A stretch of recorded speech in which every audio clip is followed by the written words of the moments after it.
What's popping? Welcome back to FNS Podcast. We here. You know what I mean? What's going on? All We right. back. We Oh, back. yeah. Oh, yes. We got a lot to talk about today, so y'all might as well get y'all something to eat and all that good stuff. You go ahead and listen to this. You at work or something, get to your shift with this one. Yeah, it's full course meal going on tonight. Yep. So, first topic at hand, Josh sent me this clip with Jason Williams kind of, I ain't gonna say he was checking.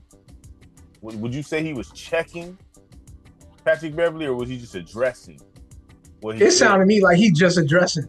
Like, to me, it sounded like he just saying what every man already knows.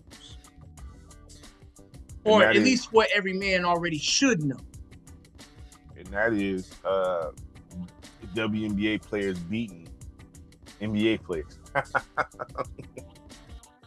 Like I said, I think we talked about this before, but I'm going to repeat the same thing. We don't even need to pull out our big guns for this. It's physically not possible, man. Yeah, they could bring the best that they got to offer.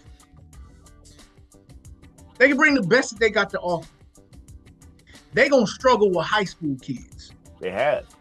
You know what I'm saying? Exactly. Like, it's evidence. It's visual evidence out there. Exactly.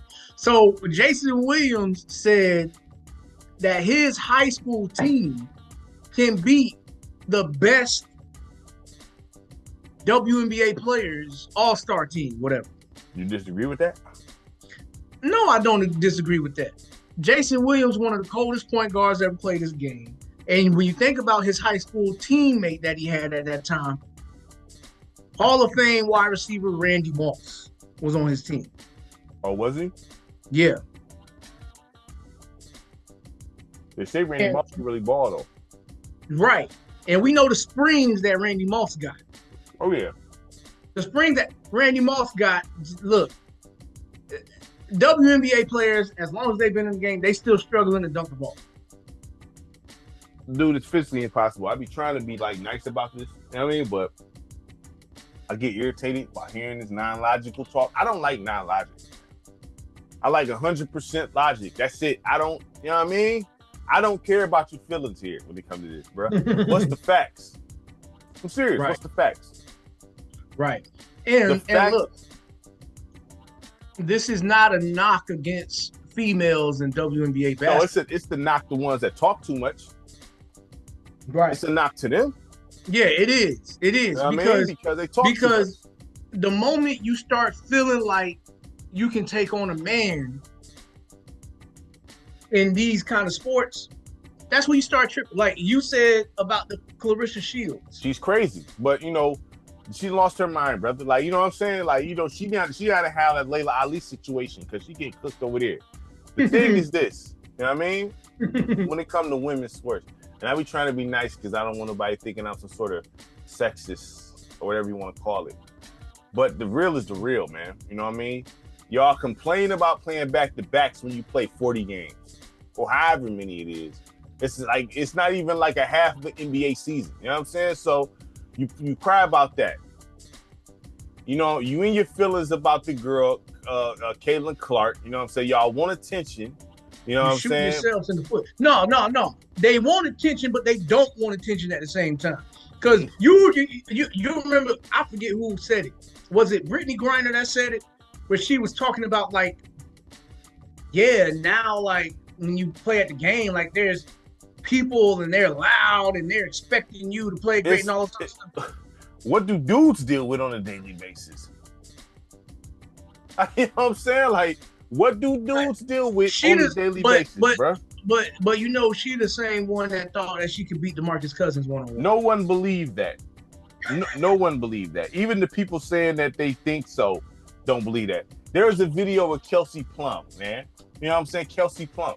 They was at a hotel or whatever the case. The players stayed at a hotel. And the fan was out there. Don't you think it's weird that you're waiting for autographs? Something like that. This is what comes with attention. Right. You want the big money. You want the sponsorships. That means more attention. That means more fans. That means people gonna want you to sign jerseys, shoes, all that. It may be annoying, but they want that. You know what I'm saying? And them the ones that's paying their hard-earned money to watch you at the end of the day. You know what I'm saying? That's the truth. You know what I mean? They pay their hard-earned money to watch you. That is the literal truth. Whether it's annoying or not, they still pay. I'm not saying accept disrespect, but if somebody got your jersey up, oh man, I got you. Well, I mean, no, I mean, you know look, if you want to feel, if you think you can fill a man's shoes, deal with a man's scrutiny. Like, yeah, I mean, you got to deal with all of it. Like, how many times Russell Westbrook been disrespected by fans? All players get disrespected. They be getting cooked, bro. Like, I'm just bringing out the ones that it's like public knowledge of things that was said and stuff like that. Yeah. I mean, look. Look, these fans will be having these women leaving the floor crying. That's why I said I'm not about feelings. I'm about logic, man. I care about the logic. You want certain money. You want certain sponsorships. You want this, that, and the third. Well, let's be honest. Does the WNBA game look as good as the NBA game visually, as far as playing the game? Does it? In comparison to the good NBA, or even in this NBA, it doesn't look as good because it's not as exciting to watch. Now, there's some girls that's cold I always give credit to. I think Candace Parker is one of the coldest females I've ever seen hoop. Like, she was cold. AJ Wilson, cold. AJ Wilson is cold. You know, Cheryl Swoops and them. You know what I'm saying? Back then. And then you got the young wave. Juju. Oh, man. Juju, she ain't even in there yet. But I know, but still. Yeah, we know she coming. But but then you got Caitlin Clark, she's drawing people's eyes. Like, they brought out a report about the price of tickets based on Caitlin Clark's health. Because Caitlin Clark game WNBA ticket was probably like $500 or something. But if Caitlin Clark was unhealthy, them tickets dropped to like $38. I was about to say, because the standard from I remember, WNBA tickets wasn't expensive, bro. Right. You know what I mean? The thing is this, right? And this is another problem I have when it comes to the ladies, which they have to get over themselves. And I'm trying to keep this clean, because if I say what I want to say, it's not fit. It's just not. Listen, you know what I mean? The thing is this. Y'all need to stop hating on me. Like, this is the thing. The girl came through Caitlin Clark, okay? I know anybody with basketball sense no, she's not the greatest. You know what I'm saying? She's nice with the shot, but she's not better than the AJ Wilson. But they're not going to market AJ Wilson like that. We all know what the deal is behind that. But the thing is, she's bringing the light on the league. Yeah, now because she's, you know what I mean? But Caitlin Clark brings a light to the league. That means show up and show out. You know what I'm saying? Somebody bringing the light, show up and show out. It is what it is. Yeah, she getting all the attention. It's your job to take the attention. It's your job to take the attention. Don't cry about it. Just take the attention. You know what I'm saying? But once again, that's if that's what you really want. Because if you having comments come out about your players complaining about a full house, cheering to watch y'all play, expecting y'all to play good, because she said something about, you used to be able to bring your laptop to the game and do some work or whatever, something like that. I ain't hear that, man. I never heard. Where did you hear that? I gotta pull it up. Where did you hear that? You said that. So you proud about that? So wait, the fact that you can do laptop work at a professional sports game, you want that? I don't. That's not a good sign to me. All right, here we go. Right here. Brittany Griner, she said this. Every time we play her, in response to playing Caitlin Clark, every time we play her, there's this commotion. Like this loud rumbling from the stands. Turns out it's people. Thousands of them. Just sitting here watching on purpose. It's very disruptive. All right, so we can go to the next subject at that point. So therefore, y'all don't want y'all. I said, yeah, that's clear too. That's crazy. I mean, That's it's like crazy. And this the same one that got caught up in Russia that the government maneuvered whatever to bring her back when she broke the rules of playing for Russian league. Wouldn't you like to not have to play for Russian league? Don't you want to make enough money to where you can be like, okay, the NBA is my only job. I'll just hoop on the recreational stance on the off season, kind of like how the NBA players do. Because you don't hear none of the NBA players outside of the foreigners playing for other leagues and stuff like that in the off season. You want to make that kind of bread. So you should want that kind of attention. It comes with a lot of work. It comes with a lot of things you got to deal with. It comes with being logical and understanding what things is, not being in your feelings because of business. Look, let me say, all right, we can go to the next subject. I want to make this clear. I have a wife. I love women. I love my wife. You know what I'm saying? So I don't despise women. I just don't like the non-logical part that don't make sense just because you're in your feelings. I don't care about your feelings. I care about the straight stone cold facts. Give me the facts. I don't care what you're feeling like. The fact of the matter is this, you know what I mean? Physically, you're incapable of playing basketball with a man, you know what I'm saying? Try to compete with him. It's literally impossible physically. It's what it is, you know what I'm saying? It's no knock. It is what it is, you know what I mean? If you complain about things about people watching you play the game, you won't make no money. Right. And my thing is, there's nothing wrong with women's sports being good and great and whatnot. Just don't try to cross the line and think that you can start competing with a man just because you feeling yourself in your own little world that exists. Because you just setting yourself up for failure. And I feel like it just needs to happen one time to just resolve this issue so we don't have to hear it again, because we're going to hear it again. But I'm sure we're going to hear it again.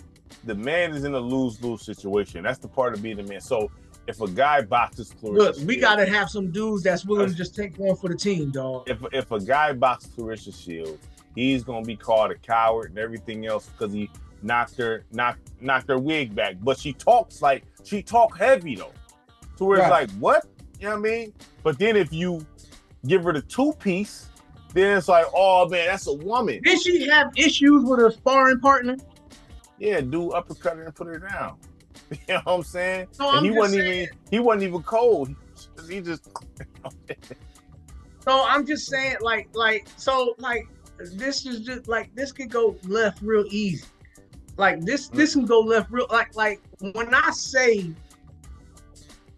I have confidence in the fact that they probably won't be able to even score. Bro, if dudes start playing full throttle, because naturally, and that's what I'm saying. I'm speaking from the perspective of dudes not holding back, like playing. Because naturally, if you play against a girl, it's like something in you is like, oh, let her win, shoot that. But if you just go in and be like, we run this thing full court, run the ones, go in the paint, just get out the way. You come down, bang. And then, it's over with at that point. You getting there's nothing the female can do, bruh, except cry and complain. And then it's almost like a thing in the guy to where it's like, I can't go hard because it's a girl. It's almost like it's hard. And dudes that got sense. And dudes that got sense, that's what it is. It's like hard to really what go. You saying? You know what I'm saying? What you saying, that's for dudes that got sense. Because dudes that got sense, that all they screws is properly tighted to the proper torque up in their brain. Right. No matter what we doing, we always gonna look at it this like, oh, this a female. Yeah, man, it's hard. I can't imagine. Female. I cannot imagine going. I told you the situation I had with the female that was playing for the other team. when I had to do what I had to do there. But it took like half the game for me to do that. The thing is, though, it's hard for me to just, I'm about to run the ones hard and just, you know what I mean? It's hard to, I wouldn't even feel good about myself doing that, bro. No, but like psychos will feel just fine. Psychos will be like, look, anybody can get it. I don't care. I really don't care. Anybody can get it. Like, we all naturally say that. Like, as men, we naturally say anybody can get it, but we applying that to dudes. Right. Exactly. You know what I'm saying? Like, it's like, but dude, psychos will say anybody can get it and will apply that to females. They'll apply that to midgets. They'll apply that to anybody. Any living, breathing person that comes up talking noise, they will apply that to them. Yeah. So all it takes is the NBA, not even the NBA, the world of men basketball players. Just get 5 dudes that fit that psychopath, anybody can get it, including females and midgets and stuff like that, handicaps and whatnot. Right. Just get 5 dudes like that play ball, and I don't think the females will score. I don't think they'll be able to stop the men from scoring. I think that they will be leaving the court crying. Yep, and then it's gonna be all this stuff. Oh, y'all some cowards. And it's like, you in a lose-lose situation if you're a guy here. That's why it's like, you don't win this at all. Like, you know what I'm saying? Because you could possibly be clowned by the dudes. The only thing, and social media. You said it in our personal chat already. The only thing that they can compete with dudes in, is, as far as basketball is concerned, is shooting the ball. Yeah, and probably handling. I don't even think they can have that right now. Because even though the league is as bad as it is right now, like, you seen them videos of Peyton Pritchard. Yeah. The way he be handling the rock in his garage. Yeah. But Peyton Pritchard nice though. Like, you know what I'm saying? Like, yeah, but when you think of elite ball handlers, Peyton Pritchard ain't the first name that comes to your mind.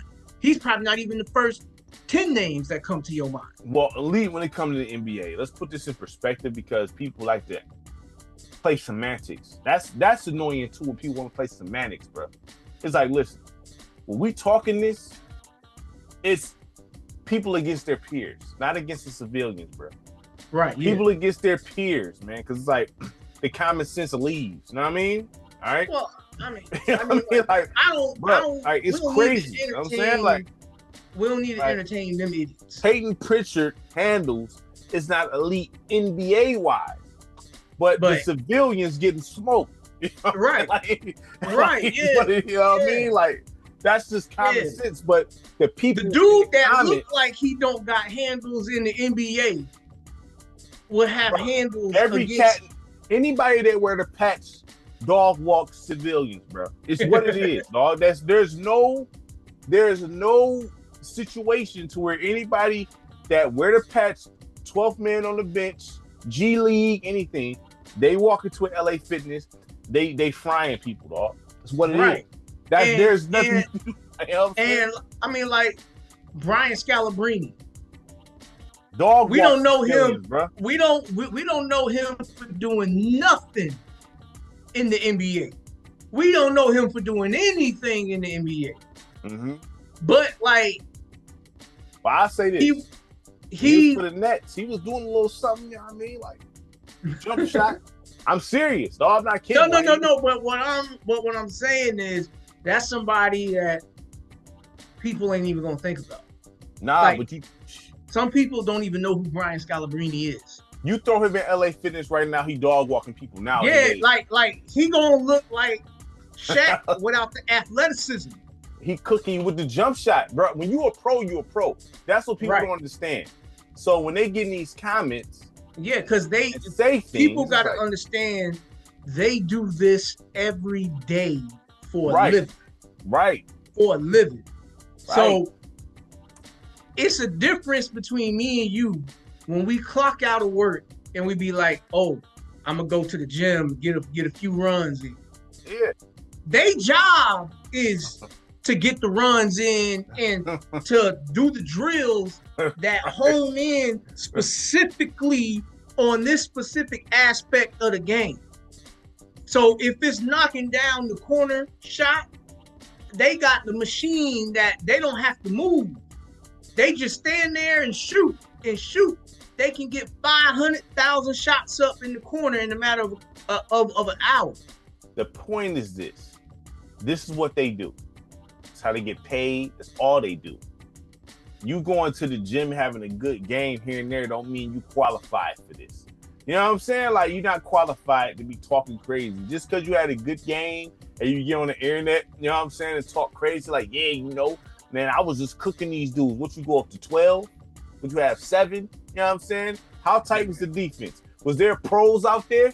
You know what I mean? Like, because I tell you this, there's been runs where, you know, I told you I played with Al Horford's brother before. You know what I'm saying? You know what I mean? Like, that was like, listen, man, when them dudes come on the floor, it's a whole different atmosphere. And these dudes that talk on the internet, they get ran off the gym very fast, bro. It be quick too. You know what I'm saying? Right. They come out there, the game is over in a matter of 3 minutes. Right. So on some fundamental stuff. Literally, like it'd be so easy looking. It's like, dog, they just hitting y'all with the straight basics. Y'all don't even know. You know the difference when you see the civilian versus the pro. Real easy. It's like, dog. Like, you know and whenever you get on the court and you play against a bunch of random folks, you can tell who played whatever form of semi-pro before. Yeah, because they get to washing everybody, bro. They get to cook. And then half the time, you can spot them easy.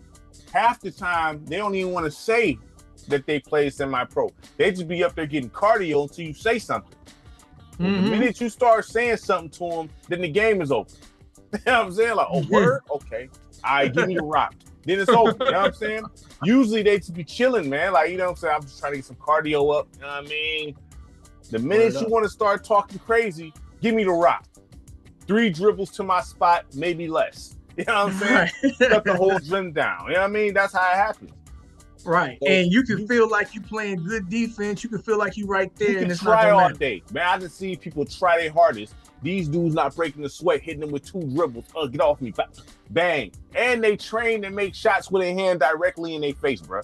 It's not even like you can have a hand, 2 hands, 2 people. It's net all day. So you cats in the comments, you know what I mean, that be saying stuff. Y'all don't know what you look. Bruh, listen. I used to feel like and look, I get it. When you watch certain players in the NBA, you be wondering how they got there. Like certain players in the NBA, you literally be wondering. Look, I get it. When you watch the Thanasis play, you probably feel like I might have a chance against him. Yeah, all right. Yeah. But Thanasis is like 6'8", 240, 250 muscle. Yeah. Play against Thanasis if you want to. Yeah, all right. I mean, play against him if you want to. You know what I'm saying? Look, like he may look funny against his peers. Yeah. Guaranteed. You won't score and you won't stop him from scoring. Like you said, just enough. All you gotta do is say 6'8", 240 in muscle, bro. Right. That's it. That's all you need. And females think, look, we can send Thanasis out here for this work. They don't want that. When they see that's what I'm saying. Like I'm saying, we don't have to pull out our big guns for this. No, we don't. Nah. We don't. We don't have to.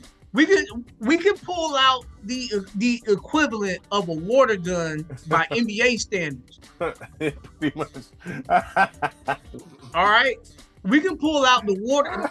We can pull out the water gun by NBA standards, and the females can bring out their assault rifles. You know everything. The sawed-off shotgun, everything. They can bring out whatever version that is for them. They won't be able to beat the NBA version of a water gun. No, I mean, we know that. You know what I'm saying?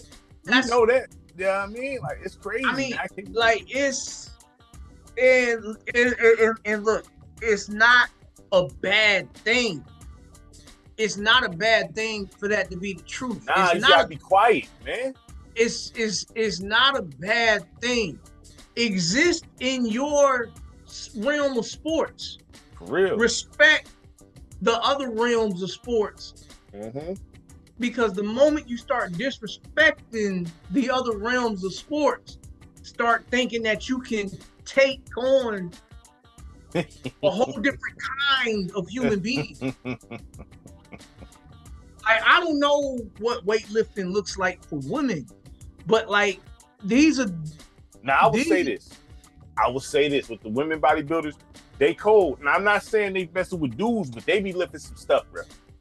Well, I mean, yeah. I mean, female bodybuilders, they can outlift a whole lot of men.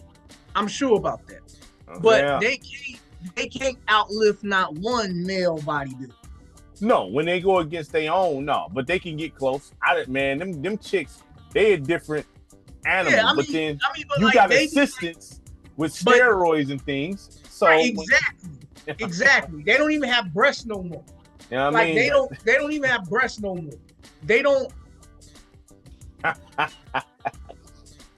rather move on. Next subject. Next subject, man. What's the next subject? The gambling. Okay. This is all people acting brand new, but it's cool. I'm gonna let you lead off with this. So right before first of all, let me say this: the timing of this is impeccable. Yeah, it sounded like that was intentional. It happened right before the season started. You think that was intentional? Yeah, I think so. Well, why though? I haven't maneuvered my theory yet fully on that, but it's a coincidence that it happened and it comes out now, like right before the season starts. Mm-hmm.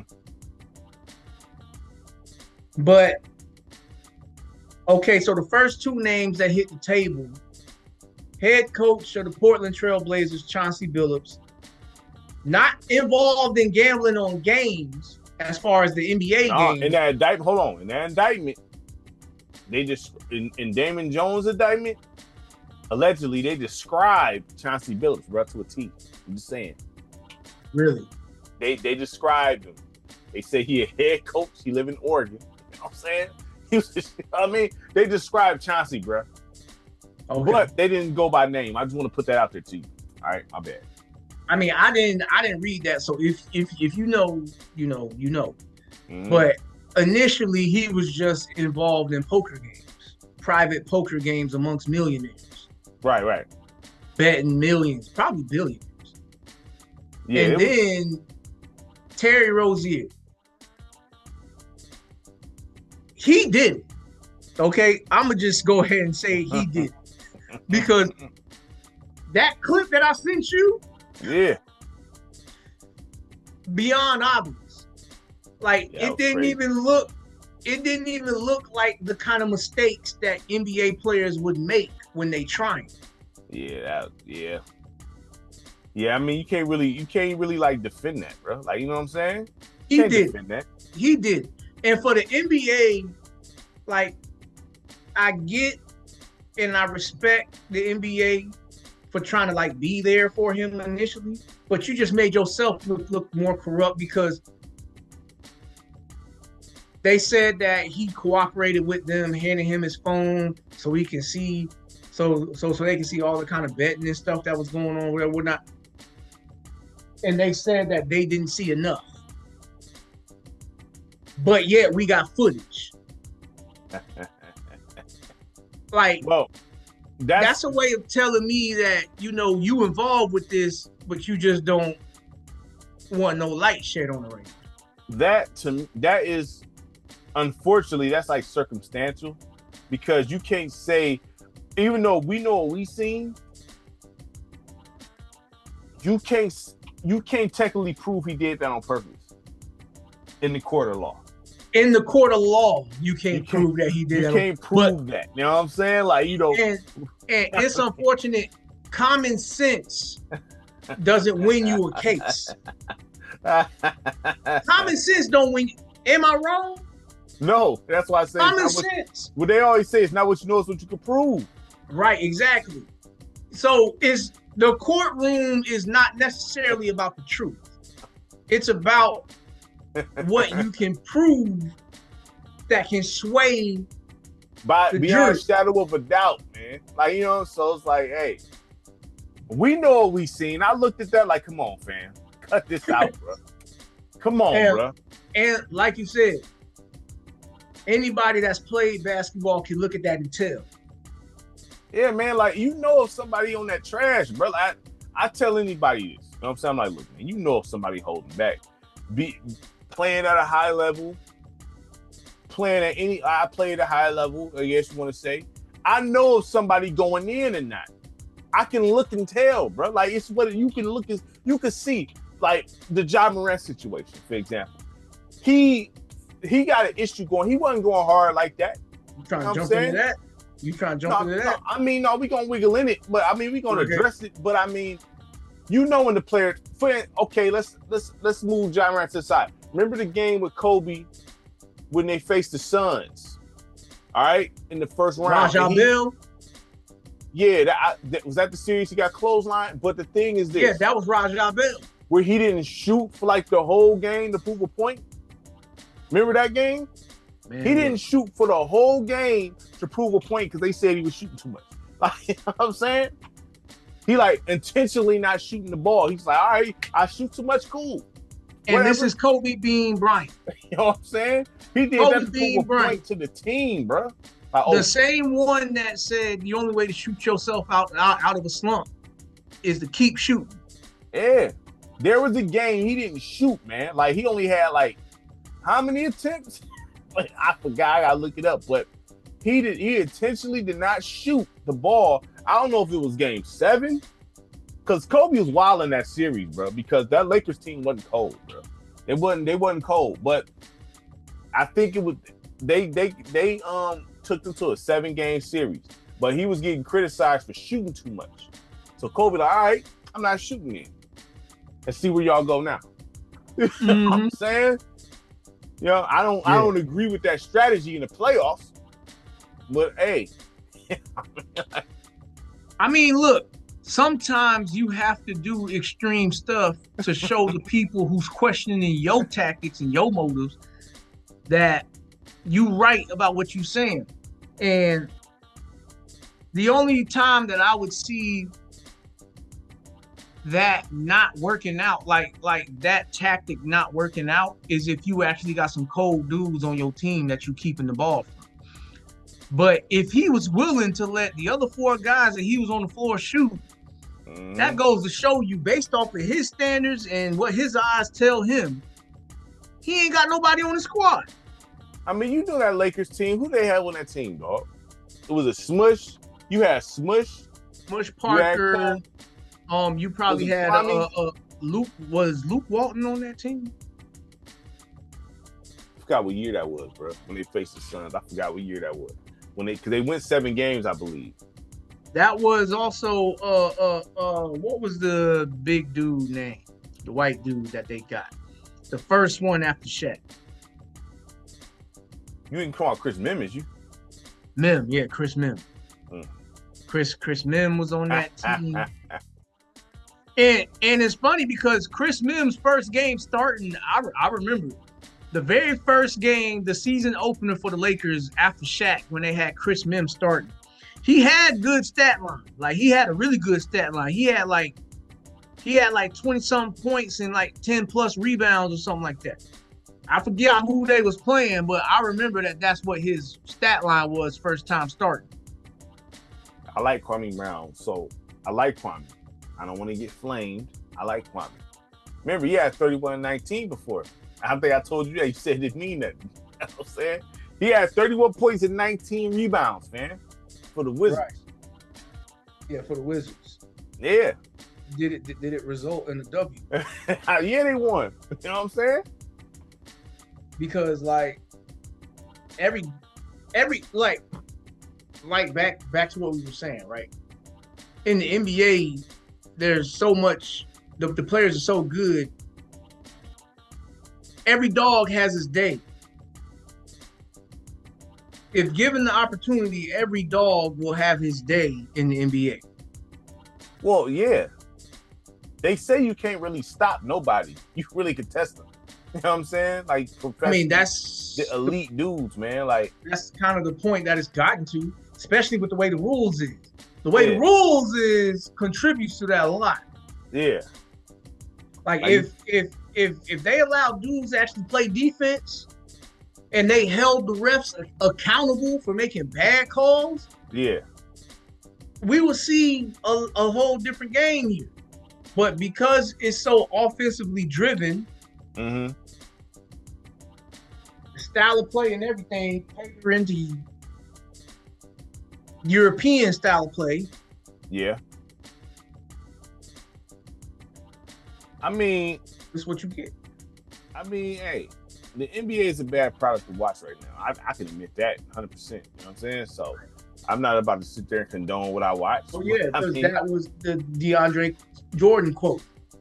What? DeAndre Jordan came off the street and got signed by somebody. I forgot who he got signed to, but he said every team in the NBA plays the exact same. I mean, they do. They do. Like, you know what I'm saying? Like, I mean, that's not no. If you turn on the NBA game now, right now, and I watch the games because I be, watching them, they all got the same style, bro. It's not an exaggeration. Right, yeah. We going to drive and kick. They got the same exact style, just different bodies. Okay? You need to play what made the game interesting when you play to your strengths. Every team had a different personality. Exactly.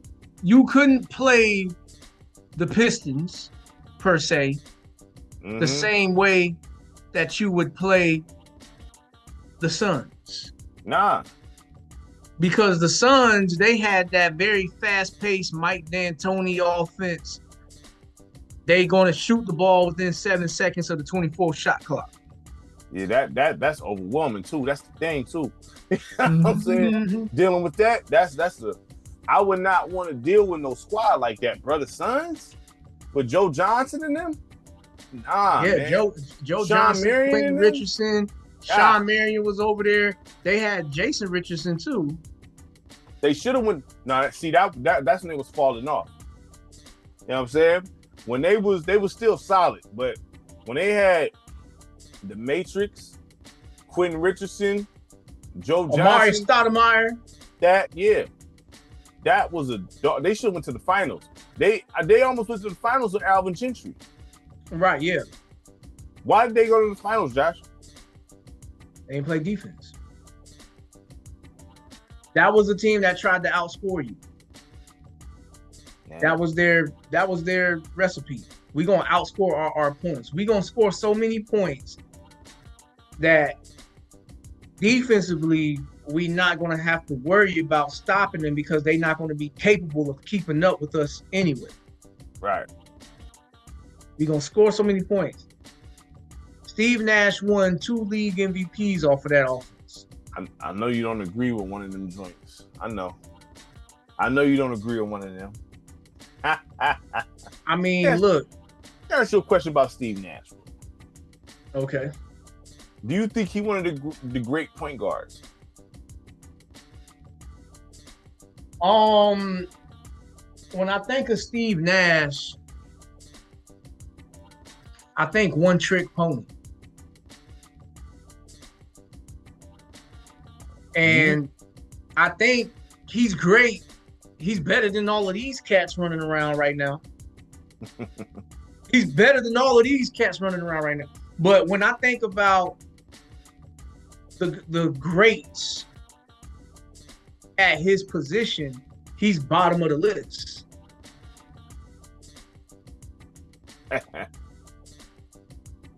So, do I think he's a great player NBA history-wise? Not necessarily, but when you consider his 2 MVPs, people going to automatically put his name on the table just because he was a 2-time MVP. But when I think about him in specific, even in the era when he got his MVPs, yeah, I want Chauncey over him. I want Jason Kidd over him. Mm-hmm. I want Chris Paul over him. Mm-hmm. I want Tony Parker over him. Hold up. You want Tony Parker over him? Now, why is that? Why is that? Yes. They have I'm not saying Tony Parker is whack. I'm not saying that. But Tony Parker played on a team that had a good defensive scheme surrounded by some dogs. I'm just saying. I'm not saying Tony Parker wasn't like that. I'm not saying that at all. I'm just saying, I don't know if he just like. Well, Tony Parker wasn't just out there running around. All right. Tony Parker was not like he was giving other point guards the business too. No, that floater was nasty, 100%. So he was giving other point guards the business too. He wasn't just out there just here, Timmy, take us where we're gonna go. Here, Ginobili, take us where. No, he was contributing and doing what he needed to do. So, and even if you scratch him off the list, I'll take Gilbert Arenas over Steve Nash. Now let me ask you this. When it comes to Gilbert, because I think Gil is cold. Cold. To have Gil been out the first round. No, he ain't been out the first round. And them Wizards wasn't trash, brother. No. But you know like there is a such thing like what's that scientific term? When an unstoppable force meets an immovable object, kind of thing. You know, there is a such thing as running into a better beast. You don't think the Warriors should have, or the Wizards should have beat them at one point? Should have, yes. Should have. Like on paper, the Wizards had a better team than LeBron. Yeah, on paper, the Wizards had a better team, but LeBron, by a long shot type stuff. Yeah, but that's where when we talking about basketball, one player can make such a big difference. Like we was just talking about, right? You can be LA Fitness, whatnot, and you piss off a dude that played minor league, the whole game changed, right? You just said that. Now think about that on NBA standards. Y'all all NBA talent, but this dude is potentially the best ever to play NBA talent. Right. And you pissing him off. Right. The whole game changed. Right. One player can affect everything in NBA. It's not like that in football, but one player can affect everything in the NBA. No, I'm not. I don't disagree. They had a great squad because that was him. What was it? Caron Butler. You had who's my man as a two guard? He had all the tests. Larry Hughes? No, not Larry Hughes. My man's you know who it is. Yeah, I know exactly who it is. I just can't think of his name. You had Antoine Jameson, a nice underrated guy. He's underrated. Nice guy. What you mean? You put him in the Vince Carter category? Tier lower than that. You sure about that? Yeah, I'm sure. Are you sure about that? I'm positive about that. Tier lower? Yeah, a tier lower than Vince. Vince is like tier 1 nice guy. Tier 1 nice guy. He's like tier 2, maybe even tier 3 nice guy. You had Brendan Haywood, which I don't dislike Brendan Haywood. I like him better than No, but they had what's his name? Etan Thomas. Solid guy. Solid guy. Was Drew Gooden on that team? No, he's for your squad. He was with y'all. Yeah, he ain't do nothing with us either. So I couldn't stand Drew Gooden, bro. But it is. Well, yeah. But I mean, he'll wash up everybody on the street though. 100%. I'm just saying, the thing is, I done forgot what we was talking about. The 2 guard on Wizards. DJ is his name. No.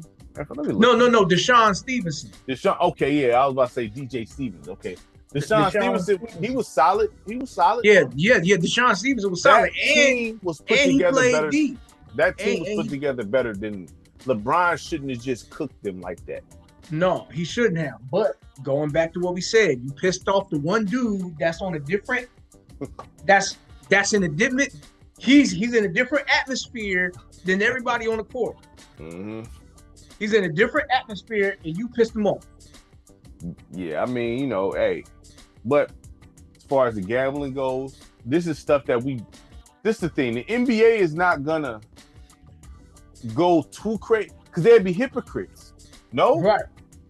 They'd be hypocrites, dog. Like, know what I mean? When they're gonna make it look like they care, but they really don't care. Windhorst already said that pretty much loosely, saying like the NBA really don't care about no rigged poker game, bro. They care about you giving out inside information. They don't care nothing about no rigged poker game, dog. I wouldn't. Look, man, I'm gonna be honest with you. I'm gonna keep it real. You know what I'm saying, if I'm on the Trailblazers, if I'm in the office, I find this out about Chauncey, right? I'm like, what is this? What does this have? What does this have to do? Immediately, like, hey, what was you doing? And tell me the truth. Because if you was rigging poker games and you involved with the mob,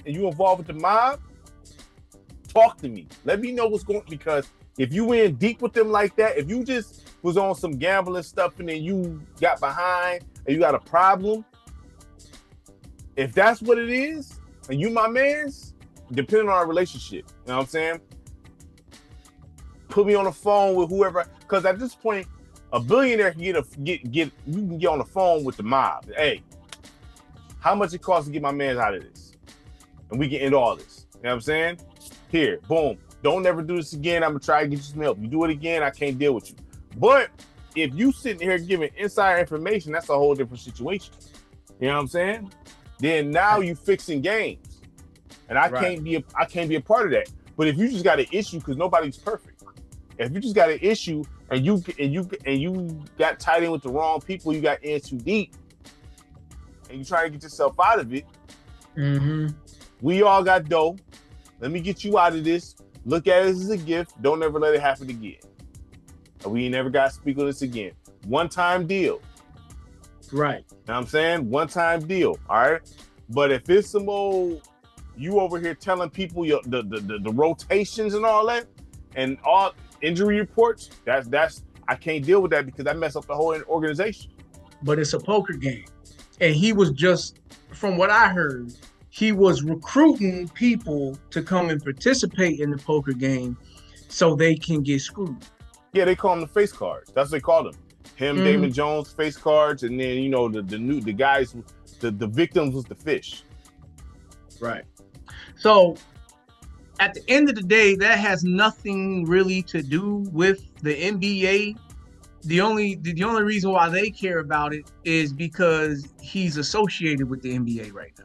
So he just makes the NBA logo look bad. Would you fire him? It depends on the details. That's what I'm saying. Like, that's why I say I gotta talk to him. It depends on the details. Because the details is gonna tell me everything that I need to do. Because if he was just rigging, I'm not saying just. I don't want people thinking like that's not a big deal. You know what I mean? But that's separate. Like I said, that's separate. That's just like if you got personal issues with family or something. We ain't got nothing to do with that. You know what I'm saying? So if you it depends the relationship I have with the coach. I got to be honest with that too, because if I just hired you and I don't know you, and you rap this, when you then I can't really. No, we can't have this. But if you've been with me for 4-5 years and we've been, my family, my wife hang with your wife, our kids hang together, all that, I need to know what's going on. Tell me what it is. At that point, we friends now. So let me know what's up. You know what I'm saying? You heard what Larry Brown said. No, what he said? Larry Brown said anybody that knows Chauncey Billups, that's met his family, spent time with them and everything like that, they can't believe anything like this as far as like let me just pull up the quote because I don't want to be misquoting folks. No one knows. I'll say this too. No one knows what goes on behind people's closed doors, bro. Either. Right. You know what I'm saying? You know what I mean? I'm not saying Chauncey, guilty of anything. I'm just saying. You know what I'm saying? Yeah. He said he would be one of the last people I would think about involving himself with bad people. If you talk to anybody that was involved with Chauncey, that spent time with him and knew his family, knew his kids, I think they'd be saying the same thing. Mm-hmm. I'm not saying he's wrong with that. But you're not with Chauncey Billups 24 hours a day. That's the thing. You know what I'm saying? Just like I'm not with you 24 hours a day, you're not with me 24 hours a day. You know what I'm saying? You never know what goes on in somebody's house privately, bro. You don't know who people be involved with and none of that. You know what I'm saying? That's why I would have to have a heart-to-heart with him. Like, hey, man, we got to talk on some real stuff. Like, put the NBA logo aside. What are you wrapped into? Right. And I need to know every detail. That's what I'm saying, because I need to know every detail. You can't be giving me partial information. I need the whole truth. I need everything. I need everything about this. Who was involved with it? Is there anybody else that because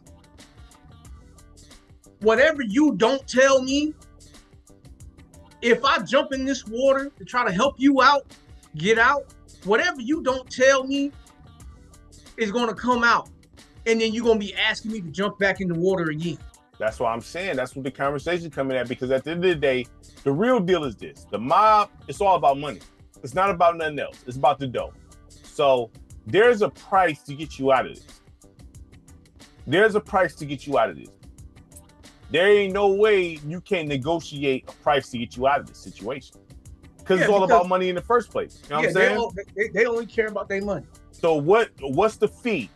What's the deal here? Because I'm not going to sit there. I'm going to tell you. I'm not going to sit there and act like I'm some saint here. You know what I'm saying? Like, all right, we going to get you out of this. All right? How much is this? You know what I mean? Once I know all the details. Because if you really, I'm going to ask you straight, was you fixing games, dog? Was you fixing games? Right. Tell me the truth. You know what I mean? Right. Was you fixing games? Because the thing is this. I have to let you go if you're fixing games. Because I'm going to eventually find out, because once the feds get in there, they're going to find everything out. You know what I'm saying? So you might as well tell me now. You know what I mean? But if you wasn't, you just involved with that, just put me on the phone with whoever the head honcho is. I know they're going to give me a crazy price, but I'm a billionaire. We're going to get that back tenfold. It is what it is. What do you want to get him out of this? Because they're going to play hardball. Well, we got an operation. Look, how much do you want to get him out of this? How many millions you want? Because it's going to be in the million range. You know what I mean? What do you want? Cut the check or whatever, cash, boom, leave my mans alone. Because it's like this. You dealing with, once you start dealing that sector of the world, it's threats got to be, look, I'm going to give you this money, leave my mans alone. Once I give you this money, leave it alone. That's it. No more. You know what I'm saying? Chauncey, no more. I'm going to have to suspend you for like 40 days, though, to make it look like I care. You know what I'm saying? Right, I have to suspend you. You know what I'm saying? So I'm going to pay this. I'm going to suspend you. You're going to still get your money, sit at the crib with the wife and the kids, and then come back and we can, because, people going to forget. I mean, they're going to mention it, but, with the news today and how things go, it's going to be swept under the rug. You know what I'm saying? So we can get rid of all this. I'm going to suspend you for about 40 days. You know what I'm saying? I got to do it to make it look like I care. You know what I'm saying? Like, that's that. That's how I would handle it. Because Chauncey is one of them dudes that you think he still cares about basketball. You would think so from the area he come from and how the way he got in the game. He worked hard getting there. He cared. He was a journeyman. Yeah, he worked hard to get there. Yeah, he had to work to get to the level that he got to. So him, I'm more so willing to give him a pass. The one that I'm not giving a pass to is Terry Rozier. Because even though I can't prove it in court, I can look at it and be like, me and you know. Me and you know. Me and you know, I'm gonna have the video like how you see the TV in the background right there. Yeah. I'm gonna be like, me and you know that right there, based on who you are in this league, that right there. So you gotta go. You gotta go. Your contract is voided. You're not getting no more of your money. Matter of fact, we should be getting money back from you. Right. We should be getting back from you. But he's the one that's got it. Chauncey is more like, okay, I need to find out more. Well, yeah, you see he haven't got fired, and then you haven't heard no reports about him being fired. No, but he ain't getting paid in this league neither. So that's fair too. Right, yeah, that is fair. That's fair. You know what I'm saying? So with Chauncey,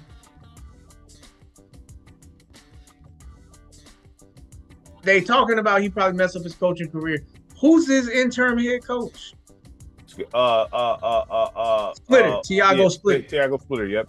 Tiago Splitter. Mm-hmm. So I mean, if he keep having Portland look the way they looking right now, then ain't nobody gonna be, because okay. The other bad part about who's to say he's the not other talking bad to part. Chauncey? Well, I mean, I'm not saying that you're wrong there, but the other bad part about this is Chauncey's tenure as a head coach has not been good. No, but once it started looking good, then you get hit with this, man. Right, yeah. So I mean, that's part of the reason why I was like, the timing of this is impeccable, because because he has all losing seasons, like terrible losing seasons on his record as a head coach, it's easier to let him go without having any feelings behind it. Like at that point, you just tied to the person, not the coach. Yeah, I mean, this is a bad. Listen, you don't want. You just don't want this on your jacket, period, bro. I mean, it's there now.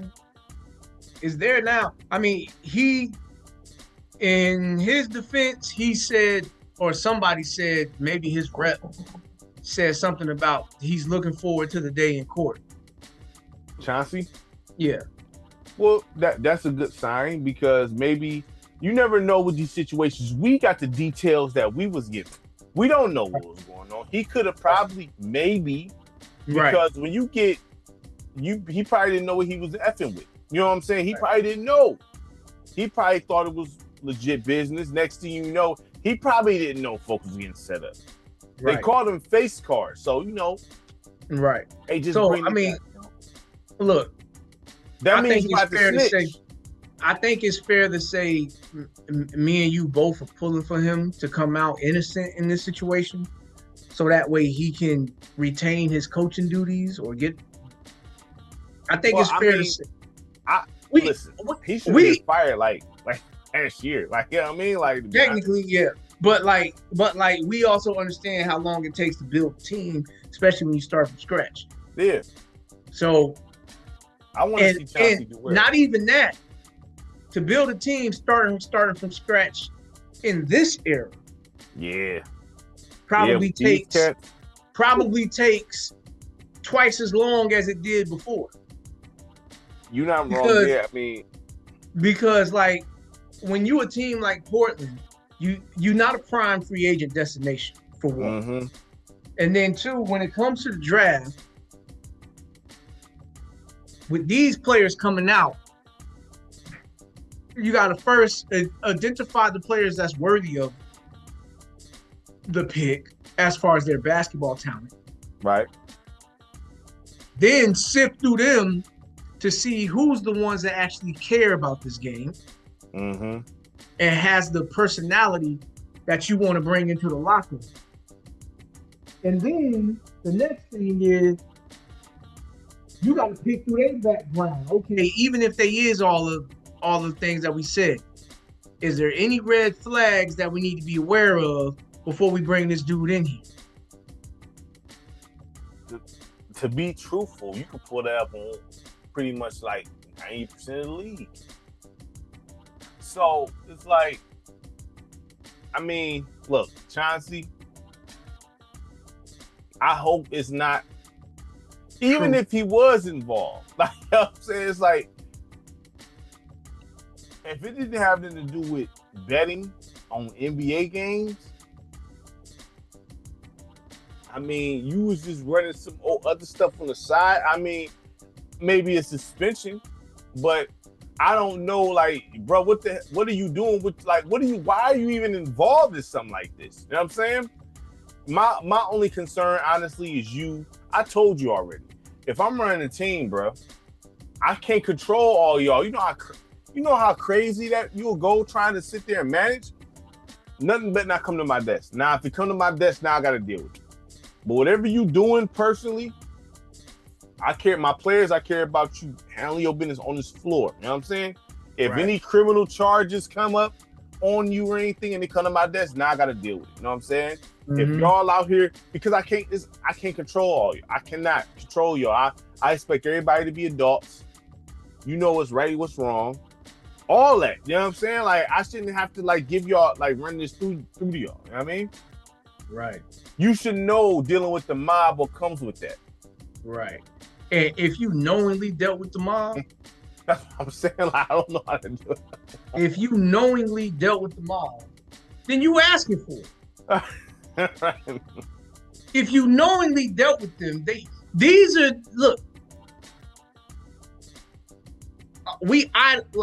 people idolize the mob because of their history of, like, violence and everything like that. They got some very historical figures that pulled off some crazy stuff when it comes to, like, getting things done, right? Right. But, like, these dudes also are historically involved with making things happen with the government. Yeah, exactly. They got real ties here. So it's like, for you to step in that realm and try to deal with them like that, like, I don't think they operate with the, you can just come in and walk out at your own leisure. That's what I'm saying. That's why I need to know. You there's prices to be paid here. Exactly. If it's money, it's a high price. Or the other price, you know what that is. You know what the other price is. Right. So it's one of those things where you got to, like, understand, like, what is it that you're dealing with in life that makes you feel like going to go mess with them is the move here. The instant money. The instant, but then again, I don't know how often, what I heard about NBA, everybody's pay schedule different. So I don't know how that goes. You know what I'm saying? Some people get paid. I heard a guy say some people get paid weekly, some people get paid every 6 months. So I don't know. Everybody, you can negotiate your pay scale from what I understand, your pay schedule from what I understand. Even if that is the case, you get paid for basketball games. So I would think that would happen within the season. Yeah, like I said, I don't even know, like, because like I said, some people, I've heard people say you get paid twice a year. You know what I'm saying? If you get paid twice a year, you getting a big lump sum. That's what I'm saying. Like, you know what I mean? Depending on who you is. But some dudes is terrible with dough, bro. Some people is horrible with dough. You gotta think about this. Like, for example, right? I gave this example right here. Say, for instance, you got a $50 million contract, right? Let's say that, right? Or $50 million this year. Okay, so you cut that in half due to the taxes. That's what, 25 right there? So you got 25, right? Now, you got to think about family and things like this because for whatever reason, you know what I'm saying? In our culture, it's hard to say no. You know what I mean? To family members who ain't believe in nothing you was doing and all that stuff. So how deep is that? All right. Then you want to get you a house. You don't want to get you a decent house. No, you want to get you a multi-million-dollar house. Yeah, you need the mansion that got like 10 bedrooms and 8 bathrooms. So what's that, about $8 million, right? Then how much it costs to maintain this? You got to pay that. Then not just that. Then you talking about the cars. No, I'm about to go to that bag. You want multiple whips, right? And these are $1 million whips, or close to $1 million. Look, six-figure cars. Six-figure cars. Look how fast that $25 million went down. Then then with this house, you want to furnish the house. All right, how much all that stuff costs? Then you want to wear jewelry, the expensive jewelry. How much that costs? See what I'm saying? Then you tricking on chicks. Let's be honest. You tricking on females. Let's be honest. You know what I mean? We ain't gonna play these games. You paying their bills, rent, all that good stuff. How many women you doing that to? Right? Then you got family who gonna be asking you for this, that, and the third, and you gonna say, I have to do it. How far you think that 25 million stretching? Yeah. To a fool, it ain't gonna last long at all. You know what I'm saying? That's gonna be going quick. Or to a fool. To a fool, he ain't gonna be able to control himself. He ain't gonna be able to control, because listen, look, growing up without having is not an excuse to all of a sudden, when you get it, let's just blow this thing up. Well, that's what I'm saying. Like, it's like I mean, that's it sounds like a lot because it is us. Yeah, it is. But these cats be on some other stuff, dog. Like I'm thinking about it over there because of what they trying to buy. Now you living like us. You make yourself live like us, check to check. You know what I'm saying? Because of what you're doing. Because you don't want to live in a certain house. You know what I'm saying? Because you're too good for that house all of a sudden. When you really, like, you got to think about it like this. You can buy some land and buy your own house. And you know what I'm saying? Put a fence around it like that. Boom. That's the cheapest way to do it. That's the cheapest way to do it. That's always been the cheapest way to do it, because you're cutting out the middleman. Like, if you ever cut out the middleman in any other purchase that you ever made, if you cut out the middleman, that price goes down significantly. Mm-hmm. Because the middleman is essentially acting as a delivery service for you.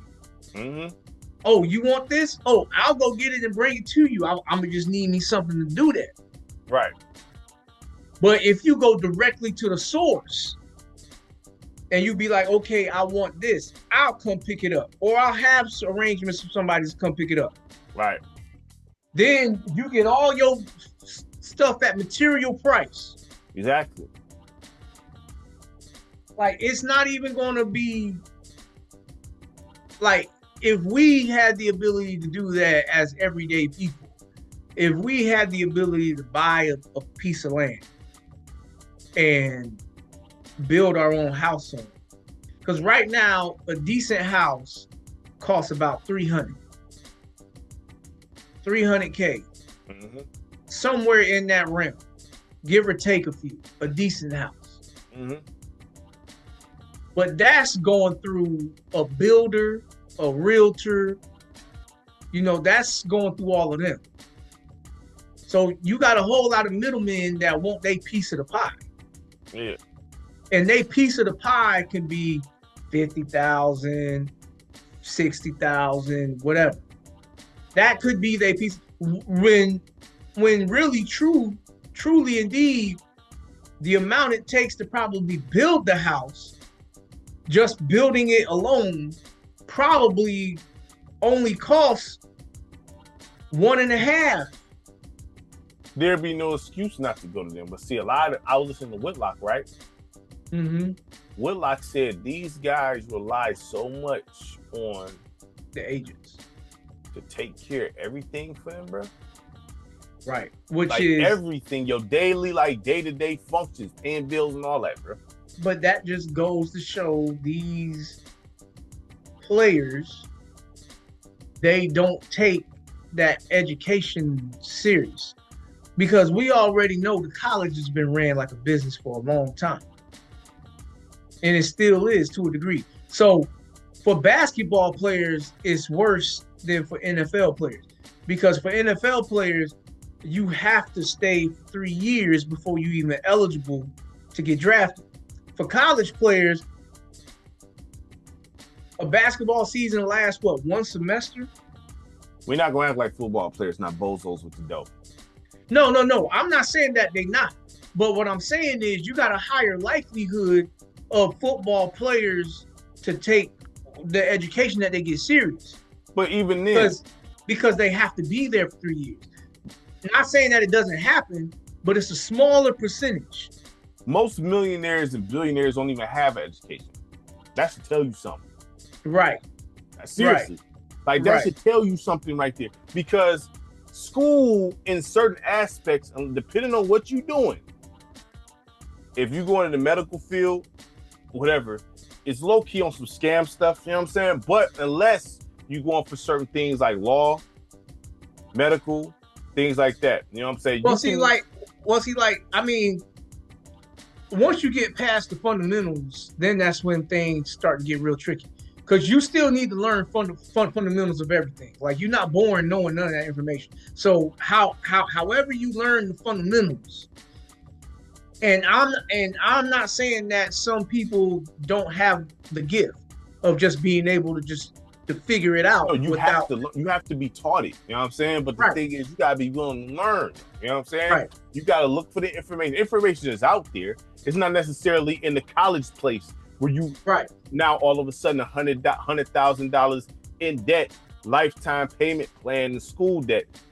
Right. That ain't a scam. That's a scam. Right. Yeah. You know what I mean? See, but the issue is, in our country, that degree that comes from a college institution, especially if it's from a respectable college institution, that degree increases the pay. No, it don't. For some fields, it does. For some fields, that's a requirement for the job that you got to have this kind of a degree. What the people don't understand is you get that sheet of paper, you still competing like everybody else. Yes, you are. For the job. You got people who already qualified. It's like, yo, you still got to put in years and years and years of work to even get to where I got to get to. Right. And you got $100,000 in school there. I worked with somebody in multiple cats at Burger King who graduated from U of M that ended up the same job I'm at. You know what I'm saying? Right. Because they couldn't get a job in the field they graduated in, which is a high, you know what I mean? Which is, there's reasons for that too, because it's not like they couldn't get a job. They probably just wasn't willing to do what it took to get the job. Because some jobs demands mean that you got to move. You got to leave from where you at, and you got to go to like Montana. Or you got to go to South Dakota, someplace that's in the middle of nowhere. Yeah, you got to go to one of them spots because they have a desperate need for it. Not everybody, like when you in the city, it's competition on top of competition. Yeah. But when you go into a place that's in the middle of nowhere, there's not a lot of people out there trying to get that job. So it's not like you couldn't get the job, you just didn't want what was offered. In some instances. Which is, look, I understand it. To ask somebody to pick up their life and leave and restart somewhere is a big step in anybody's life. Yeah, but if you're going to get it in, you got to get it in, no excuses. Right. So life ain't built off excuses. The time and stuff don't care about your feelings and excuses. You went to school for this. Now you in this debt, you got to pay it off, man. So you got to do what you got to do.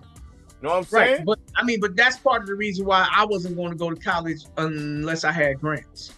If I didn't have grants, I wasn't going, because I'm not trying to put myself in a position where I'm gonna have to be like, I got to pay all this back. When you got a lifetime payment plan, no one sees that as a problem. Right. Lifetime.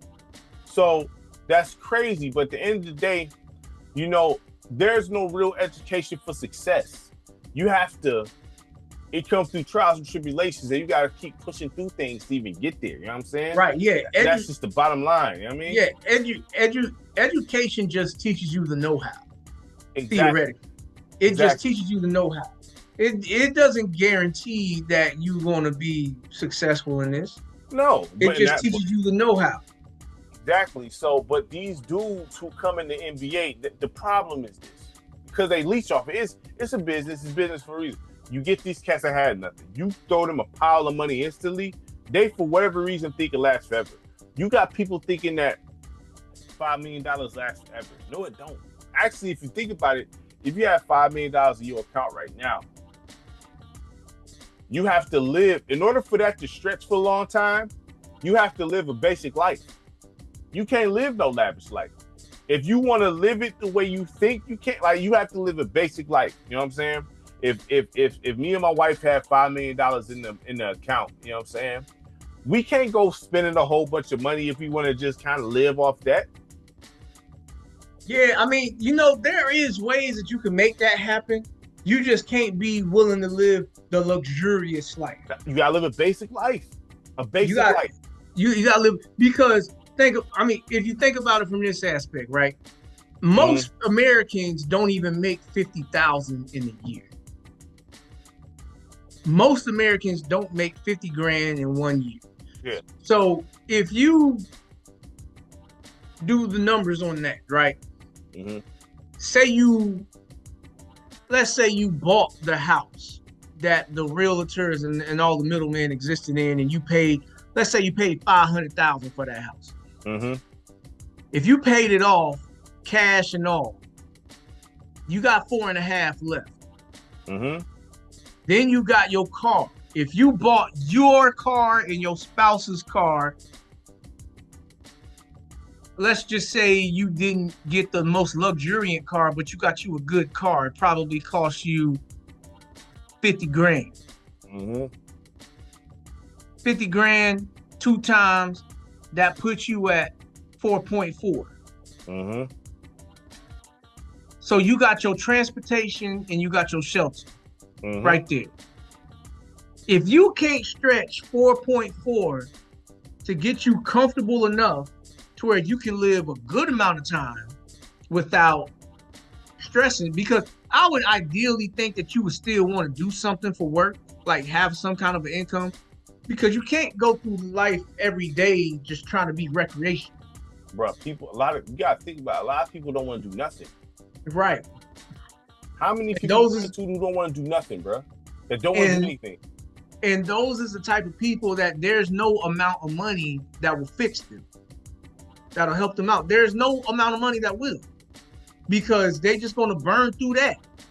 They always going to burn through it. So not everybody is capable or worthy of having that opportunity. But when we're talking about the NBA and the players doing what they do to go broke, it's like, okay, you need to understand how to be a better NBA player, because people got to understand that this is your job. Mm-hmm. This isn't just some money that fell off the tree here. This is your job. Yeah. If you want to keep this job, you got to be a good worker. Yeah, but even so being, right? Because you got to think about it like this. How many new players come into the NBA every year, even throughout the year? It's got to be at least like 30 something. At least like 30 something on top of free agents and things like right. that. So yeah. Mm-hmm. Let's say 50. Say 50. Bruh, and it's like, what, 400 slots? Yeah. But like, your job is nowhere near secure. You know what I'm saying? Like, you know what I mean? But like, once again, you could be a professional basketball player. It just won't be over here. Yeah. You got to be willing to move to Europe. But like, that's what I said. Do you love the game or not? Because the thing is, you can make a good living playing basketball for a long time. But you may not even get to the NBA. Maybe not. You know what I'm saying? But you can make a lot of money, but you gotta be willing to always move. Because if you look at them contracts overseas, I only see them dudes signing for a year, like every time. You know what I'm saying? They played over in Shanghai here. They played over here that year. They played over there that year. You know what I'm saying? It's never like multiple years, it seems like. You know what I'm saying? You never and stationary. I don't know what was going on at the negotiation table with that, but you know, I would think that they would want to leave the door open to return to the NBA if it opened the door for it again. Yeah. But like, if it is 1 year contract, if you handle your business within that 1 year, you're gonna get another contract, whether it's with them or somebody else. Mm-hmm. If you was handling your business, you're gonna get your contract. And there's nothing wrong with that. Man. There's nothing wrong with that. But you can't come into the game expecting to receive the whole pie. You know they do though. Of course. You already know they do. It's crazy actually. It's like, man, I don't know, man, but the gambling, these people are in over, like I said, they in over their head. They in over their head, and it's deeper than what people want to. And the thing is, they're not going to tell us the whole truth because they don't want to. They don't want to put that out there, bro. Yeah, because there's going to be some people involved in it that they trying to keep their name clean in the public street. Because you see with Damon Jones, right? They was talking about he was letting people know allegedly that LeBron wasn't playing and all that. And then they brought Brian allegedly brought him in on some like he's a voluntary assistant. Voluntary assistant? Mm-hmm. I ain't never even heard of no position like that. I'm saying? Right. I mean, so, I don't know. He letting people know that allegedly, yeah, Brian not playing, so you could bet the under. I mean, look. It wouldn't surprise me if Brian was involved in this. But if Brian was involved with it, I don't think that they're going to bring that information out. No, because he's still actively in the league. It's not just that. Like LeBron's name. LeBron's name just means money. Like, if you a corporation and you find out that you can have LeBron as a sponsor, you jumping because that means money for your business. Like all those patches and whatnot, all of those patches, say those are business companies. Like let's just say, just for the sake of, say you started a music label, Midwest Records. Let's just say that. Midwest Records, and you want somebody to sponsor you so you can get your name out there. Let the Pistons call you, be like, oh yeah, we'll put a patch on our jersey. You know what that's gonna mean for you? No, that's a lot. It's big. Yeah, but now take it to LeBron wearing a Lakers jersey. Like, that's why I'm saying, like, when you said that statement, the weight of that statement, it hit in so many facets. Once money gets involved, nothing is 100% accurate or 100% true. The NBA is so much of a business, they care so much about that dollar. And that dollar is going to come from so many different assets and stuff like that. Just LeBron's name alone makes the NBA so much money. Yeah. He doesn't even have to play. It could just be supported by LeBron James. Yeah. You know, he doesn't even have to play. Yeah. It's just so funny. Supported by LeBron, and it's the same thing. If there's an NBA event and you put Michael Jordan's name on there, same thing.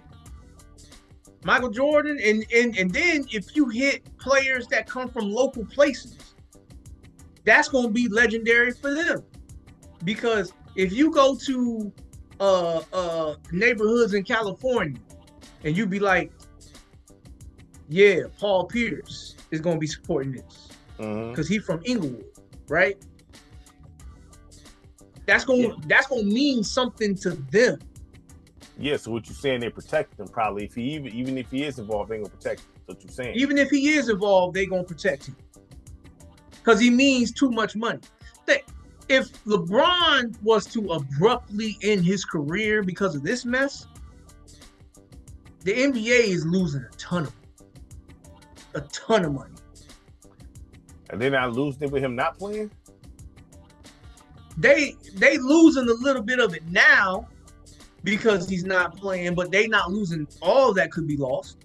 Right. Because right now there's still hope that he's going to return and he's going to still be a top 10-ish, 15-ish player in the league based off of what he was last year. But right now, the Lakers is looking like, okay, you know, it'll be nice to have him back. Yeah, but right now, we kind of handling our business, you know, we doing all right. Like I said, it's early. Right, it is. It's real early. To even be trying to predict anything. I'm not even comfortable predicting anything, dog. Right, exactly. Exactly. But I'm just going based off of, because we already know the Lakers name, the Lakers brand. That Lakers brand means so much business-wise. Listen, I'm not dumb. I know that people protect the Golden Goose, bro. I know there ain't no way they will do everything in their power to eliminate, you know what I mean? Even if there's stone cold evidence that they seen, like, hey, we got to get rid of this immediately. You know what I'm saying? This can't come out. You know what I mean? Right. So that David Jones stuff, I mean, because you know that he obviously was talking about Brian, bro, allegedly. You know what I'm saying? Right. Who else are you talking about? You know what I mean? So right. But you see how that got swept under the rug real quick, and the whole focus is on Chauncey and Terry Rozier. Right. Yeah. Yeah. So it's just, look. Moral of the story: be careful who you involve yourself with. Make sure you know who you dealing with when you doing any kind of business. All money ain't good money. All money ain't good money, especially that under the table business, because we all done under the table stuff that didn't have no legal contracts. It was just handshakes. That was the formal contract. The handshake. Right. The handshake, my word was the contract. Right. We've all done business like that before. Right. Whether you were selling something as simple as a game controller. Right. Oh yeah, I'll sell this to you for $20. Right. Bet. A slow nickel beats a fast dollar, people. Right, yeah. It does. So, look, it just sucks that it happened, but, you know, it is what it is. We hoping that Chauncey comes out of this on the innocent side, so that way he can at least still have a chance at coaching, because we've been hoping that, well, we've been pulling for him as a coach. Even though he hasn't been getting the results, we've been pulling for him as a coach. Right. So, yeah, so we'll see what happens with this, but I mean, this is the tip of the iceberg. Right. So next up in news, your man's AD got hurt again. Yeah. So we can jump into that to start off. First impressions of the league, right? Cooper Flag is the name that enters the league that has all the hype. Is the hype still there? That's a good question, because I don't think it is. I don't think it is. I don't think it, like, I think there's it's Wemby. Wemby got all the hype. Yeah, Wemby got all the hype right now. And Wemby is on some other stuff right now too. Like Wemby is on some other stuff, and he had me like, he almost has me ready to pass the torch and just go ahead and say he's the best player in the league. Why? He almost has me ready. He almost, because he's a two-way player. He's a two-way player. He does guard skills at 7'5". And we've seen him add a little bit of big man stuff in his game, which is, I heard that he was working out with Hakeem Olajuwon in the offseason. So that explains a lot of that. Yeah, but I mean, so you willing to say this brother is the best player in the league, man? I said not yet. I said I'm almost there. I'm almost there. Like I need to see him. First of all, okay. The first thing with Wemby is this. I need to see that this dude can be healthy for a majority of the season first. That's first. That's step one. Step one. All right. Step two. Step two is okay. You off to a very fiery start. Can you do it for the majority of 82 games? That's step two. Mm-hmm. That's step two. And then step three, when you do, because you ain't gonna have a lot of matchups, but when you do have those big time matchups where you playing against guys of your caliber or guys that can threaten your caliber, are you still having the same impact? Like, look, not just stuffing the numbers, but are you having the impact with the numbers? Because we got plenty of guys that can stuff the number sheet and don't impact the game. Like Vucevic has been averaging like 18 and 12 almost for his career, but you don't feel it. I would say this. Wemby, I'm going to give his brother his credit. He's looking good, but also got to think like, these dudes not even pressing up on him and guarding him like that. He just do whatever he want to do out there. You know what I'm saying? Right. And that's the other thing, too. Because if you ever seen how Russell Westbrook guarded Wemby, Russell Westbrook brings that fire and intensity to Wemby. Mm-hmm. Grip the ball, contested block shots and everything like that. Like Wemby was out there having a time trying to deal with Russell Westbrook. People can talk bad about Russell Westbrook all they want to. But when you break down the details of the game, you're going to appreciate Russell Westbrook, especially when he gone and you see that don't nobody play like with that intensity.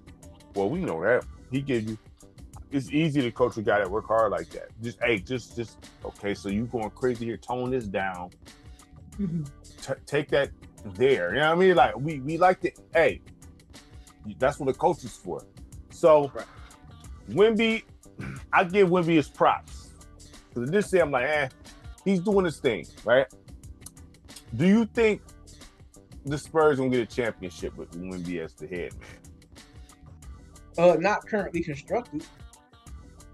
They 5-0. They celebrating like it's a championship. Oh yeah, I know, but not currently constructed. Currently constructed, because here's the reason why regular season success doesn't mean playoff success. Regular season success, you got a different opponent almost every night. So the focus on putting together a game plan is not the same. Mm-hmm. The way the NBA playoffs is designed, you're going to have tomorrow. Yeah. You're going to have tomorrow. The way the playoff system is designed, it's designed for the best team to win. Whether that be the combination of just players and coach, or elite coaching with I players, or elite players with I coaching. Whatever combination you come up with, there's some version of elite that you got to beat in a 7-game series. You got to beat them 4 times. Is Victor showing to be elite? He's showing right now that he could be elite.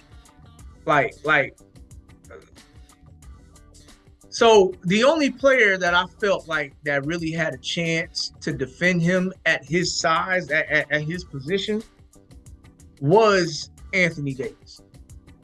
Because I don't feel like there's not no healthy batch of defensive players in this league, for one, and then especially at the big man spots. Right. So I felt like Anthony Davis was like the only guy that could really stand a chance to like guard him in every aspect of the game, because Anthony Davis is one of the only bigs that can defend the perimeter and defend the paint.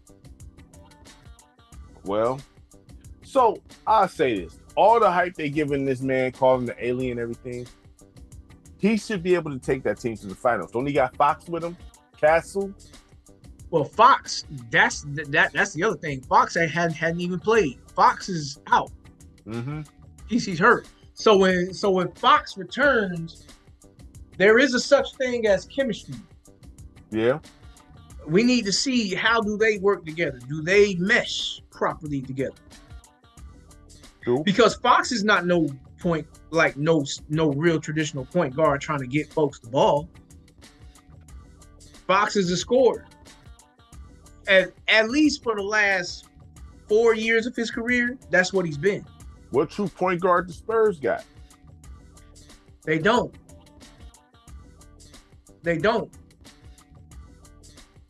So I mean, would Fox's help? But they just need the players that's going to be looking for Wemby to get him the ball. Pretty much, that's really what they just need. They don't need nobody that's trying to disrupt what's going on. They Wemby need somebody. can't score all the points. Huh? Wemby can't score all the points. That'd be an easy.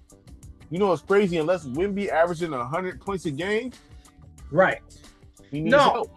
No, I'm not saying that Wemby needs to score all the points, but essentially what I'm saying is folks got to understand and they got to know their role and they got to play their role on that team. So folks got to understand that we go as far as Wemby takes us. That goes for De'Aaron Fox, Castle, all of them. They need to understand that Wemby is going to take y'all as far as y'all going to get. Not that you won't contribute. Not that you won't contribute because can't nobody do it by themselves. But if you're trying to climb certain mountains, you need certain players. And Wemby for y'all is that player. So De'Aaron Fox, do you understand that? When it comes time, when it gets to those moments in the game that you was talking about, those moments where it's like, okay, we down 1, 8 seconds left to go. Who's getting the ball? You giving it to Fox? Can get busy. What? So this is the thing, because Fox is not some small fry here. No, he's not. But what I'm saying is, and it's not that Fox can't take those shots. It's, are you at least looking for Wemby first before you take the shot?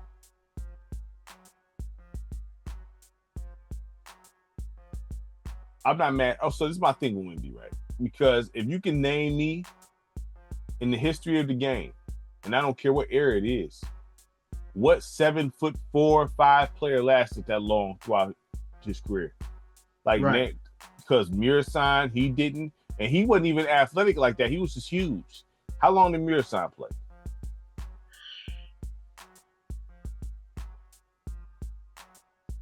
Man, look.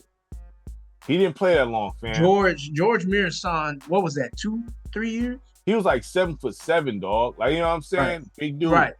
Not Bol Bol, but Manu Bol. How long did he play? It wasn't a long time with him either. You know what I'm saying? Like, all these trees, like these big, gigantic, abnormally tall guys, they don't last that long. Chet Holmgren, didn't he have a bad injury last year or something like that, and he was out for he already had a serious injury. Right. Then Yao Ming, how long did he play? Like 4 years, 4, 5 years, and then he had a fracture that ended his whole career in his foot. You know what I'm saying? You're not supposed, like, being that big playing basketball. It's like it's a certain sweet spot in height. It's like, I think 6'10", 6'11", probably the sweet spot, maybe even 7 foot. But once you get past, like, dog, it's like 7'5", and the stuff Wemby is doing is like, your body is not meant to do that. You know what I'm saying? And at some point, and it never fails, unless he may break the code. He may break it, but I don't know. I don't have high hopes of him having a very long career just due to the human body, bro.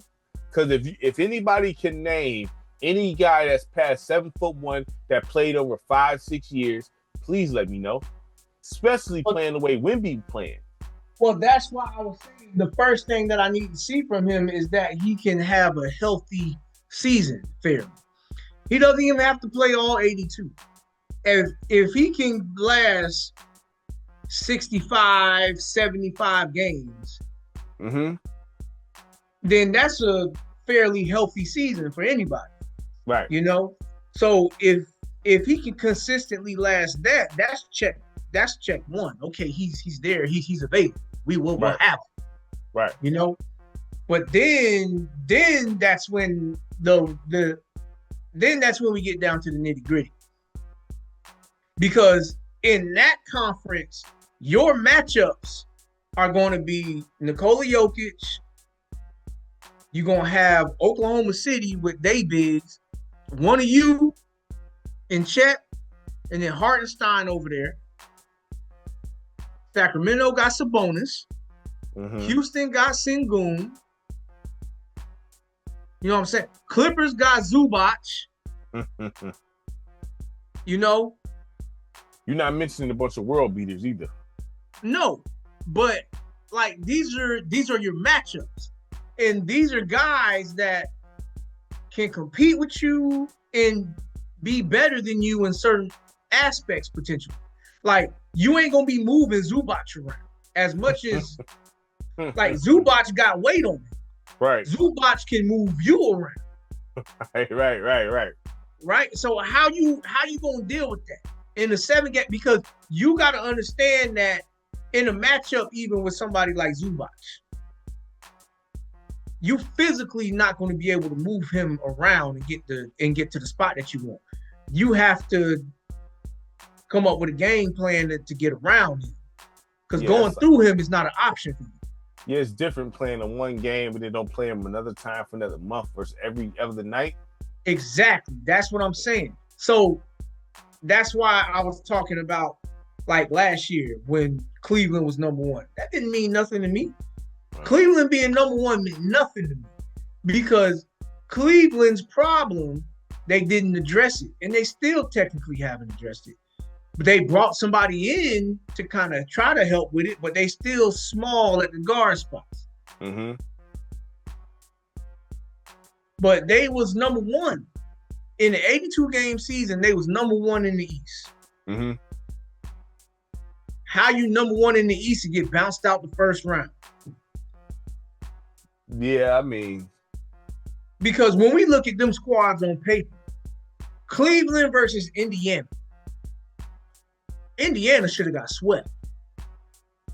Well, if you going by what the paper says. Because you got Donovan Mitchell. Huh? Swept though? I mean, you have a champion Pascal Siakam, and you got Tyrese Halliburton, who you give high praise to. Yes. You're not going to get him a win? Well, I'm thinking about the totality of the rosters. And then the Pacers ain't no small team either. That's a long team, dog. Neither is Cleveland, bro. Neither is Cleveland. Yeah, but down low. Okay, so Cleveland got Evan Mobley. Right. Is he that much better than Miles Turner? Yes. Is he? You sure? Yes. Miles Turner is just a big dude that can shoot the occasional open three. He don't rebound. He don't defend the rim. Does Evan Mobley show it? He's got the talent. Does he show it though? Here's why they got bounced the first round. Because you can have the talent all you want, but if you don't show it, you at the crib. And guess who was in the finals? Right. Miles Turner. So I'm just saying, like, you know what I mean? But in the same token, Miles Turner doesn't consistently show it either. No, but I'm just asking. So overall, you think Evan Mobley is better than Miles Turner? Yes, overall. I can do a whole lot more with Evan Mobley and get 10 rebounds with it. And get 10 rebounds. Like, Evan Mobley is one of those players that skill set says I can dump it down to him and I can get points. Does that happen? I can't do that with Miles Turner. Miles Turner ain't got no kind of offense like that. So Miles Turner is just, when I'm open for the three, you can give it to me. which is part of the reason why he's fitting in perfectly with the Bucks right now, because he's just filling that Brook Lopez role. Yeah, that's how the offense ran, because Giannis. You know what I'm saying? Right. That's due to the Giannis, because he got to go to the who. If Giannis is constantly in the paint, your big technically can't be in the paint because he need all that space. Right. So he's fitting in perfect with them. A stand in the corner shooting three big. So he's fitting in perfectly over there. But when you get past them, then you got Jared Allen over there, Darius Garland over there, Matt Strus over there, Karis LeVert was over there last year. Then they also had Sexton went to the Hornets. Who? Colin Sexton. He with the Hornets now. Well, I think he was with the Jazz last year. I think. I'm sure. Right. Yeah. So I mean, but I'm just saying, when you talking about the totality of the roster, from top to bottom, Cleveland had the much better roster on paper. But what they beat them in was size at the guard spot.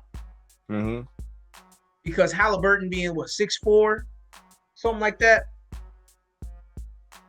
Tyrese Halliburton taller than that, bro. Like 6'9", bro. No, he ain't no 6'9". No, man, he ain't no 6'9".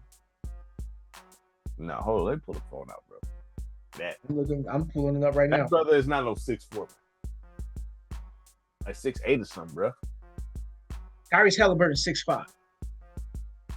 6'4". Nah, man. Why they have him listed at 6'8" at one point? I don't know what you was reading, but they got Tyrese Halliburton listed at 6'5", 185 pounds.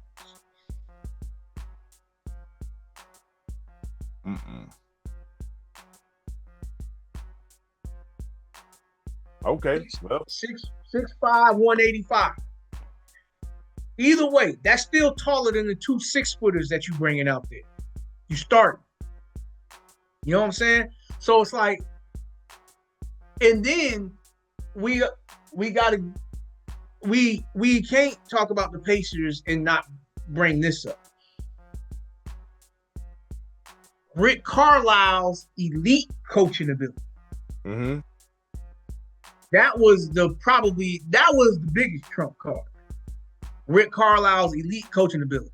Well, this is one of the greatest coaches of all time, if people know. You know what I mean? Right. So you got Rick Carlisle as your head coach versus this dude that they fired my man's for. What's his name? Bigger staff with us. Is it Snyder? No, Snyder, he's coaching Atlanta. What's my man's name? Cavs? You got me thinking. I don't know why I keep saying Snyder. You know what I'm saying? Let me see. Kenny Atkinson. Okay. Yeah, he's not a bad coach.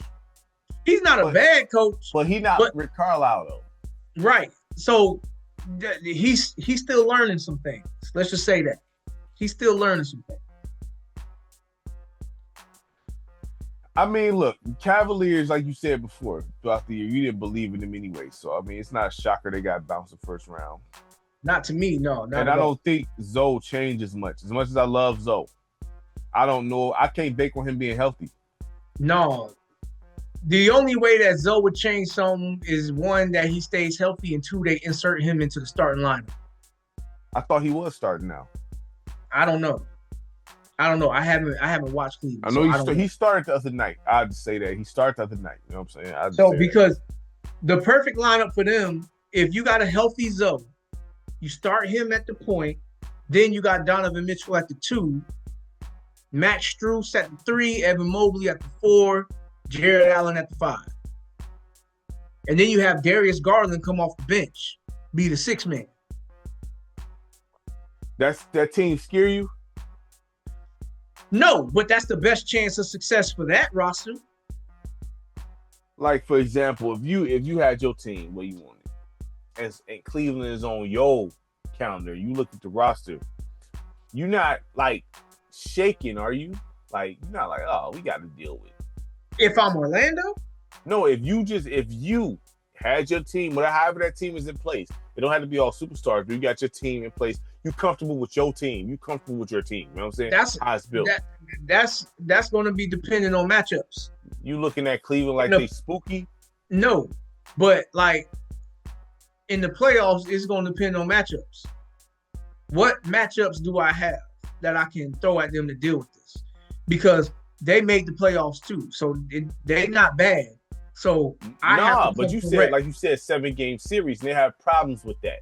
So right, yeah. I mean, right, right. So I'm not shaking in my boots about it, but I'm looking at my matchups and I'm like, okay, all right, so we can do this. All right, we can do that. And I'm like, okay, so this is the plan here. So how before we go back to AD, how far you think Cleveland going? I think they already reached their climax. Yeah, but so another first round exit? Yeah. Currently constructed. I can't debate with that. Now, the only thing that they got going in their favor right now is the injuries to some key players in the East. Like not having Tyrese Halliburton, you might not have to worry about seeing the Pacers at all. And then not having Jason Tatum, you might not. So it sounds like you saying they ain't contender status now. No, because when I look at Cleveland, I feel like Detroit can beat them. I feel like the Knicks can beat them. Mm-hmm. Based on the guys that we saw last year, I feel like Orlando can beat them. You know, the new suspects to the conversation from last season, Chicago and Philly. I think Cleveland can beat Chicago. If Embiid is healthy, I don't think they can beat Philly. Well, with that new cat, you know what I'm saying? VJ Edgecombe, something like that. That guy there, where he playing? Yeah. Right. Look, and then Milwaukee, it's the same thing. If Giannis is healthy, he can have Cleveland eating from his hand. Looking at these standings real quick, trying to East, right? So and Miami is number 4, so they're gonna play hard right now. Yeah, they are. I mean, but you can still beat them guys. You know, you have it's gonna be a headache. That's all. You're gonna have a little bit of a headache dealing with them, but you can still take care of them. And then Atlanta. Atlanta's my dark horse team to get right now. And with Trae Young being hurt, we need to see how that affects them and whatnot. But if everything is healthy, if I'm Atlanta going to play Cleveland, I ain't shaking in my boots. No, Atlanta, they got too many young guns over there. The team that's bothering me right now with the record, which I can admittedly say I haven't seen like that, is Toronto. They're 2-4. That tall, long team with all that talent, y'all 2-4. I mean, well, we said this before. Brandon Ingram, he don't got it in his chest. Yeah, I mean, they invested in Brandon Ingram. Toronto should be RJ Barrett. You know, bruh, Toronto, you got Scotty Barnes, RJ Barrett, Brandon Ingram. You got Emmanuel Quickly. You got even my man's Jacob whatever. I pronounced that all wrong. But you all right, because I understand why you said it, but it's one of them foreign names, and so like it's not pronounced like the JA is not pronounced like an English way. My man's solid though. He not trash. Like, no, there's no if you a good coach and got this roster, this is some pretty decent stuff to work with here. No? And then you got the Grady Dick kid. Man, I'm looking at this roster like, bro, come on, man. Y'all should, you know what I'm saying? Y'all should give any team problems. And the other thing about that is I think they got the same coach going into this season that's been there for the past 2 years. So you got some coaching stability here to where you know what he expects out of you and how he coaches, his coaching style. Yeah. So like this team, they should be doing better. but I think they invested in some of the wrong players. Like, because right now, anybody investing in Brandon Ingram, as talented as he is, that doesn't sound like a good investment. Yeah, I mean, I agree. It's like, even I'm looking at this like, bro, y'all should be at least, y'all shouldn't be down no number 10. I'm not saying y'all should be number 1, but y'all should be like hovering in that 5-6 area, not on number 10 with the talent that's on this roster sheet. You know what I'm saying?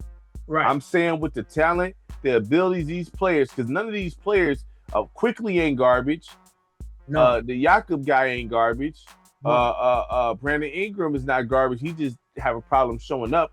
RJ Barrett, Scotty Barnes, you know what it is with Scotty Barnes. So it's like, y'all should be. Scotty need to go to a different team, man, dog. Like I'm gonna just say, because what's my man name? Ingram is not a player that's worthy of investing in.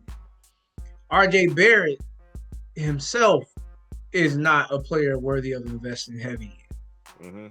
Jakob Poeltl is good, but when it comes to those matchups, like when we talking about those matchups, yeah, you can look good, but when you got those certain matchups where you got somebody that's at your position, because right now in the East right now, if you're a big man, you should be in paradise. Because you don't really got no matchups to worry about here. Yeah. Brooklyn, they got Claxton, but he's skin and bones. He's not really. I mean, Nicholas Claxton, he's a center, but right. Washington, Alex Sarr. Yeah. Second year, Indiana, Miles Turner is gone. Mm-hmm. They bringing up guys. They still got Wiseman on the roster, but who knows what's going to happen with that? Because he might be just used up goods now. Right. Charlotte. They don't got Mark Williams no more. He over in Phoenix. Yeah, but then New York is like, okay, what version of Cat are you going to get? Are you right? New York is what version? Boston don't got a big man. Orlando don't really got big men like that. We got a few guys that Orlando got some bodies that they can throw at you that they all play 3 different styles, but we ain't got no big man either. Cleveland, Jared Allen and Evan Mobley. And Jared Allen ain't even that cold. No, he's not really Evan Mobley has this. Evan Mobley has the skills to be cold, but I'd be like Ingram almost. But right. I mean, okay. And then you got Atlanta. Okongwu, he's good, but he ain't cold like that. And then you got Detroit. I mean, Duren, you ain't moving him around, but Duren ain't no killer. Nah, but you like him though. I do like him. Was that you comparing? You wasn't comparing him to Ben Wallace, was you? No, what I said was he's this era's Pistons version of Ben Wallace, meaning that he's that physical, muscular body tone player that's athletic, that can get off the floor, can rebound the ball a little bit. He don't got the same defense that Ben Wallace got, but he's their version of he's the closest version of that they've ever had since Ben left. So let me ask you this. I'm taking Ben Wallace over him if that's where you're going. No, I'm not asking. I'm saying, do you think this version of Duren is better than Orlando Magic Ben Wallace? No. I mean, and part of that is due to the style of play. Because Ben Wallace played in the era where it was a more half-court game, and you had to get busy in that half-court lane. Duren is playing in the era where it's all fast-paced. Everybody's trying to shoot threes and stuff like that. So that's not a good thing if you don't even consider him better than Magic Ben Wallace. No. Would you say he's better than Bullets Ben Wallace? I'm not picking Duren over any version of Ben Wallace. I'm not, because that's not a good thing. You do realize that, right? Right, yeah. But Ben Wallace is a Hall of Famer. Right, but Ben Wallace, he did not become Ben Wallace until how many years in the league? Right, but you knew, if you paid attention to it, you knew it was coming. See with Duren, you look at him almost like Evan Mobley. When is it going to come? What players have that killer instinct in the game today anyway? That's what I'm saying. See, like, you wish Duren had the same mind frame, mindset, or at least act like it as an Isaiah Stewart. Right. If Isaiah Stewart had Duren's body type and play style, he would probably be the best center in the league.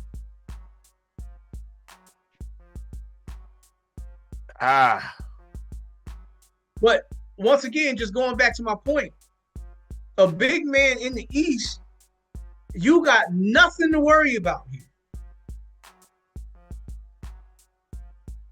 Yeah, I mean, all these.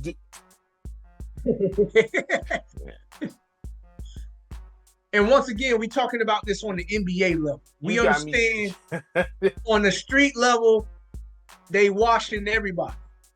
Like these cats, the fact that we really dissecting names like this is like, exactly. Evan Mobley could possibly, like Evan Mobley. Right, yeah. And then, like, the number one seed right now, Chicago, Vucevic. Vucevic is all right, though. I actually like Vucevic. He all right. Is he going to show up in the playoffs? Ask the same thing about Evan Mobley, brother. Right, exactly. Honestly, so dog, like I'm saying, like whoever you roll out, you got a chance. Whoever you roll out, you got a chance. I don't know who coming off the East at this point. I can't even call it. Right. Now, the West is a little bit of a different story because that's where the quality players, I shouldn't even say quality players. That's where the better players are at the big man spot. Before we hit that, we gotta jump back on Dallas. Before I lose train of thought. Yeah, so I was going with. If I lose train of thought, would you trade AD and Kyrie? Would you trade them? Immediately. I said I would add Klay Thompson to the books too. So to the picture. If you're Dallas right now, let's put Josh with the GM hat on. Okay? And you got, and they taking D'Angelo Russell. I don't like him.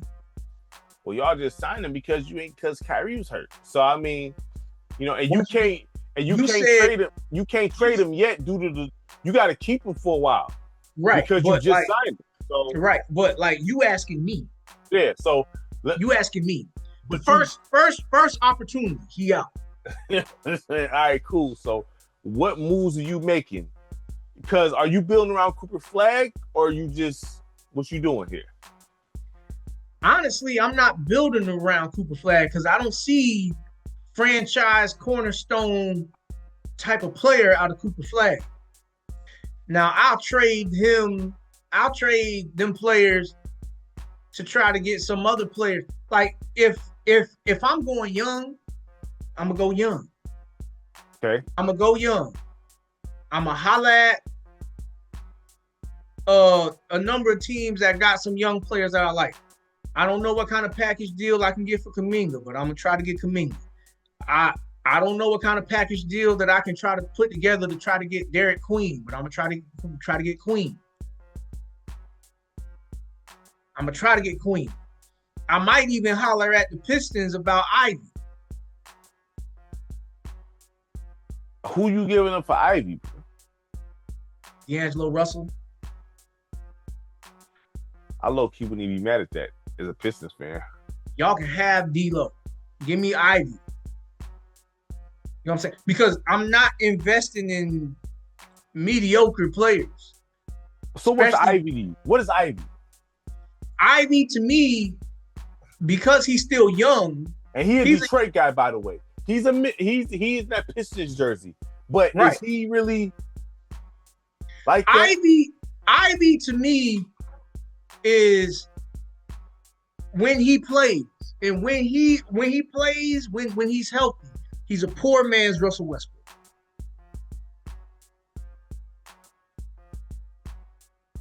I don't know if that's a good or a bad thing, sir.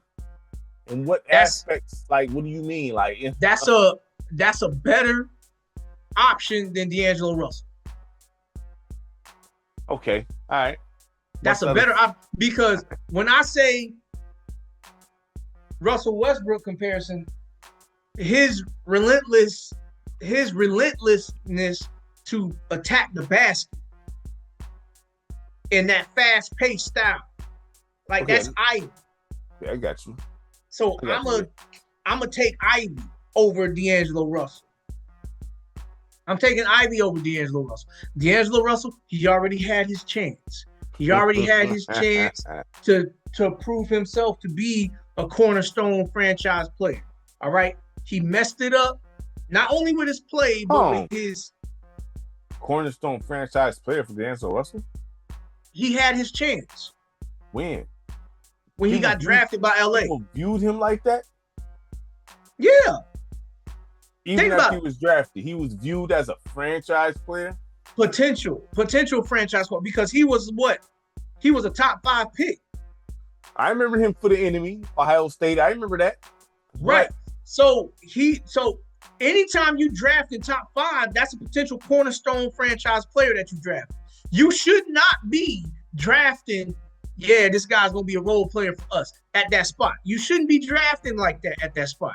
You need to be drafting the guys that's gonna be like, okay, this guy's gonna be a centerpiece to what we building around here. Looking at D'Angelo Russell in Ohio State, did you think he would be that in the NBA, like cornerstone guy in the league?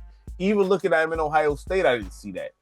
I felt like he had a chance to be a really good starting point guard. But I didn't look at him and say this, like, I didn't say nothing like this is going to be like the next Jason Kidd or anything like that. I didn't say that. But I felt like he could be a good starting point guard in the league. That's fair. That's fair. So, I mean, like, that's what you asking me. I'm calling out with all the young players. If I'm going young, I'm going young. I'm going young. Y'all gonna get y'all bumps and bruises. So, okay, Look, so how many years? I don't What's your patience with this? with Jason Kidd as my head coach. Because I'm keeping Jason Kidd as a head coach. No, as I'm of not right saying. now. I'm not saying. I'm just saying. What's your patience level once you go all young? Right? You go all young. You're gonna have losing seasons. You do realize this. I'm quite sure Yes. you know this. 100%. Right. In the West, you're gonna have losing seasons, right? Right. Even if you're playing good because you can't pull certain games out. What's Right. your patience level gonna be with this? What's your patience? How many years you gonna be patient with this? I believe in giving it a solid 3. If I give it 3 years, I feel like that's enough time for me to say, okay, we starting to turn the corner. If I'm not saying that we not turning the corner, then I'm changing my approach. Because even the players that I'm asking for, they're not rookies. These are guys that's been in the league for a couple of years now. So they in their mid-20s right now. Mm-hmm. So when 3 years come, if I acquire them, they in their late 20s. No, you're right. No, I'm just because that losing the pitch. Listen, man, losing for all them games is gonna weigh on you, man. Like, Right? Yeah, but it's gonna weigh on you, man. But like this is going to be my spiel to them. I'm gonna tell them like this: look at the Miami Heat. They roster is not an elite roster. You can almost argue that they roster is not even really good. You already know how I feel about that. That's the Spo show. But Spoelstra in that culture of Heat culture, it's got to be a real thing. They win a lot of their games just by playing harder than the other team and playing smarter than the other team. So I'm going to try to incorporate that kind of approach with the young players.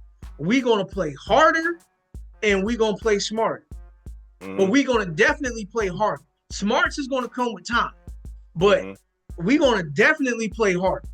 We're gonna make them fight for everything that they're gonna get, and we're gonna make them fight for everything that they're gonna keep us from getting. This, like I done told you already, I take a team of 5 guys that work hard, that want to win, that can't stomach losing, that don't have all the talent but willing to try. I will take them over the talented dudes all day, every day. I would. I'm serious. You know what I'm saying? I would, because man, like I mean, it seems like that's the same approach for a guy like Doc Rivers. Like his best coaching job still to this day was that Clippers team that had no superstars. Was that Montrezl Harrell and but it was alright though. Yeah, you know what I'm saying, like that's what I'm saying. They played hard. Them dudes played hard. There was no egos that was bigger than the locker room. Yeah, like I will take guys like that all day, every day, because listen, let's say for example, let's throw a 2-game season out there, right?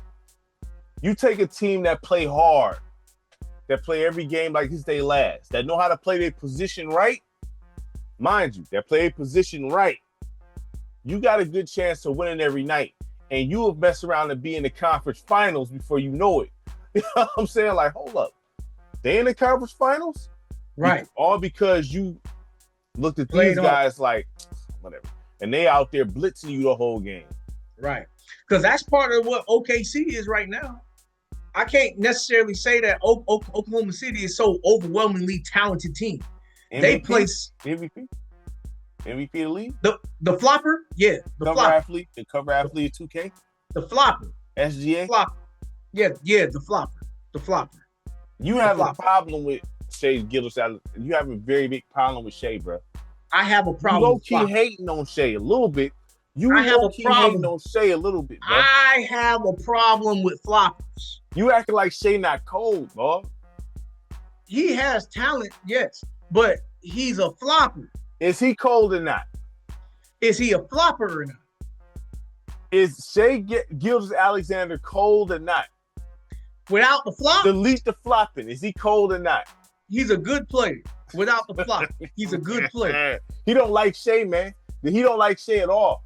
Like he not cold. He like Shai is not. Listen, I don't like the flopping, but Shai is nice, bro. Shai nice. Without the flop. Same thing with Brunson. Brunson started flopping a lot too. No, he's not. He's not talented better than Shai, but like he has a similar impact than Shai. He has a very similar impact. He's not playing with that Knicks team, bro. Like he got weapons, man. Like listen, look. What I'm saying here, you get the best version of Brunson and the best version of Shai. The impact is not that different. I'm going with the MVP and the champion in the West, in the Western Conference, bro. He in the West. Okay, man, come on, man. He said it's like a little bit different impact, bro. Like, you serious? Nah, you hating on Shai, man. You hating on Shai, man. You straight hating on Shai. Nah, man. No. Look, when you watch the game, who set the tone for the game? Caruso and Dort. They set the tone for that game defensively. They the ones that's out there guarding the goons, pressing them, and they the ones that's forcing all the turnovers that turns into easy buckets. They the ones that's doing all of that. You think Shai get easy buckets? He get flop buckets.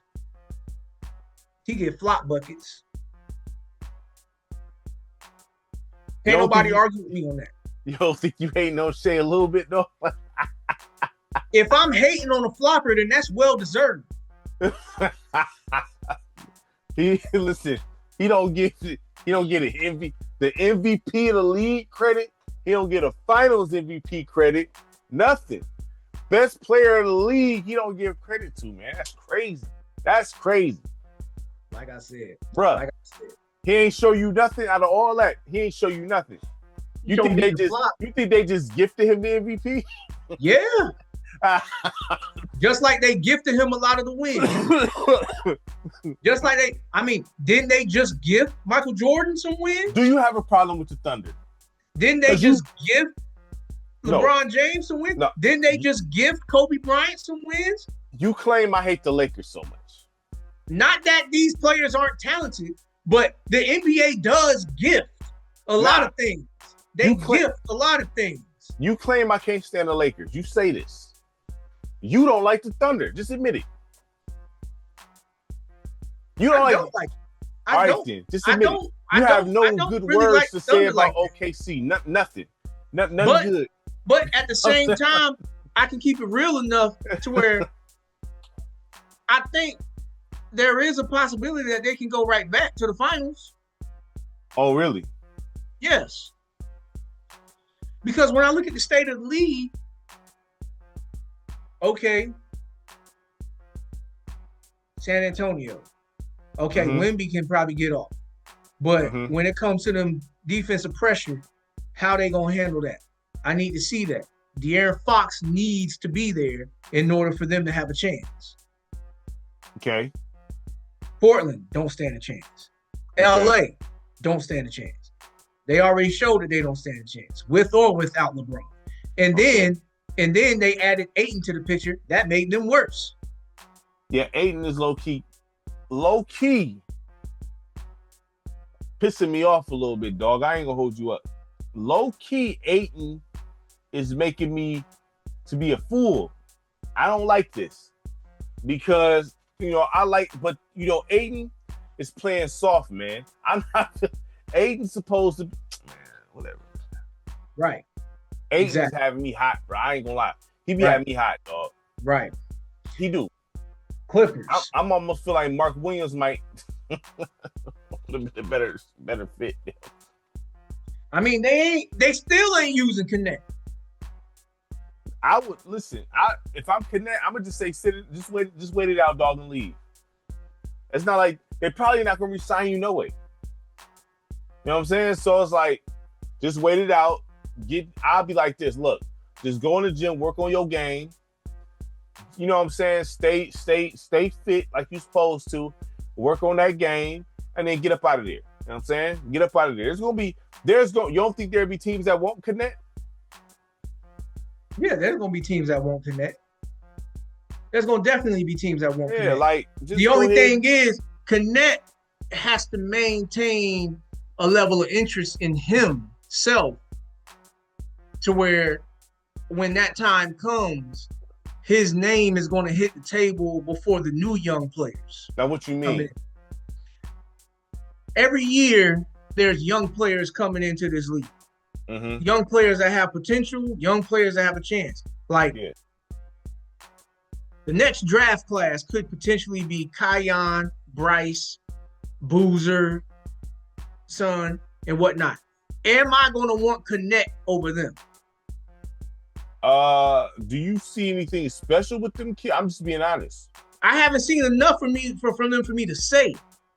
So what I'm saying is, if those players pop off to be worthy of a first round pick, and I got the ability to get them, am I going to want Connect over them? I mean, because that's going to determine a lot of this. He needs to maintain a level of interest from the rest of the league, or else he's going to be getting the table scraps. I'm not disagreeing with you here, but him being a shooter, right? We see the thing with Connect, right? Which baffles me when it comes to LA. Baffled. We've seen him go off. Like, not some weak going off. I'm talking about literally going off. We haven't seen it in the regular season yet. We've seen it in preseason, but He we hasn't haven't got the shot right. to Yes, do it. that's You know what I'm saying? but that's what I'm saying. And I think part of the reason why he hasn't got the shot is his defense is that bad. Once again, we just talked about how horrible the defense is in the league. Is that an excuse? I'm not saying that it's an excuse. I'm just saying that's the only thing that I can come up with. Because on LA, now you got to look at it. That's your best offensive guy, 100%. No question. Yeah. And then Austin Reeves he's doing what he's doing. Big salute to that guy. He's doing what he's doing. You know what I'm saying? I know you like this. You know what I mean? You know, I know you like to see Austin Reeves going off like this, hitting game winners and all that. You know what I mean? Big salute to Austin Reeves. But, you know what I'm saying? Like, you could still fit Kenneth in there somewhere. If I'm Detroit, I'm trying to make an offer. I don't think his price is that high.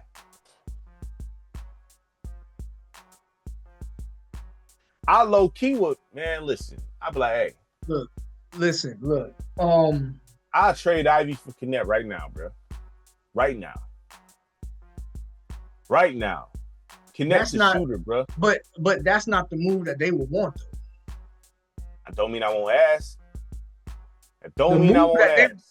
The move that they would want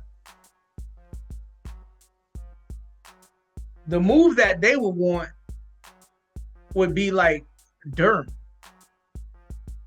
I'm not against that. You know what I'm saying? I'm not against that.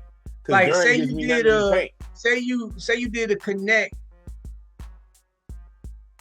I don't know if that is something that could happen straight up or not. If not,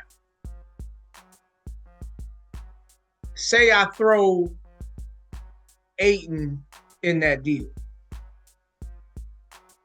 That sounds like that's too much. You know what I'm saying? Like LA, like, so you want Kenneth and Ayton for Duran? Well, I mean, I'm just trying to think about ways to make it work. I'd pull that quick. Like, oh, words? Immediately before you change your mind. Like, you know what I'm saying? Let's go ahead. Let's run that. You know what I mean? Let's run that. Because even though you pretty much replacing Duran with somebody who can score down low. You know what I'm saying?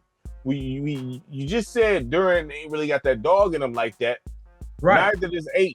So the thing is, at least with Ayton, I can get some scoring down there. You know what I'm saying? At least I get 2 scores.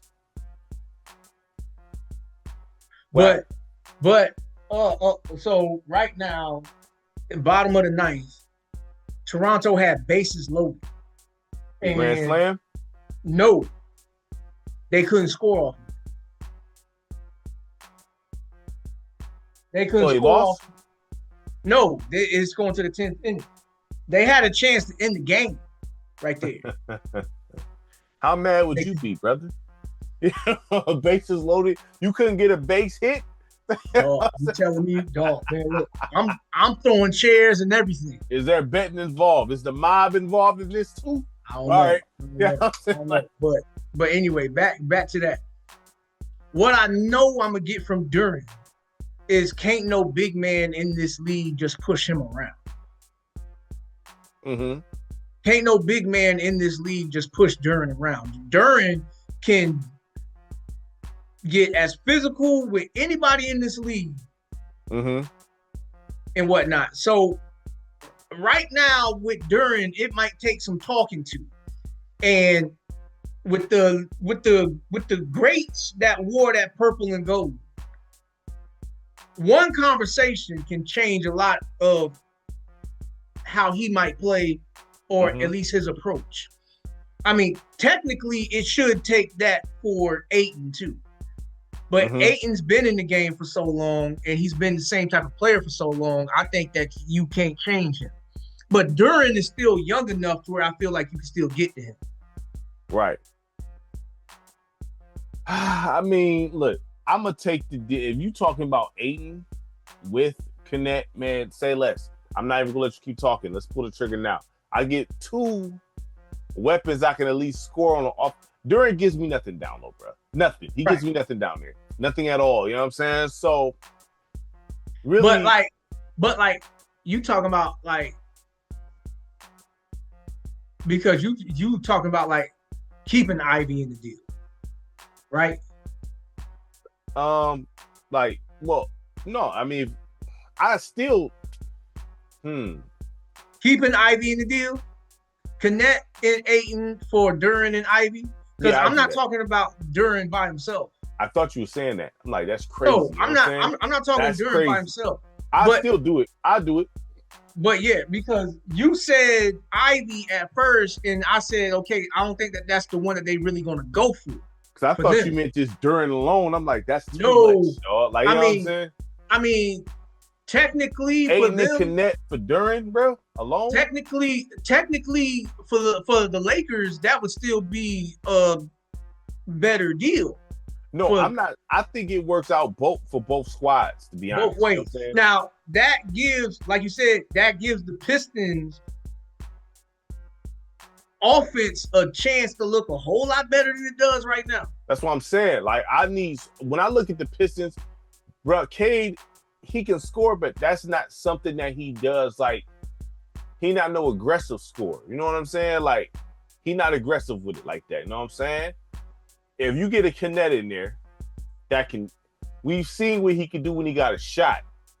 But the thing is, will Detroit give him the shot? But that will be the point, because if I'm in an office and if I'm making this move for Connect, I'm telling Bickerstaff, yo, I'm getting him for a reason, bro. He's not sitting down, bro. Right. So right now the starting lineup for the Pistons is what? Look at that real quick. It's Cade, Duran. Is Asur starting or is he coming off the bench? I gotta look. I don't remember. I don't remember, to be completely real with you. I don't know if he's still like kind of, because the blood clots. I'm looking at the depth chart right now. So he's starting. So what's the full starting it's lineup? Cade, Duncan Robinson, Asur, Tobias, and Jalen. Tobias. Oh my God. All right. Jalen Duran. I would low key. You can swap Cade. How is Duncan starting over Ron Holland? He's that shooter that they need on the floor. Which is, if you get Connect, he can just take that spot. Connect a 3, right? Or is he just a 2? He a big 2 if he is. What does it matter in this day? Man, listen. You know what's crazy? Because if they got Duncan Robinson starting, okay, cool. Obviously, Ivy, he must be hurt still, bro. Yeah, Ivy is hurt still. Cool. So if we made that move, right? Ivy and 8 for Connect. Ivy and Duran for 8 and then Connect. Right. So we could take out Duran, put in 8 in there. You put Connect. I might want to trade a Sir Thompson due to the blood clots. It's business. It's business. But he's playing. Blood clots never go away, it seems. They always come back, bro. You know what I'm saying? Like, I'm just being honest. So while he playing good, I'm like, hey, y'all take a Sir Thompson, y'all get a defender and everything. You know if I'm the Lakers, I'm definitely taking that deal. Cool. I'm definitely. Our offense is low key lethal. I get Asur, and I get to pair him with Vanderbilt. Vanderbilt is a hustle guy. Bruh, like, if we had Connect in that lineup and had Aiden at the 5, that's a lot of offense. Ideally, yes, that's a lot of offense. But so I don't know, did you say this or did you not say? Is Cade a real 1 to you? He a 3. He's a 3. It's like this. You know how Scotty can run the 1s if necessary? Right. Look at him like that. To me, Cade Cunningham was a 3. He's so a point who's running forward. the 1? Who's running the offense then? He had to be a point guard. But this is the thing, right? Because since he don't like to score like that, you got Duncan Robinson and you got Connect out there that can shoot. You know what I'm saying? Theoretically, it'll make Cade Cunningham look like an elite point guard almost if you kicking it to them and they shooting like all the time. Like, seriously, you know what I'm saying? Even though it'll mask it, because he don't got to really. All they got to do is get to their spots. You know what I mean? Catch and shoot, bang. You know what I'm saying? Both of them low-key cold at it. But you know you're gonna be annoyed with Ayton. You're gonna be annoyed with Ayton. I know, but he don't score. You're gonna get driven up the wall. You're gonna get driven up the wall with Ayton. You're gonna be watching Ayton get bullied in the East with them bigs that I just listed you off for. But that's when you take Tobias out the lineup and throw Isaiah Stewart in there to back him up. So who's gonna be the third big for when one of them get in foul trouble or when one of them needs a breather? This Paul Reed guy. You know what I'm saying? No disrespect to Paul Reed, but you know I mean, it's gonna have to be him or something, like straight up. You know what I mean? All right. Well, that's you on a team for a reason. You got to play at some point. Yeah, but you know that playoff lineup is going to shrink. Right, but look, this would not be the last move I make, bro. Like I'm just saying, like it's not gonna be the last move I make. I would try to get me a cold force somewhere, even though they're not around. I'll try to find one. So, let me ask you this: since you said, because you told me this other day, you feel like you could swing Kyrie for Ja. You said that. Yes, I think you really can, especially now. Especially now. All of this stuff going on around with him. Said, ask the coach. I don't even know what happened. I didn't hear any news. But then again, remember all that news that was circulating talking about the Mavericks, or not the Mavericks, but the Grizzlies want to build around Jared Allen. Jared Jackson. You told me that actually. You know what I'm saying? Right, yeah. Mm-hmm. So, which to me it sounds ludicrous. But that sounds crazy to me, honestly. But if I'm moving off a job, I'm building around Edie, hoping that he'll be healthy. Or I'm just going to start from scratch. I'll build around Edie before I build around Jared Jackson. Yeah, Edie that's what I'm saying. Edie seems to be a better pro player than college. Right. Mm-hmm. I mean, we definitely see that. Yeah, like clearly. So because like he ain't getting moved around easy. No, like he kind of nasty down there a little bit. Like, all right, okay, but there's obviously some turmoil in there. I mean, right. Ja, obviously, the way he was acting, that's clear as day. You know what I'm saying? So, right. Mm-hmm. Yeah, issues with the coach. So, because that kind of brings us back to Dallas and all that. So, would you trade both AD and Ja AD and Kyrie for Ja straight up? No, just straight up. If they said we want both, if you want Ja, we want AD and Kyrie straight up. No kind of extras, no cash incentives, nothing. Just straight up.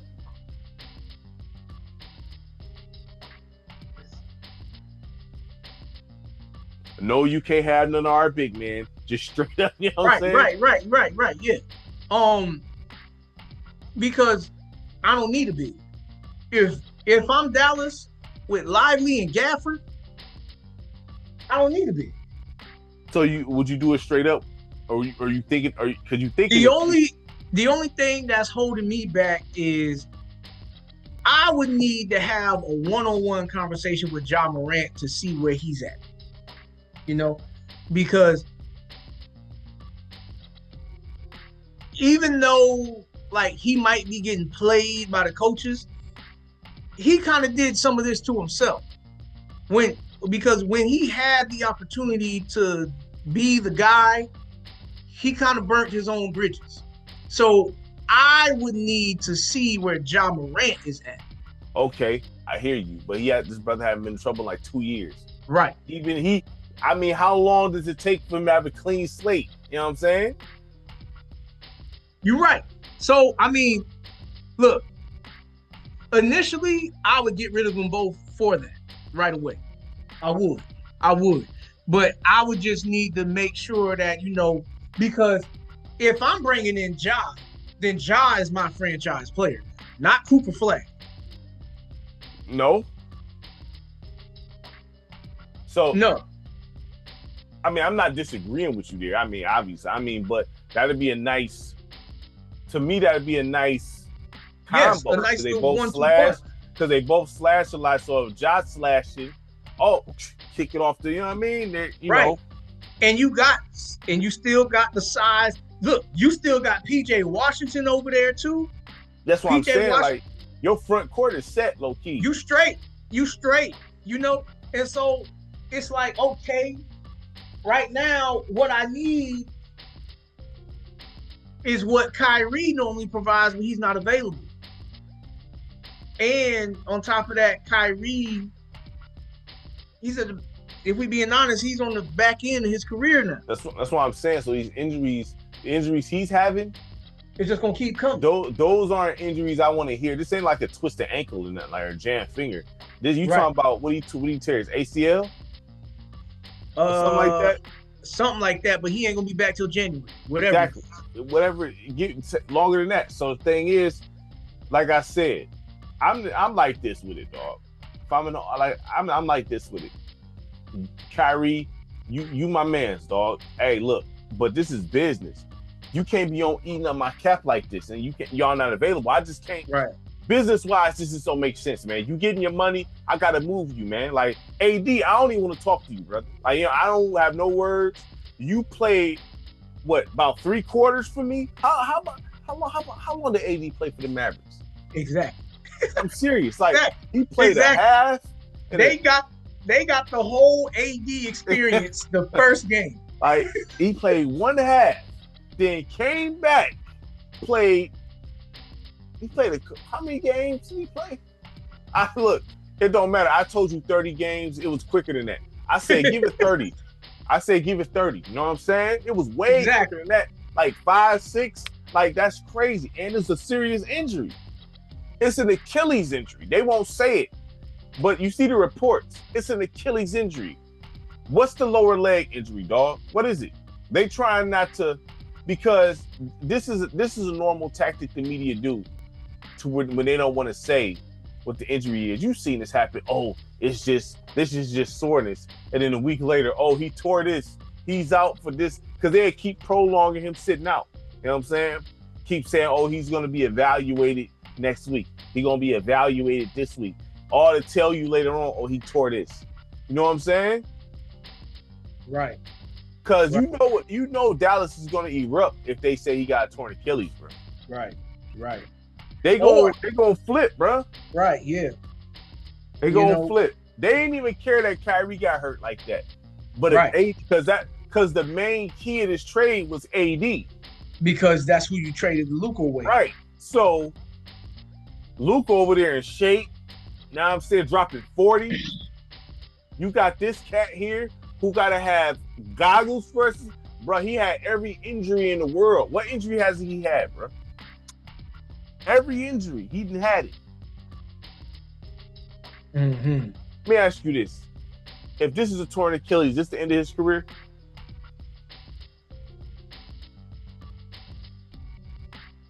Huh? If he has a torn Achilles, I ain't gonna say it's the end of his career, because I think they're gonna still try to give him a chance when he comes back. But like, it's gonna be the ultimate acceptance of AD's downfall. It's kind of like where we at with Porzingis now. You know, it's like Porzingis now, you don't really expect a lot from him. So when he is available, you appreciate what he does give you.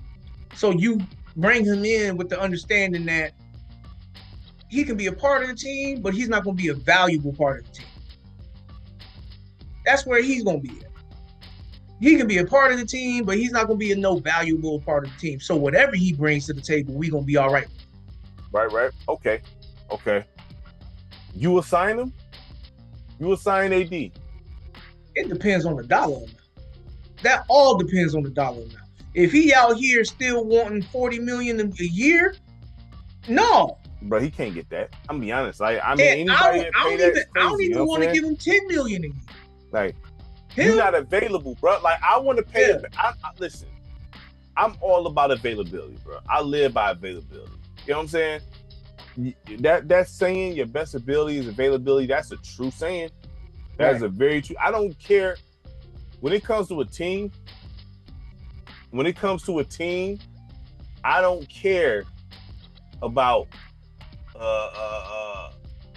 the names on the roster if you're not available. Okay, I don't care about what tickets you sell, what jerseys you sell, because if you're not on the floor executing, it really doesn't matter. You know what I'm saying? Because I'm paying you to sit. You know what I mean? And you're having all these phantom injuries, all this stuff. It becomes a liability at some point. I'd rather give somebody a shot, give somebody a chance. That's thirsty for the opportunity to play in this league.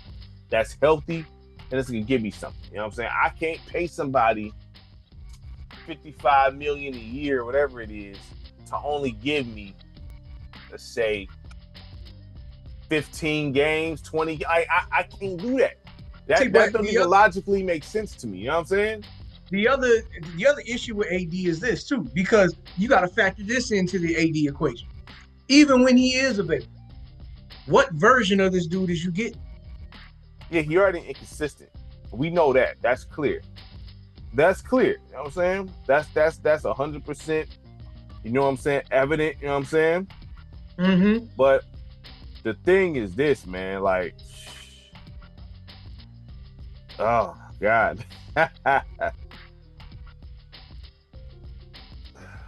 Look, I need you available. That's the bottom line.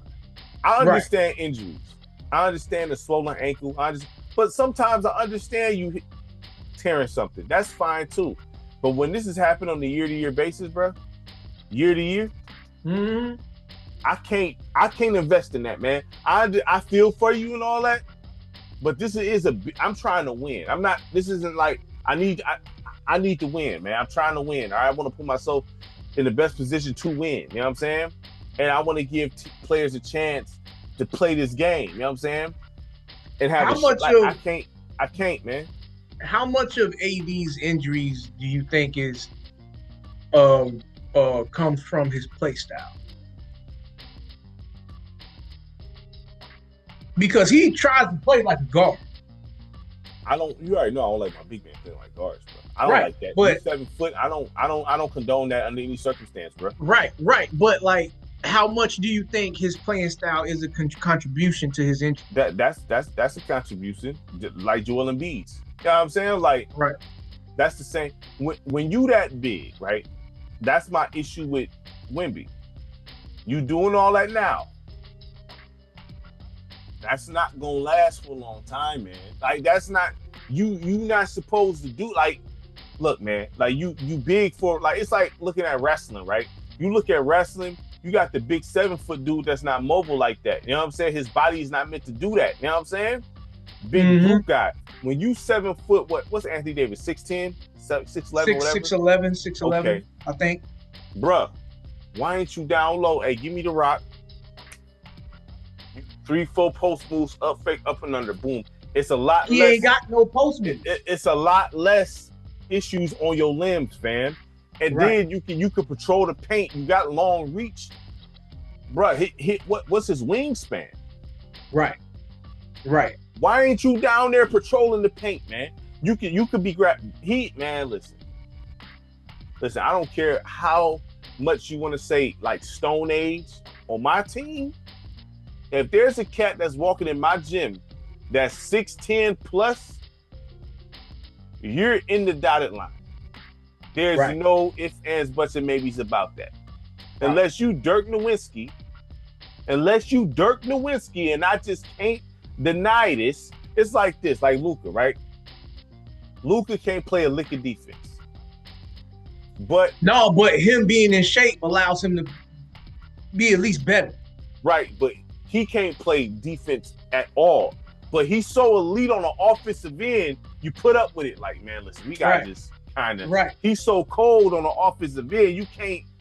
It's like, you can't play defense at all. Just give me some sort of effort. Just give me something. Move or something, and we can kind of build around this. You know, because he's that elite on the offensive end, right? So there are certain players you can deal with certain things with. But if you 6'10", walking in my gym with that long of a wingspan, you're down low, bro. I don't want to see you in the perimeter unless you Dirk Nowitzki. And even Dirk Nowitzki played down low. Right. You threw it to Dirk Nowitzki down low. I've never really seen him get blocked down low. No, because that fadeaway is he came up with a move. I have never seen this move. dude get swatted down low like that. Right. I'm quite sure it's footage. I haven't seen it. Right. See, but like my thing is with him, he came up with a move to where he can exist down there. Because as simple as it is, kicking out that leg gives him space. Bro, he's 7 foot. You not, bro, that knee leaning back like that, how you getting that? It's like the hook shot. Exactly. Now, if he just turned around and did a straight up shot, then he probably getting blocked. But that simple lean with the leg, that gives him with all the high release. Yes, with the it's all the way up here. You know, so like that's something. AD hasn't done something as simple as that. AD is a tier 2 guard, a forward, bro. That's what he is. Would you say he a bronze, silver, or gold piece? You talking history or you talking period. Right now? Yeah, I mean just period overall at this point because he's been in the league since silver. He's silver. I agree. He's silver. Silver. He ain't the gold standard. He ain't platinum. Right. No, he's silver.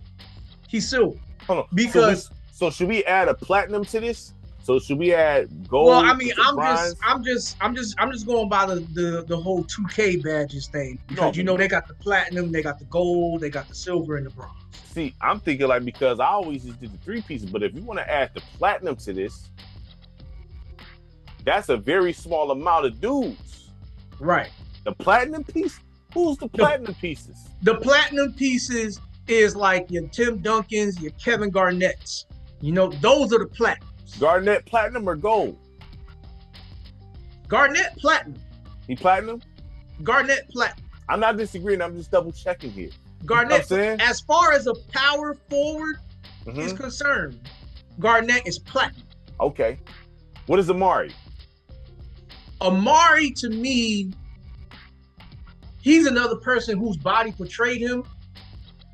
So I would put him in like that gold touching silver spot. Okay. So gold touching silver. Low gold or high silver? I would go with low gold first because there was a point in time where he was the best power forward in the game.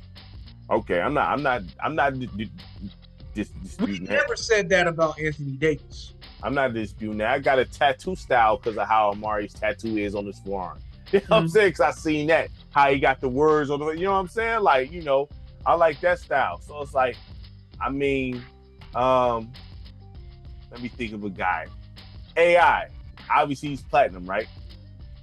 Allen Iverson? That's platinum, right? I mean, to me, he's platinum status, but I would understand if anybody wanted to try to knock him down to gold.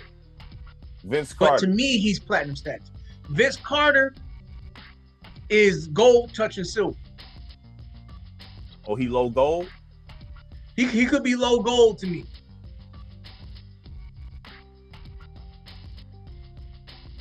David Robinson.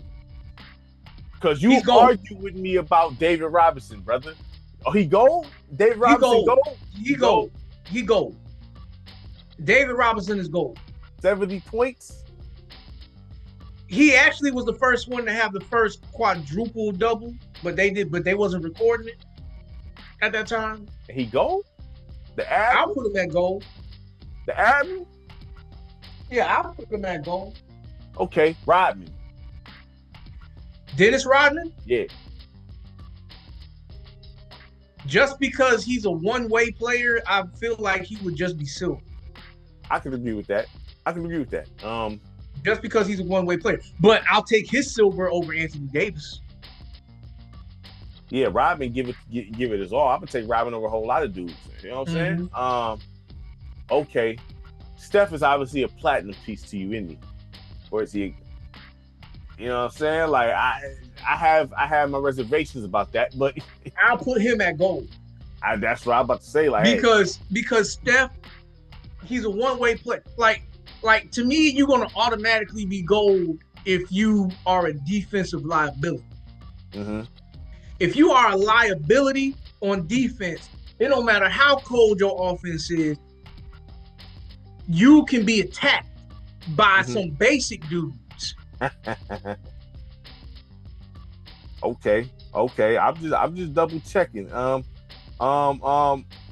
that's an interesting conversation, actually. You know what I mean? Let's see. I'm trying to think who. Gilbert Arenas. What is he?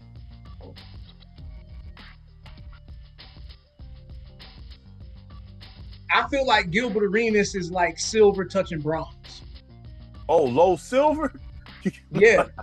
Just because it was, I mean, not his skill level, but just because it was the how short of a span it was. Okay.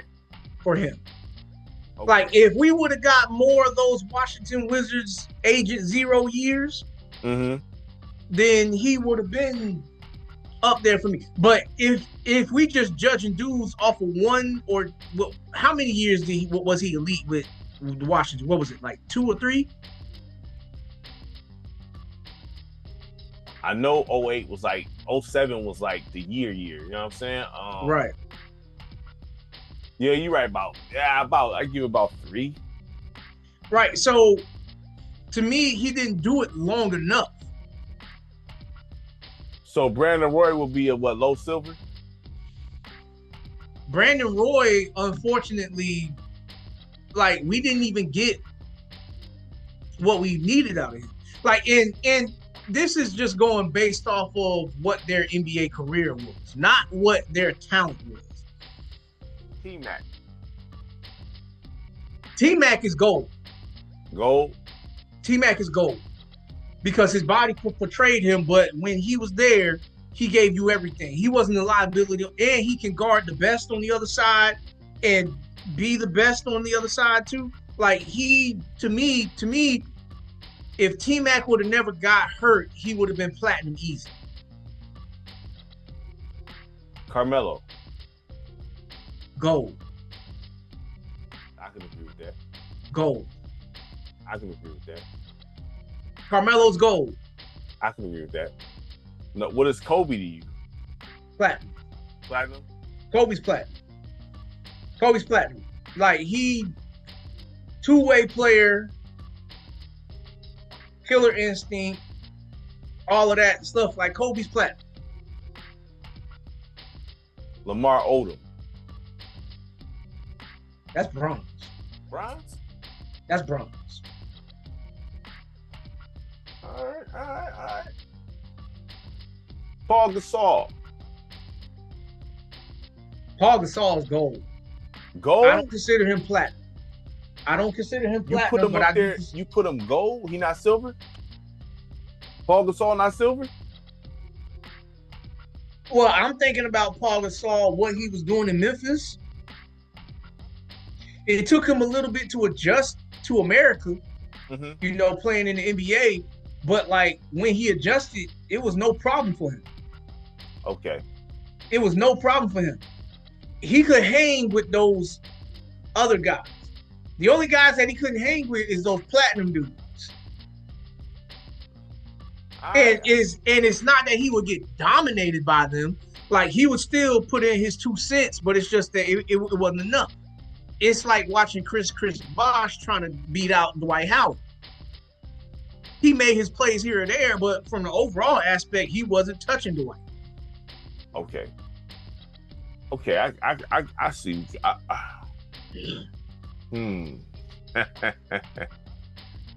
I see. Okay.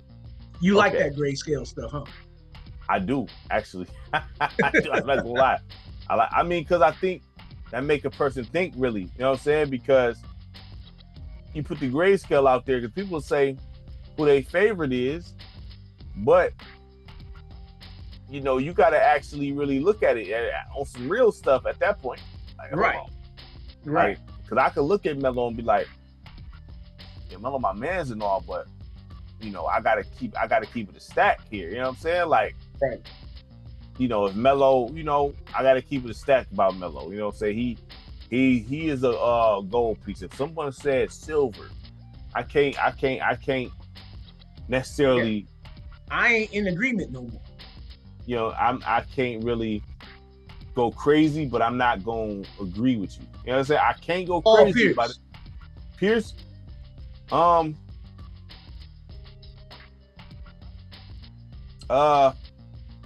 I say he a gold. I don't think he a platinum guy. He a gold guy. No, he definitely ain't no platinum. He a gold guy. He not silver though. But I feel like he might be lower tier gold. You could probably say that, but he's definitely gold though. He's gold. However you want the gold, he gold. You know what I'm saying? Because Paul Pierce, you know, he didn't have a good team for a while. And when he got, who came in the league first? Him or Twan Walker? Was it Twan that came in first?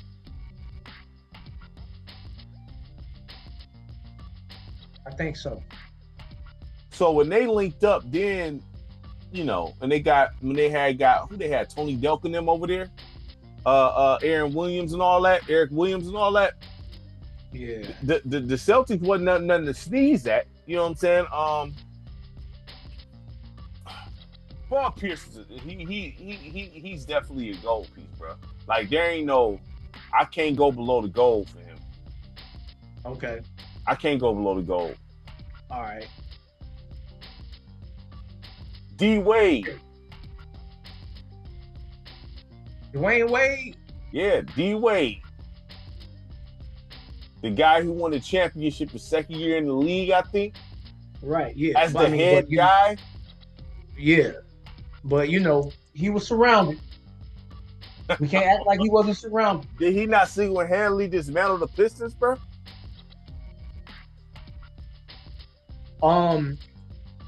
My thing with Dwayne Wade is that finals against the Dallas when he was by himself. That's where he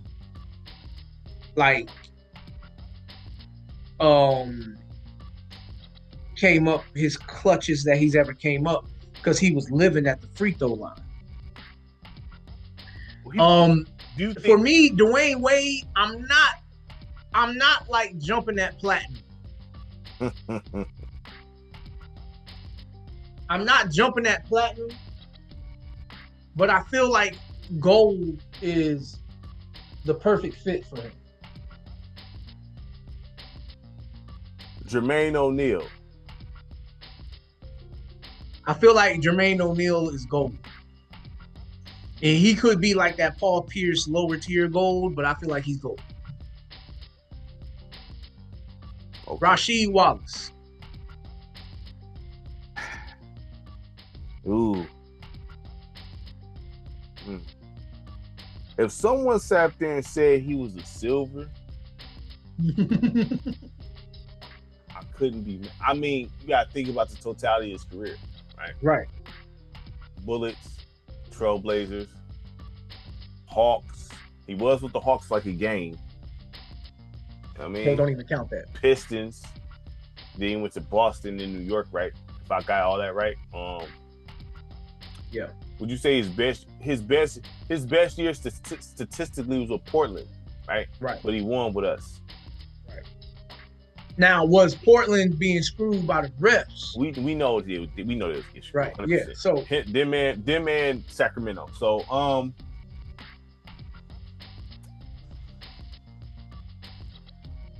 he honestly at the 4 he has platinum talent. Mm-hmm. He clearly can do everything, bro. Like he can. You know what I'm saying? That's tough. I love Sheed. I might gotta go silver, dog. Okay. I gotta go. I got on some real stuff though. On some real stuff. Chauncey. That's a good one. Chauncey may have elevated himself with Detroit and getting that Hall of Fame. Due to the fact that him being a Hall of Fame, you know, 2 times to the finals. He ain't platinum. Running the East. No. He's probably low gold. Low gold. If someone says silver, I can't really go crazy. Argue with him? I can't go crazy because I get it due to how long. But when he actually got put in position, we seen what he did. And on top of that, you got to think about it. Carmelo that team technically, talent-wise, was worse when Ivo left, but when Chauncey got there, they went to the Western Conference Finals. He was in the conference finals how many years in a row? But you had the piece that you needed, because once again, like, this is part of the reason why I wouldn't necessarily argue with anybody putting Iverson at goal, because Iverson's not a floor general. Chauncey is a floor general. So Chauncey is going to automatically look for the best way to get the best out of the other four players on the court. Iverson's like, look, y'all need to figure out y'all roles and play that. I'm not, arguing that, but the thing is, can't nobody look at that team that the Nuggets had and be like, there's no, like, with Ivo, J.R. Smith, Carmelo, Kenyon Martin, and Marcus Camby, bro, that team on the sheet is like, yo, dog, y'all is, you know what I mean? Y'all elite on the sheet. But you get Chauncey, one person come in there, change the whole thing, and they go 2 games away from the finals. One person from the East, right. You know what I'm saying? Right. That holds some sort of weight here. You know what I'm saying? Right. That holds some sort of weight. Because people tend to, like, forget about that when they talk about Chauncey Billups, how great he is. Even Carmelo gave him his credit, like, yo, man, when Chauncey got here, man, it was like, what happened? Dodgers just won. Dodgers. That's Ohtani in it, right? Yeah. Hey. Yeah. But yeah, okay. So we can play with this a little bit longer, because, like I said, I ain't got no bedtime. So, talking about that made some other names come to my mind as far as a grade scale. Chris Webber.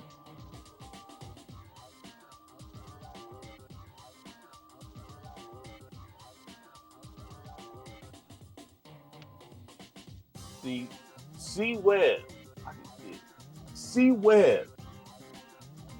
Low key is one of the illest fours to pick up the rock, dog. He just get credit. You know what I'm saying? He one of the coldest fours to pick up the rock, man. But if we going by historical situations here, he's probably on some real stuff. And I'm Michigan to the core, all day, every day, represent, glove. I'm going to say Chris Webber, probably a silver piece, dog. I don't want to, it hurts me to say this. I want to say gold, but what reason do I have to put him there? If I'm being honest, no, he's silver to me. Chris Webber is silver to me. Yeah, I mean, what reason do I have to put him there? You said Dirk Nowitzki silver, right? He has a championship, right? But like we also said, there could be like high, middle, low, right? So he probably close to the gold, but if someone see Webb one of the coldest fours, but he never got over the hump. You know what I'm saying? Like at all. Well, like, I mean, if he gets screwed by the refs, is that his fault? No, I feel you. I understand 100%. I'm just saying, like, I'm just trying to judge this fairly on some real stuff. So so who was Chris Webber's coldest teammates? It was the Kings, bro. Unless you want the Bullets, didn't he play with Rasheed Wallace in them? Wasn't he teammates with Rasheed for a hot second? No, that was Jermaine. Jermaine O'Neal? For the Bullets? Because remember Rasheed Wallace for the Bullets. Oh, you might be right, but like that's young version of young version. Like neither one of them is established. So the Kings was his best team, unless you want to go to the Pistons when he was there. And Kings is his best team by far. The Kings is by far his best team. Okay. Mike Bibby, Doug Christie, Peja Stojakovic, Doug Christie, Vlade Divac. Yeah. That was his best squad. And then he also had, like, before Bibby, he had Jason Williams. Yep. But would you have made that move? No.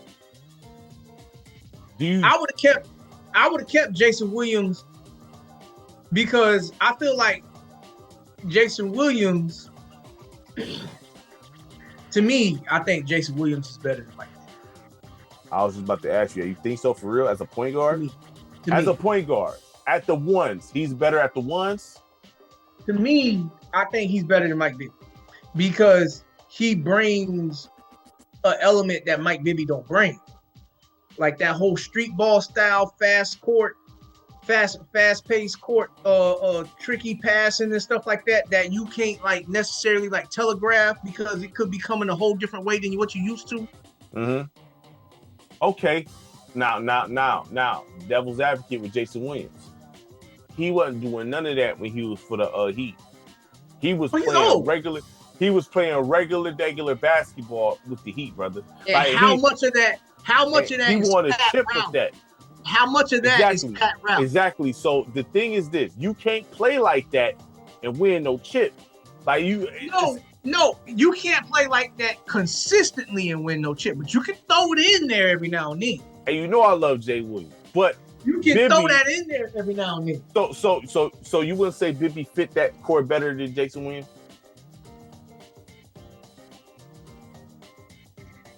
It's about fit. Right. Well, my whole thing is, would Chris Webber say that they couldn't have got to that same level with Jason Williams? Because when you think of Mike Bibby, if you was to describe Mike Bibby in 3 traits, how would you describe Mike Bibby? He was a pretty good shooter, first of all. He didn't make a bunch of mistakes at the one. So his IQ's there, you know what I'm saying? I'm not gonna say he was a cold defender or nothing because he wasn't. And he was a pretty solid distributor. He was solid all around, dog. Like he was solid. So is that enough for you to say? Because does he have anything that Jason Williams don't have? I feel like the one thing that he had, the IQ maybe, probably the IQ. But you could say passing ability. I think Jason Williams is better. He just takes more risk. Right. The IQ. See, that IQ is like this. When Iverson and Chauncey, okay, you got the great AI, right?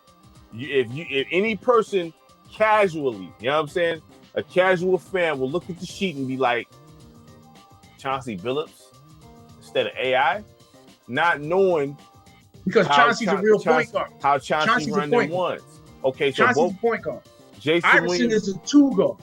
But Jason Williams and Chauncey and Bibby is both point guards. Bibby plays the point guard position a little better than Jason Williams.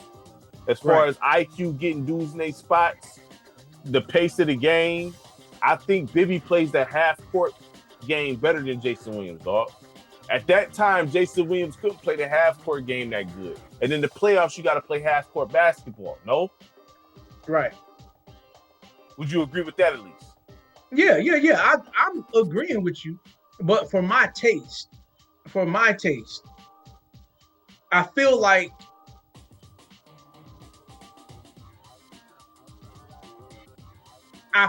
for my taste, peak version of both players, I would rather have Jason Williams. I'm not disagreeing with you here. I mean, if that's what you, I mean, hey, you know what I'm saying? This is not, you know. Because I want to capitalize on the easy buckets too. I'm going to just say this. When Jason Williams won a championship, older or not, you see this, he played half-court basketball. He wasn't playing risky or nothing. But he also was coming off the bench. Right. So it's almost like, was that his best role? Being a 6 man. And I mean, he wasn't even the 6 man because they had No, he was wilding in that finals, bro. Right, but he wasn't the 6 man though. They had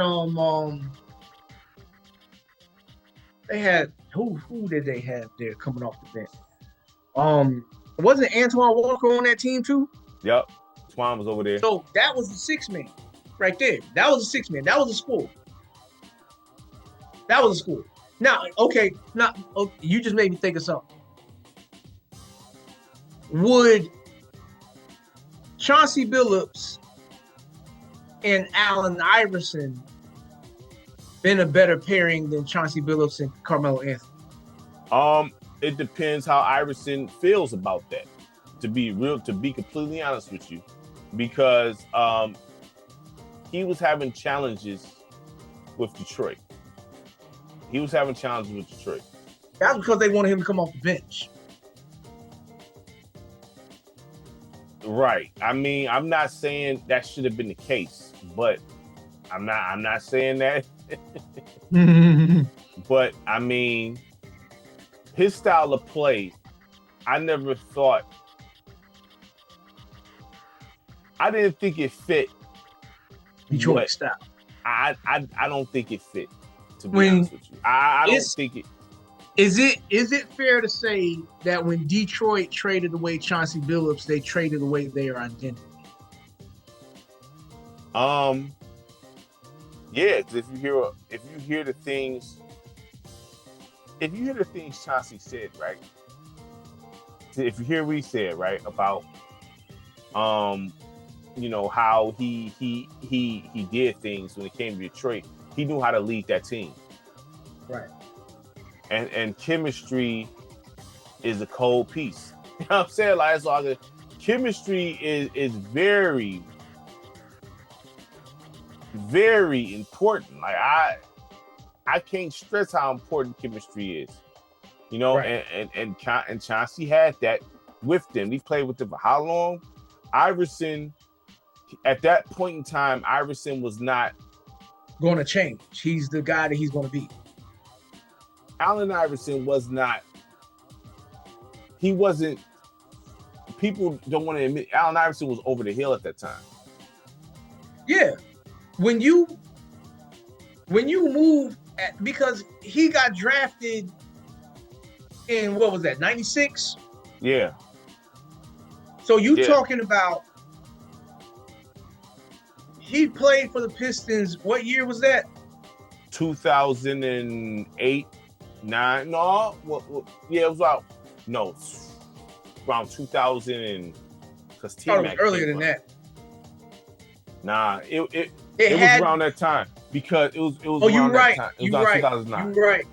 So T-Mac came 2000. He came in like 2010. T-Mac. So it probably was the year before because I remember on 2008. 07. Mm-hmm. Actually, 07 was the year where Iverson and Melo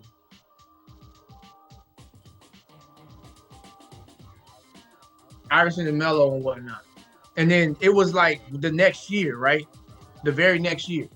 So It had to be 2008, right? So you talking about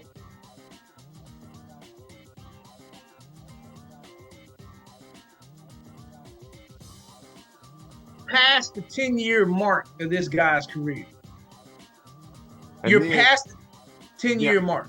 And then on top of that, Iverson, he didn't like lifting weights or nothing like that. So I mean, it wasn't like he took care of himself physically that well. So that kind of slowed his career down too. Right. So I mean, but like for him and his play style, I feel like a distributing floor general would benefited him the most. But he never had the opportunity to play with that type of player. Does he not like having the ball in his hands though majority of the time? No, I'm not saying that that's wrong, but like, say he would have had the opportunity to play with like Chris Paul. You don't think he would have had a problem with Chris Paul having the ball? I don't know. He had the ball in his hands. He had issues with Stackhouse, from what I understand. He could have issues with Jerry Stackhouse, but Jerry Stackhouse he don't run the ones. Yeah, but that means somebody else got to have the ball in their hands. The distributor had the ball in his hands majority of the time. That means you got to move off the ball. Which is, for Allen Iverson, if it's somebody that he respects, I think he would have no problem doing it. Because like he even said, had he would have been able to play with Kobe or somebody like that, he already he had that respect for him. Now that would have never happened. Like, because I never even heard rumors of that even being a possibility, but I'm just going based off of the words out of his mouth, because he was talking about how certain players, how they get that other assassin to play with. Right.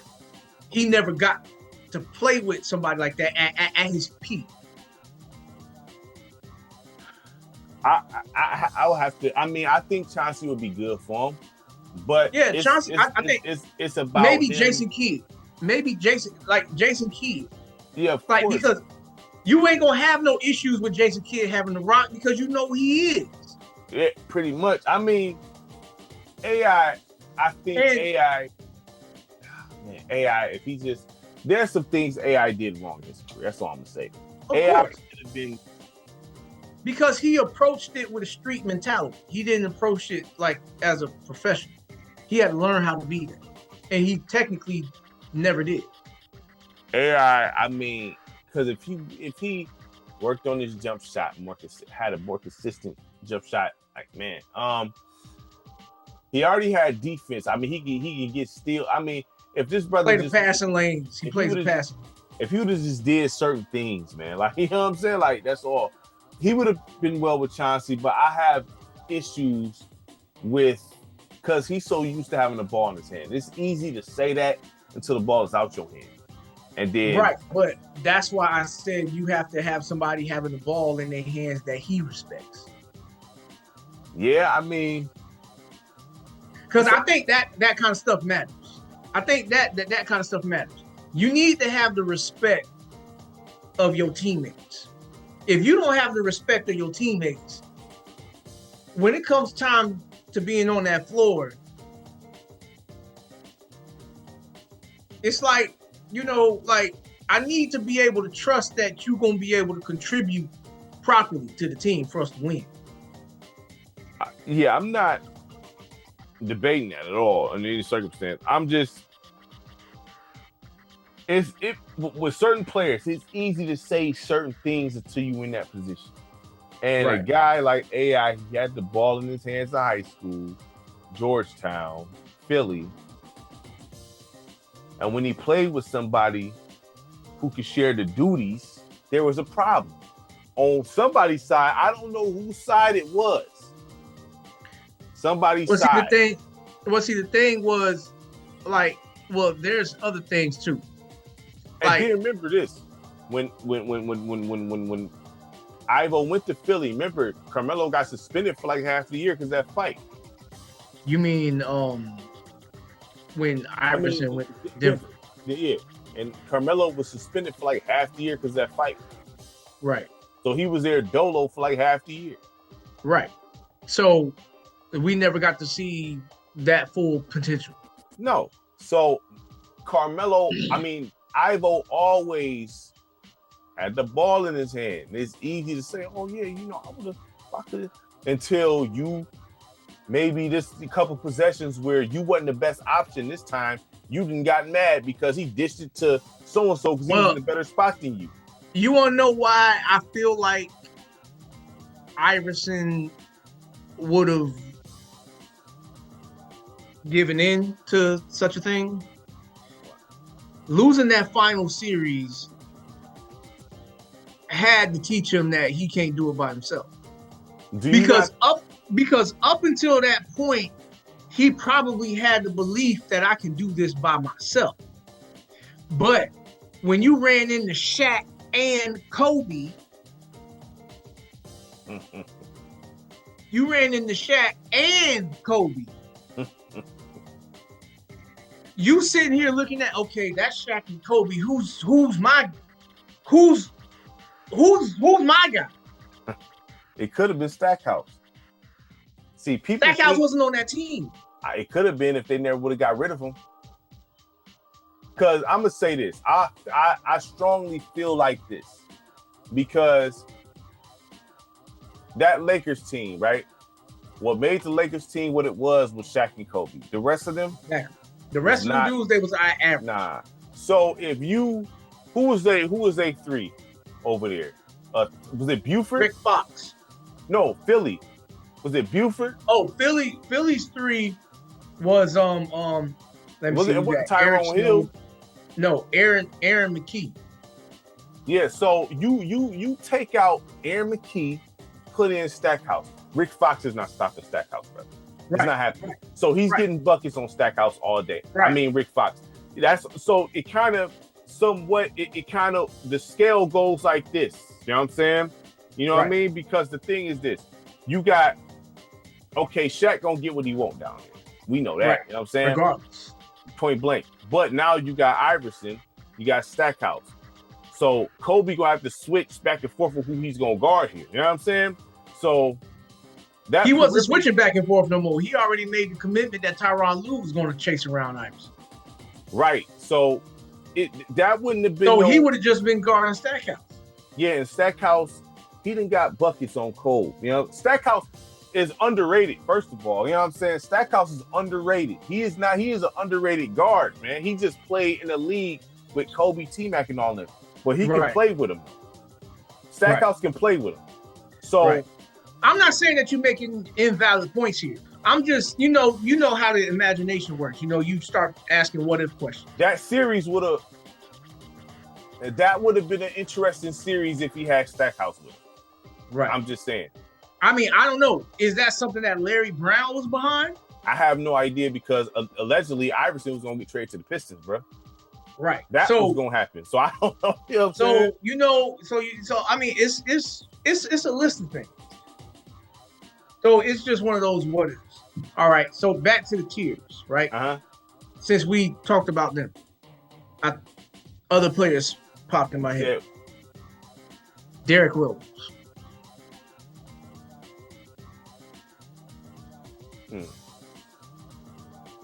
See, that's where the long career plan. Because we seen Peak Rose, man. And rookie MVP. Peak Rose, the platinum piece. Right. Would you not say that? Rookie MVP is like that's. He wasn't a rookie MVP. He was the youngest MVP. He wasn't MVP as a rookie. He was. I thought he was a rookie. So he was the youngest MVP. I have to double check that. He was just the youngest, but we seen Peak Rose. That's platinum, no? Or at least very close to it. I think so. I've been surrounded by a bunch of Chicago Bulls fans. I don't know how this happens, but I've been surrounded by a bunch of Chicago Bulls fans. And they themselves, out of their mouths, tell me that Derrick Rose is the problem with Derrick Rose is that he's not a real point guard. He ain't no more of a point guard than Russell Westbrook. Which that's another question. So I don't think Russ is platinum.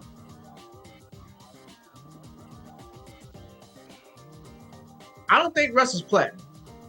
I think Derrick Rose better than Russell Westbrook.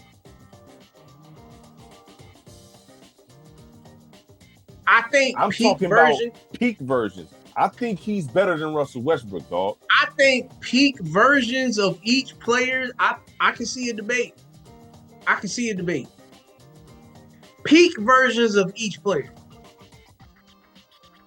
When Derrick Rose had the reins with the Bulls, Joakim Noah, Carlos Boozer, what was it, Luol Deng?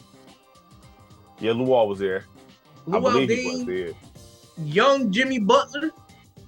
Yep. But that was even before him, right? Butler. Or was he there the whole time? I know he was there. I don't know if he was there the whole time. If he wasn't there the whole time, then that means he had been going. Okay.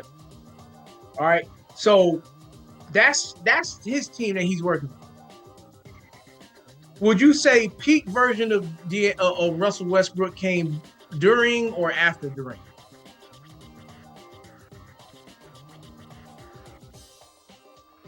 stat padding. I don't look at the stat padding as like it.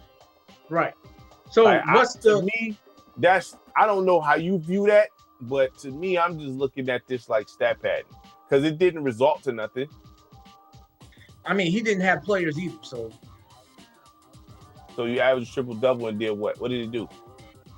It didn't win him nothing. I mean, but it. All right then. Like. They it both just MVPs. showed to me when you have like the whole triple double thing, right? To me, when you average a triple double, that to me shows how bad your team is. Because normally you have somebody to do one of the jobs that you had. Yeah, but when I understand, they was trying to get him to triple double. So it's not even that. I think that's an overrated comment too, because I think that's something that only comes when the team sees that this is something that you're about to achieve and they trying to help you do. It's kind of like in football when players see, like this happened with the Jags. Maurice Jones-Drew was about to be like, he was like this close to being the rushing yards leader for the season. Right. And so Jacksonville ain't had nothing to play for. We wasn't going to make the playoff. So the team was like, let's get Maurice Jones-Drew this. So we going to call more running plays. Offensive lineman is going to be more enthused about run blocking because they trying to help him reach this milestone. Mm-hmm. Or just like a couple years ago, Christian McCaffrey, he was close to breaking the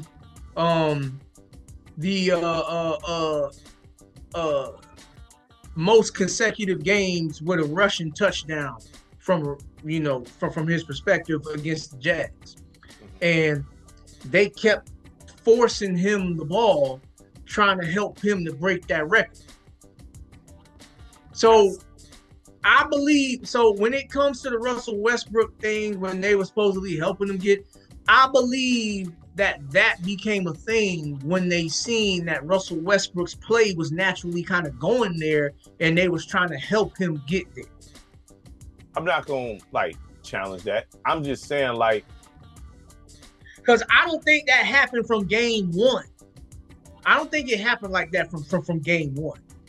When game one happened and it started to slowly get its way to 82, I think when they seen that happening, they was like, yo, we got to help him get this because we're not going to win nothing. I'm not going to challenge that. I can see. And so I'm not going to knock his numbers because they had that approach. So do you think his numbers state he's better than Derrick Rose? No, I'm not saying that his numbers state that he's better than Derrick Rose, but I'm saying that his numbers state that he deserves to be in the same realm as Derrick Rose. I'm not saying they're not in the separate realm. I'm not saying that. I don't think they're that far from each other. Because like think about who his teammates was. When he had like Carlos Boozer was like the truth or something. No. I'm talking about Russell Westbrook. I'm talking about who do you have over there? Steven Adams, Enes Kanter. Kanter over there. Yeah, Kanter was over there. Andre Robertson. What? And I think when Kevin Durant left, that was like the elevation of what's my man's name? Jeremy Grant went over there, was he? Were I tripping? Am I tripping? Jeremy Grant was the first one to get shipped out. That's the Nuggets. Wait, Jeremy Grant was actually for the Thunder? Or was he for the Nuggets? I'm tripping. He may have been for the Nuggets. No, Jeremy Grant. No, I'm sorry. I got the wrong person. I'm thinking about Jeff Green. I'm thinking about Jeff Green. Okay, but Jeff Green. Yeah. What's my man's name? The point guard.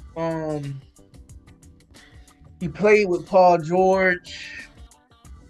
Reggie Jackson. Reggie Jackson was there, and I think him and Russell Westbrook didn't get along, bro.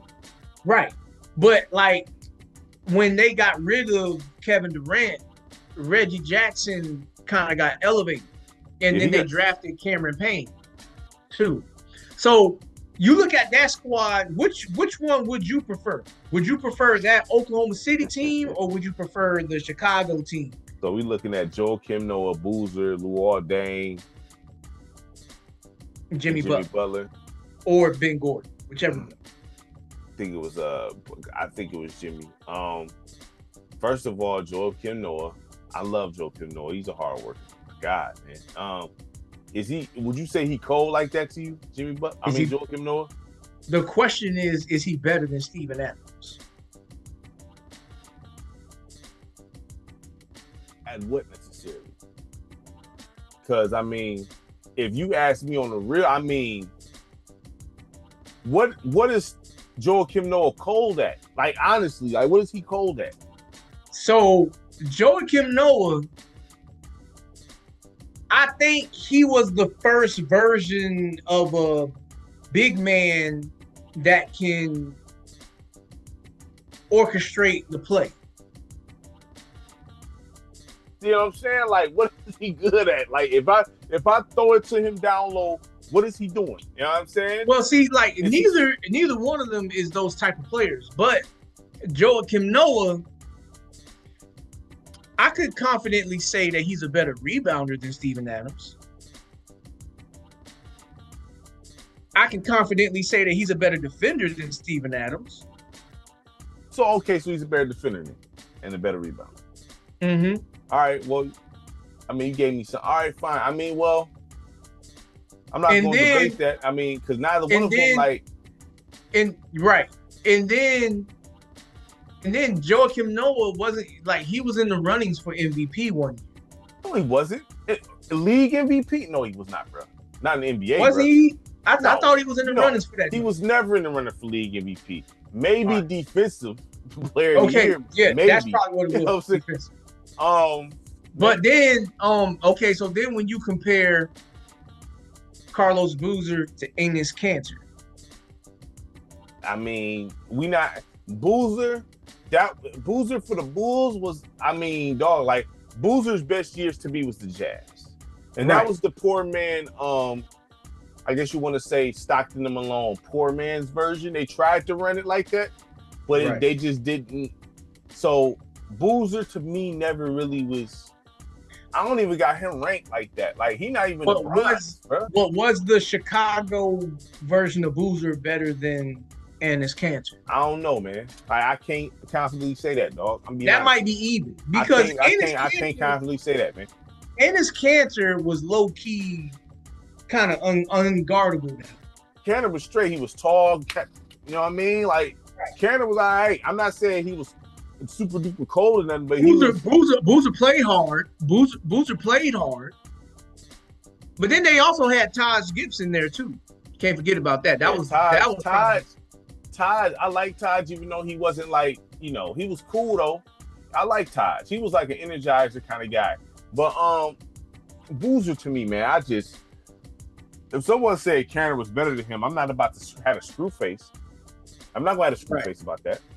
All right, and then let's go Luol Deng and Andre Robertson. Andre Robertson played defense, bro. That was a defender, wasn't he? Yeah, he was a defender. I think Luol Deng at that time, he was shot already, because there was a time where Kobe was going to get traded to the Bulls, and he said, I want to play with Luol Deng. The Bulls did not want to give up Luol Deng, hence to why he stayed in LA. That was around that time. That's when Luol was cold. How long was the Bulls paying Luol Deng? They was paying that dude for a minute. You know what I'm saying? Right. Because I like Luol Deng, but he not a defender. And Andre Robertson can shoot the three, and he can play defense. Not really. He can't play defense?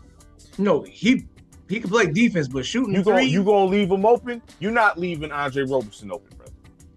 He's not gonna just pull up on you, but he can shoot it wide open.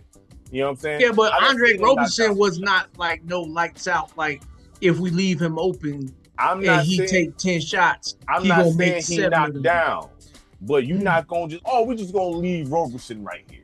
Why would you do that? No. You go guard No, him, but you know what I'm saying? Like, why would you do something like that? But think back to, what was it? It had to be like game 6 or something like that. Before Kevin Durant got traded away, Roberson was there. And Roberson was the one that Durant and Russell Westbrook was yelling at to shoot the ball because he refused to shoot. That's fine. But I'm saying, though, he probably didn't have the confidence. That's cool. You know what I'm saying? I'm not going to say, I'm not acting like Roberson is some all-star here. I'm just saying, like, you know. No, but like, you know, capable, it's just, you know what I mean? He needs to shoot. Luol Deng, at that time, he wasn't no threat. He wasn't the biggest threat to that team, you know, I mean, because he was on his way out. He wasn't no threat. He was on his way out. So we could just equalize them. Exactly. So, I mean, the teams wasn't drastically different. Well, I don't know, because when you start talking about Jimmy Butler versus Reggie Jackson, a young Jimmy Butler at that time, like, he still had more to winning than what Reggie did. He was in the finals. Bro, we're not going to play these games, man. Like, we're not doing this, dog. We're not playing these games, man. Like, we're not playing semantics here. Like, we're not doing this. Jimmy Butler for Chicago at that time didn't show nothing yet. Reggie showed a little more than him at the time. Reggie Jackson played in the finals when? With the Thunder. He was there with the Thunder. He was there. And that was when against the Heat. And he played how many minutes? I don't know. It don't matter. But Butler wasn't making that much of an impact. Well, okay, so name the impact that Butler was having.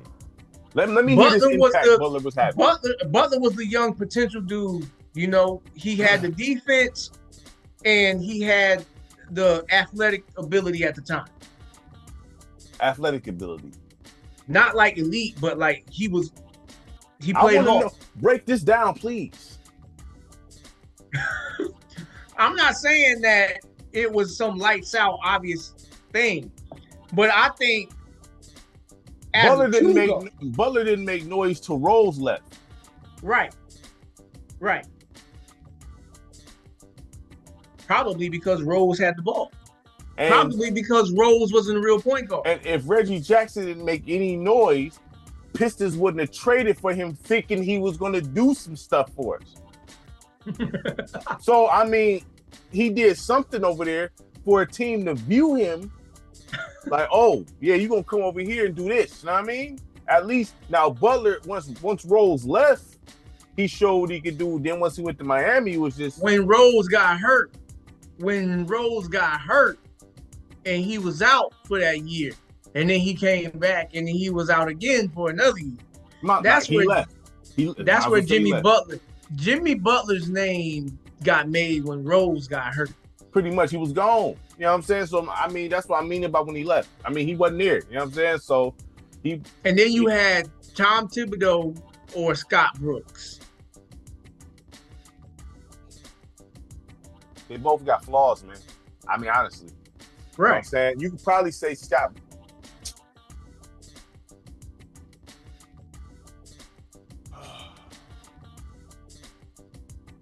If someone says Scott Brooks is the better coach, they both good coaches with glaring flaws. I think Tibbs got the worst of the flaw because he don't like to use he like to run dudes. Scott Brooks got his team to the finals.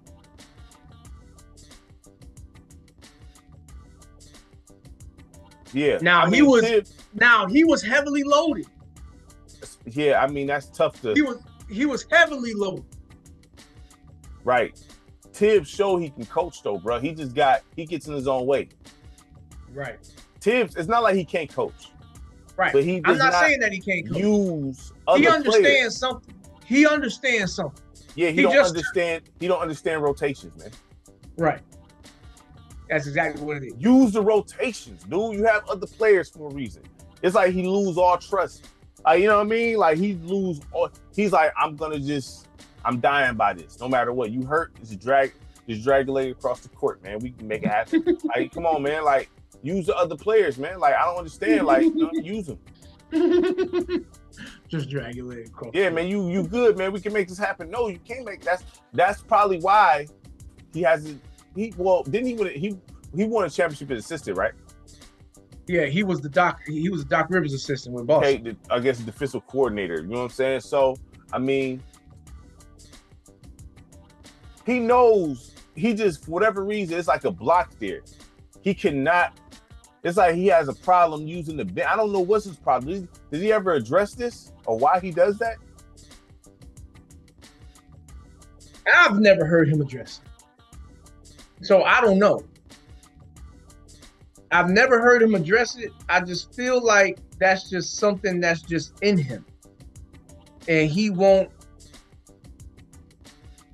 change even when he has good enough players to where he can change.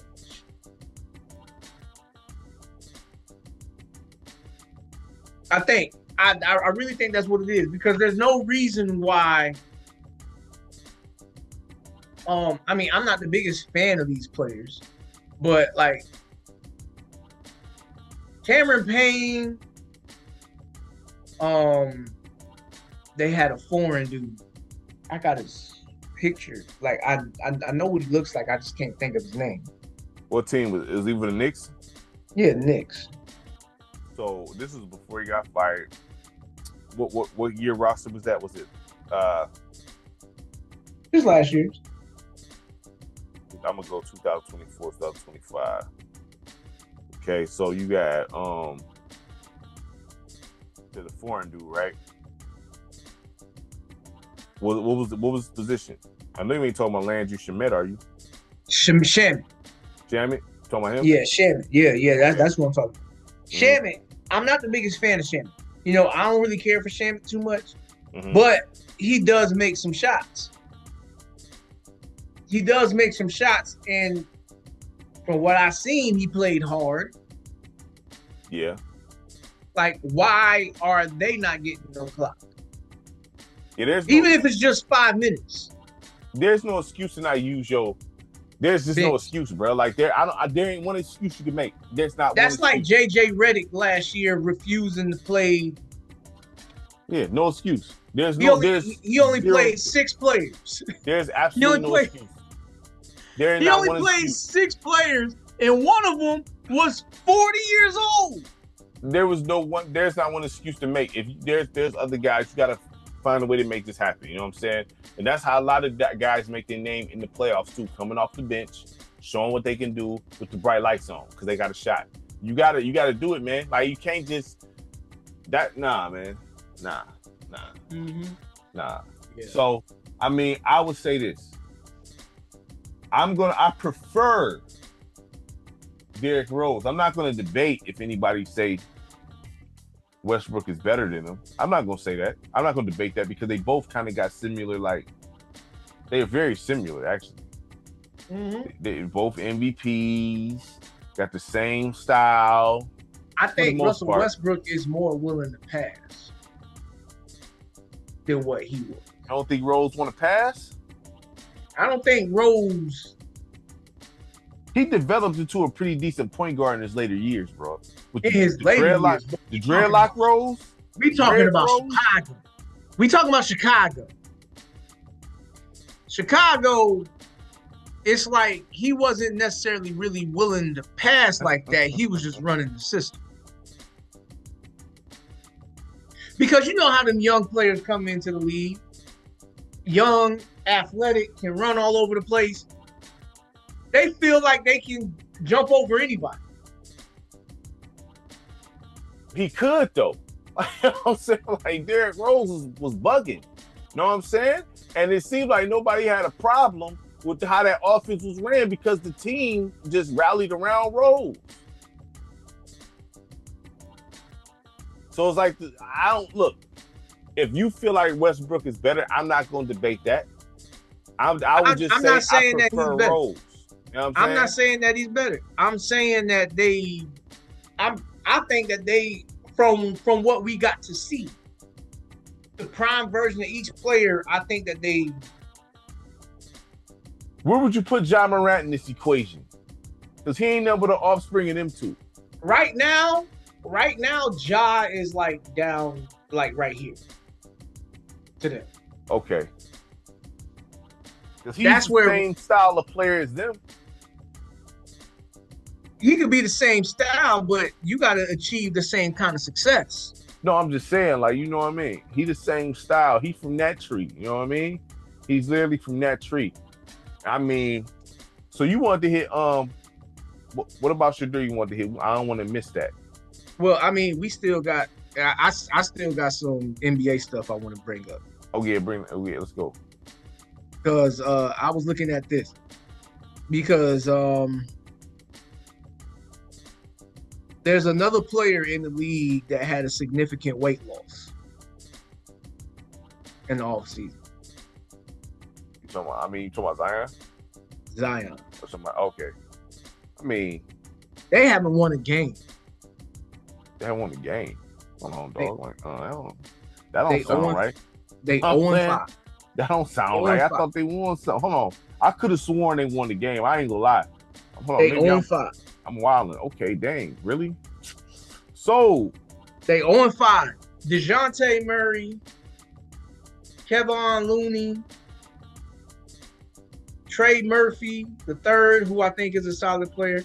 Sadiq Bey is over there. You reading that off? I'm not surprised they ain't got no wins, bro. Who's the leader over there? Who? I mean, on some real stuff. Like, I'm being dead honest with you. Like, because if you, the name of guys you listen off sound like just guys. Zion, I told you about this dude's skill set, man. Like, right. I've said this thing on repeat. You know what I'm saying? He hasn't changed. He's the same player that he was in high school. So, Zion, this is the thing. He can lose all the way he wants. His style of play is not. Now I'm gonna say this: when there was a time where he was like top of the West for like a little bit when he was healthy. But you see the team he had though too at the same time, and I see reports about them flirting with firing Willie Green. I don't know how this team ain't that much different. He got almost the same players. I don't know how true that is, but I've seen reports floating around about possibly them wanting to move on from Willie Green. But the thing is this. If Willie Green is banging the table to keep Zion Williamson, then maybe he does. I don't know why Joe Dumars want to keep him. To be honest with you, I don't know why. You know what I'm saying? Like, the Pelicans, they are in a situation to where it's like they just got a bunch of random players on their team and none of it fits. That's what it look like to me. I don't know how you see this, but I haven't got to watch them yet. I've only been trying to pay attention to Derek Queen to see what he does whenever they throw him in. Yeah, he's not gonna really get. I don't even know why the Pelicans drafted him, to be honest. But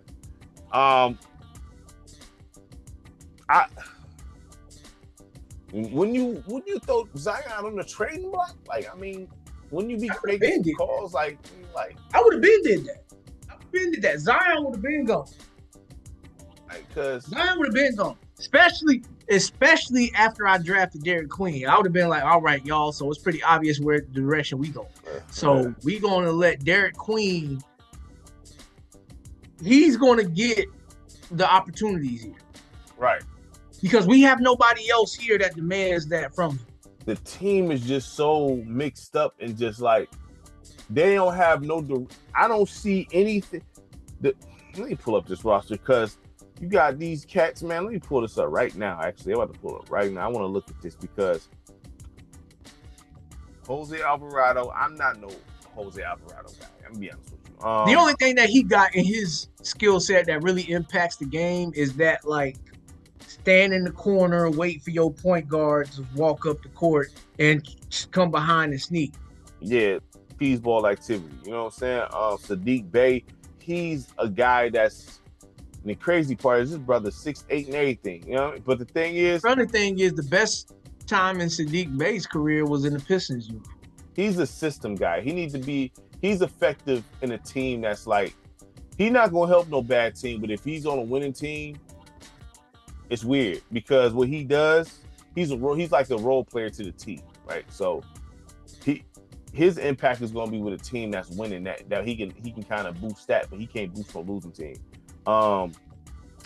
DeAndre Jordan over there, I forgot he is over there. He was starting the other night. That tells you how bad they are. They just signed him off the street too. Man, we act like DeAndre. You act like DeAndre Jordan wasn't just playing in the league last year. No, but like DeAndre Jordan wasn't getting a lot of minutes in the league last year either. Nah, I don't know why. Like that's why I don't understand. Is Queen hurt? Because no, Queen is playing. He only averaging like 18 minutes though. Yeah, so you would. All right, man. Like I said, I don't know what they're doing because you signed DeAndre Jordan, but you got Queen. Why would you do that? But okay. Let's see. Yeah, this team, man, they don't got who's the leader? You know what I'm saying? The point guard, what is this team is not good, low key. This team not good. If you look at this for real, go down the roster, would you really say this is a good basketball team in the West? Like genuinely. See, like he only played 13 minutes the other night. Queen. Right. But would you say this is a good basketball team in the West? No. This is a bad basketball team. It's got the wrong mix. It's got the wrong mix because, first of all, I'm not a fan of neither of these two players, DeJounte Murray or Jordan Poole. Right. Yeah, that's like the same dude almost. You know what I'm saying? Well, no, I ain't gonna say that because Jordan Poole, he want to shoot it from out there. DeJounte Murray, he just thinks he's better than what he really is. And don't both of them think that?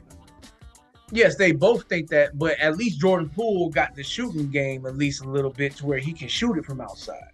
DeJounte Murray, I don't know what's going on with this dude because his game don't translate to his mouth. DeJounte Murray, the best I seen him was with the Hawks. San Antonio. San Antonio? The best I seen him was with San Antonio under Pop. Really? Yes. Because I have full confidence that if he would have stayed in San Antonio under Pop, like it was like that next year they would have been a playoff team. They wouldn't have won nothing, but they would have been a playoff team. Because I seen the ascension happening with Pop. I don't know. If that's what you say, I'm not gonna argue that. What I but seen like with the Hawks, he was showing some things, but him and Trae Young was flashing. But what I'm saying is that like the best version of this dude is still not good enough to warrant the mouth that he got. Look here, man. Him and Jordan Poole got the same mentality. It's crazy. You know what I'm saying? It's like this team. I'm not surprised they not winning no games. Then you signed DeAndre Jordan and you got Derek Queen. Why would you do that? What good reason do you have in doing that? What's the other bigs they got on their roster? Let's go centers. Let me see. Oh, it won't let me. It won't let me. Let me see. You got. I'm just gonna go off centers alone. Okay. DeAndre Jordan. You got Missy. I can't pronounce it. Missy. And then you got Queen. Okay. So let's say you did. Okay, you signed DeAndre Jordan. Why is Queen not starting over him? Why is DeAndre? Queen needs to be starting. Under all circumstances, Queen needs to be starting. Queen, the best player that they got on their roster. A lot of people don't know that. He got to get the shot though. Right. He got to get the shot. Queen, the best player on their roster because this right here. Nah, man. Like, I mean, look, you can try to play the undersized game all you want, but you one team that can't play the undersized game because Zion is playing the power forward at 6'6". So you can't play the undersized game here. If you're gonna do this, give it to the guy that actually has skills. Queen is the guy. Look here, man. Like this team, they're not gonna. They got Jordan Hawkins over there too. Jordan Hawkins is the young player from out of UConn that just won a championship that was shooting like crazy. Yeah. He can shoot. They're not gonna win they're not gonna win like this. They're gonna have to really they're gonna have to retool, man. They're gonna have to go through the full rebuild. They might as well go ahead and do it. They might as well go ahead. Dumar's over there. You might as well go ahead and strip this whole thing down and rebuild. Honestly, you might as well. You have to. I mean, what is first of all, what is Zion? At this point, what is Zion gonna do? He hasn't improved his game. He's not no leader. He gonna give you a couple 360s, a couple dunks, and that's it. He's not gonna affect winning at all. You know what I'm saying? So, and I don't even know what his trade value really is, honestly. What is his trade value for real? It really just depends on how the rest of the league views his health. Because if Zion was to stay the same player that he is right now, but if he just stayed healthy, you can feel his impact in the game. Why the Pelicans losing there? He should be able to pull out a win. Right. He don't play winning basketball. Clearly. They don't have no wins. They need a floor general. They need kind of crazy. They need almost everything except for what Queen and Hawkins bring you. Because I feel like that team is not. They need to just. It's almost like they didn't do their own homework on the players that they brought in. I don't know what they was on. Right? I don't know who was behind. Was it Dumar's behind this? Was he? No, Dumar's just got a job. Or did he come in after all this was done? I thought Dumar's just got a job. How long he been with them? I'm trying to think. Did he make any of these moves before? Because I know he came in. Remember the press conference, right? But I'm trying to remember these moves. Did it happen before or after? Either way it goes, he got a mess to clean up. You know what I'm saying? Dumar's got a mess to clean up. And I think the hardest decision to make right now is whether you're going to trade Zion or not. That shouldn't be a hard decision. That shouldn't be a hard decision at this point. At this point, that shouldn't be hard. Because if his way of losing weight was Ozempic. I don't know. I don't know. Those are just rumors. But if that was his way of losing weight versus actually naturally like going into the gym, lifting the weights, running the miles and whatnot, then that just already shows you that he just wants everything easy. He doesn't have to work ethic. Nah, that's what. Look, man. Look, man. Man, listen. The Pelicans, they need to retool. Point blank. There ain't no way around this, bro. You gonna have to retool, strip it down. Like you got your future. Well, I feel like Derek Queen's a future piece. You got him, okay. All right, he nice. You gotta give him a shot though. You know what I'm saying? You got my man's the shooter you was talking about. You got him, okay. Yeah, he's a shooter. Keep them two. Strip this down and rebuild and get the pieces you need. Joe Dumars know what a championship team looked like. He built one. So he knows what it looked like. You know what I'm saying? So I don't know. Yeah, that's a team that I think that you kind of. It's almost like looking at Dallas to a degree. What? Nah, man. No, when I say that, hear me out. The players that you are financially invested in are the players that you need to get rid of. Mm-hmm.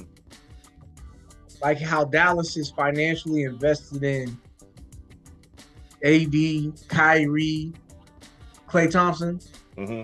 New Orleans is financially invested in Zion, Jordan Poole, DeJounte Murray. Now Zion hasn't gotten the contract yet. What, the extension. This is last year? I think this is. Let me look at that.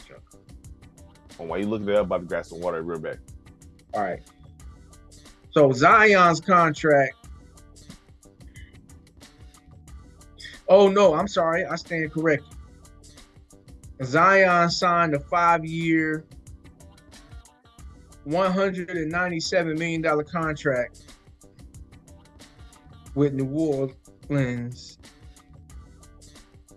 When did this happen?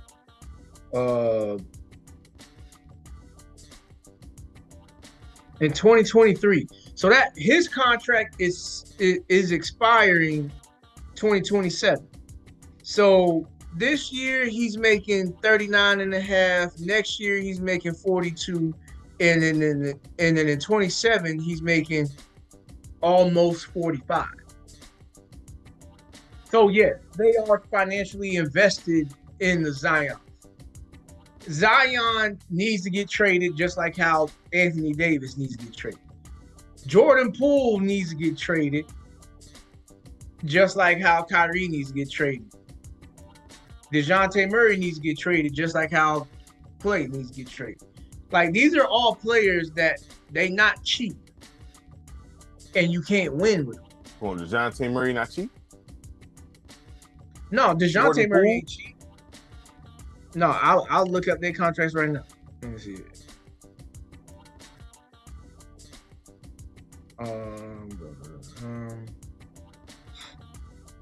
So this year, Jordan Poole is making just under 32. Mm-hmm. And then DeJounte Murray is making just under 31. Mm-hmm.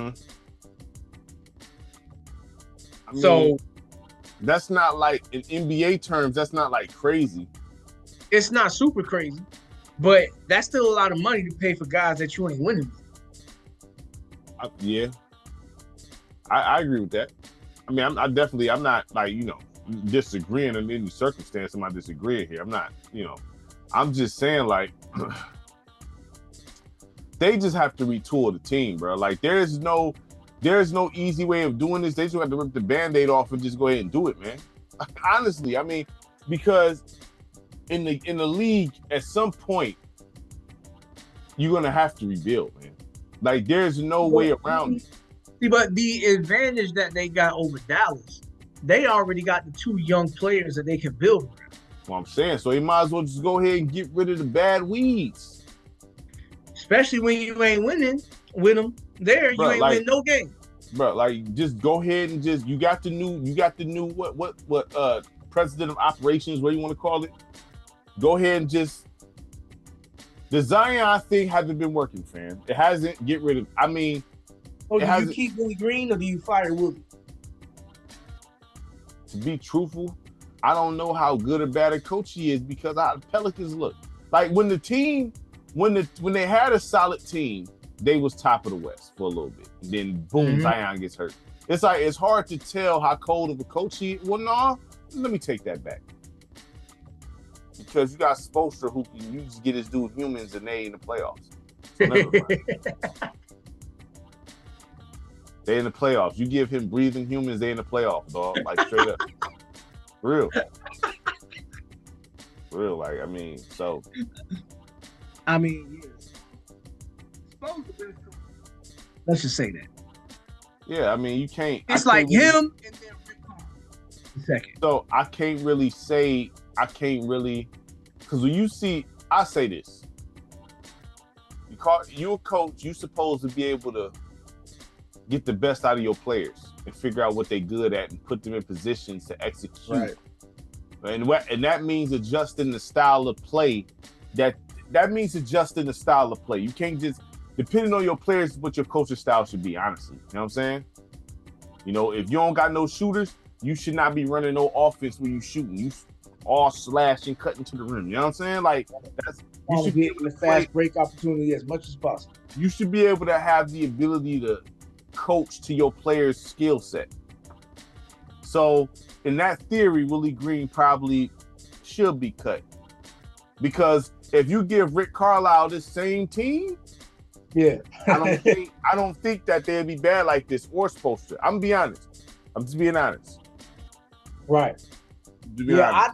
I'm not sure about Willie Green. Like, I haven't heard nothing bad about him, but no, and that's what makes me wonder, like, because they signed Zion to this contract,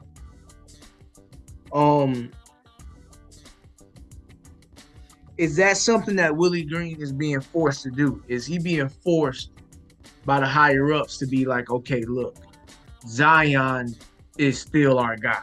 Make sure that he's our guy. That means the higher ups is not that bright. I mean, well, you know, New Orleans has been a team forever that's owned by the league. They're not owned like traditionally how the other teams are, which Oh, is part of the reason why the Chris Paul trade to LA didn't work. right, but I mean, are they not seeing this? Like, I mean, what are you blind? Like, I'm just trying to understand this. Like, you know what I'm saying? Like, I get it, but what's wrong with you? Like, I mean, if this brother has not played back, he missed majority of his career. Like, I mean, what more do you, what are you trying to figure out here? You know what I'm saying? They got to be blind. Like, I mean, it's either that or they just don't care. Like, that could be the case too. You know what I'm saying?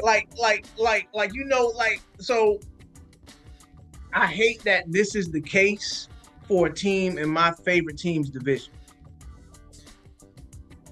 But the Indianapolis Colts previous owner, Jim Irsay, unfortunately, I know who that is. He passed away, right? And his daughter took over the team. Mm-hmm. His daughter's approach,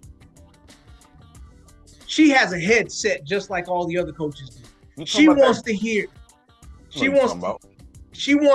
everything that's being communicated. You see her on the sideline, she taking notes because she's like, you don't know if somebody is full of ish and who's not. So she's like hearing all the communication between the coaches and whatnot, and she's making her own personal notes. Mm-hmm. So that's showing me that she's invested into this team to not only be a good team, but she's trying to help them be a winning team, possibly win a championship. But you said her father, that was her father? Yeah, that was her father. So her father probably put her on game. But he wasn't doing this. Oh, really? He wasn't doing that. She the first owner that I've ever seen. Think about this though. She is a female.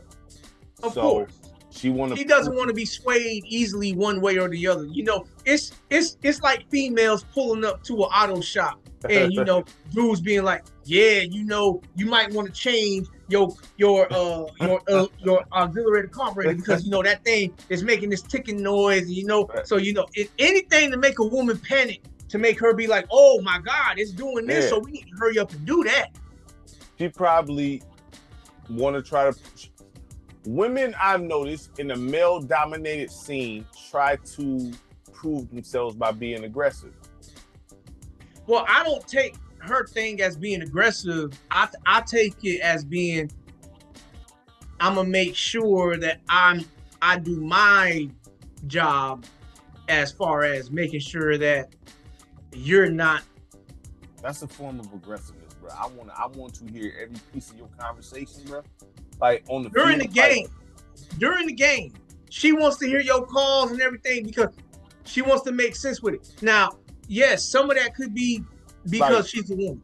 Like, why do you need to hear that? I mean, because I've never heard of an owner wanting to do that, and I can see a coach being very irritated by this. Like, bro, come on, man. Like, why are you listening in onto what we doing? Like, you know what I'm saying? Like, but like I can see both sides. Because nobody likes to have somebody like, you know, watching them while they work. No one does. Right. But certain people, like when you really know what you're doing to where you know it to the point to where like if something wrong happens, you know how to handle it. Even when those eyes are watching you, you don't really trip because you know how to handle yourself. So if you the coach, Josh, you good with this? Well, like, this is Shane Steichen is his name. He's a fairly young head coach. So she's doing it to the right one because this is his first head coaching opportunity that he's ever had. So if she was to try to do this with like a Bill Parcells, a Rex Ryan, you know, Sean Payton. Yeah. If she was to try to do that with those dudes, then I can see it being a problem. But because she's doing this with a first-time head coach and she's a first-time owner, I feel like there's a little bit more wiggle room for this to happen. can I just do my job? And if I don't do a good job, then you handle it that way. You know what I'm saying? But you being on the headset while during game, she's not talking. I know, but you still listening to what's being said here. Like, I don't want you hearing my conversation, dog. Like, right. I don't need you hearing because you could be going back and forth having some banter with, you know what I'm saying?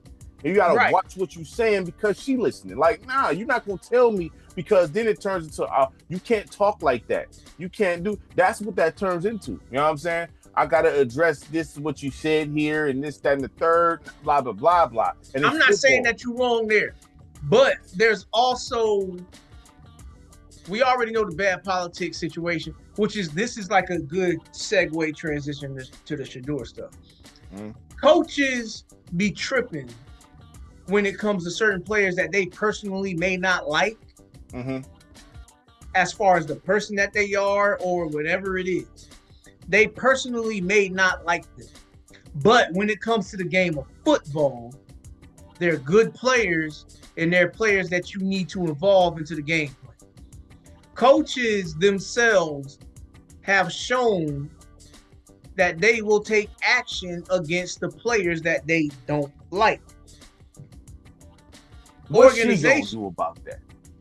What's she gonna do about that? If you want to keep your job, because here's the thing. All right, Shador, he's looked better than Dylan Gabriel all practice. He's looked better than Dylan Gabriel in preseason. Dylan Gabriel has started the last 3 games. Nothing special. Nothing special. If anything, cause for concern. If you're really trying to win, Dylan Gabriel is the coach tripled down on. He said that Dylan Gabriel is going to remain our starter for the rest of the season. We know this Shedeur Sanders situation is different from what the coach going on. That's a whole, that thing run deeper than this. This is a league thing with him. This ain't nothing to do with the team. This is a league thing with him. But the reason why I brought it up, because this isn't the first time that something like politics against a player has happened. Victor Cruz on the New York Giants. You know, you remember the wide receiver that he used to do all the salsa dancing? No. After he scored a touchdown? No. You didn't pay attention to the Giants. I paid attention to the Giants. Victor Cruz. Well, his name was Victor Cruz. He was a slot wide receiver, and he was a dope slot wide receiver. And whenever he would score a touchdown at home for the Giants, they would put on the salsa music and he would dance salsa. Was he that race? Was he like? Yeah. Okay. Yeah. Okay. So anyway, I brought him up because Victor Cruz, at one point in time, because you know how NFL contracts, their incentives, and there's certain requirements that you need to meet in order to get your bonus money. Yeah. Victor Cruz was coming up to get bonus money if he had X amount of catches and X amount of yards. The Giants was refusing to throw him the ball. The reason hasn't necessarily came out, but there's speculation that the reason why they wasn't throwing the ball is because they didn't want to pay him that incentive money.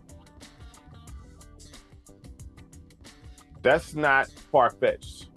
No, honest, that's not far-fetched. It's not far-fetched. And then we heard about it in the NBA. Remember when Nate Robinson was talking about Doc Rivers blocking him from getting it? Doc did, yeah. Yeah, so coaches be on some funny stuff.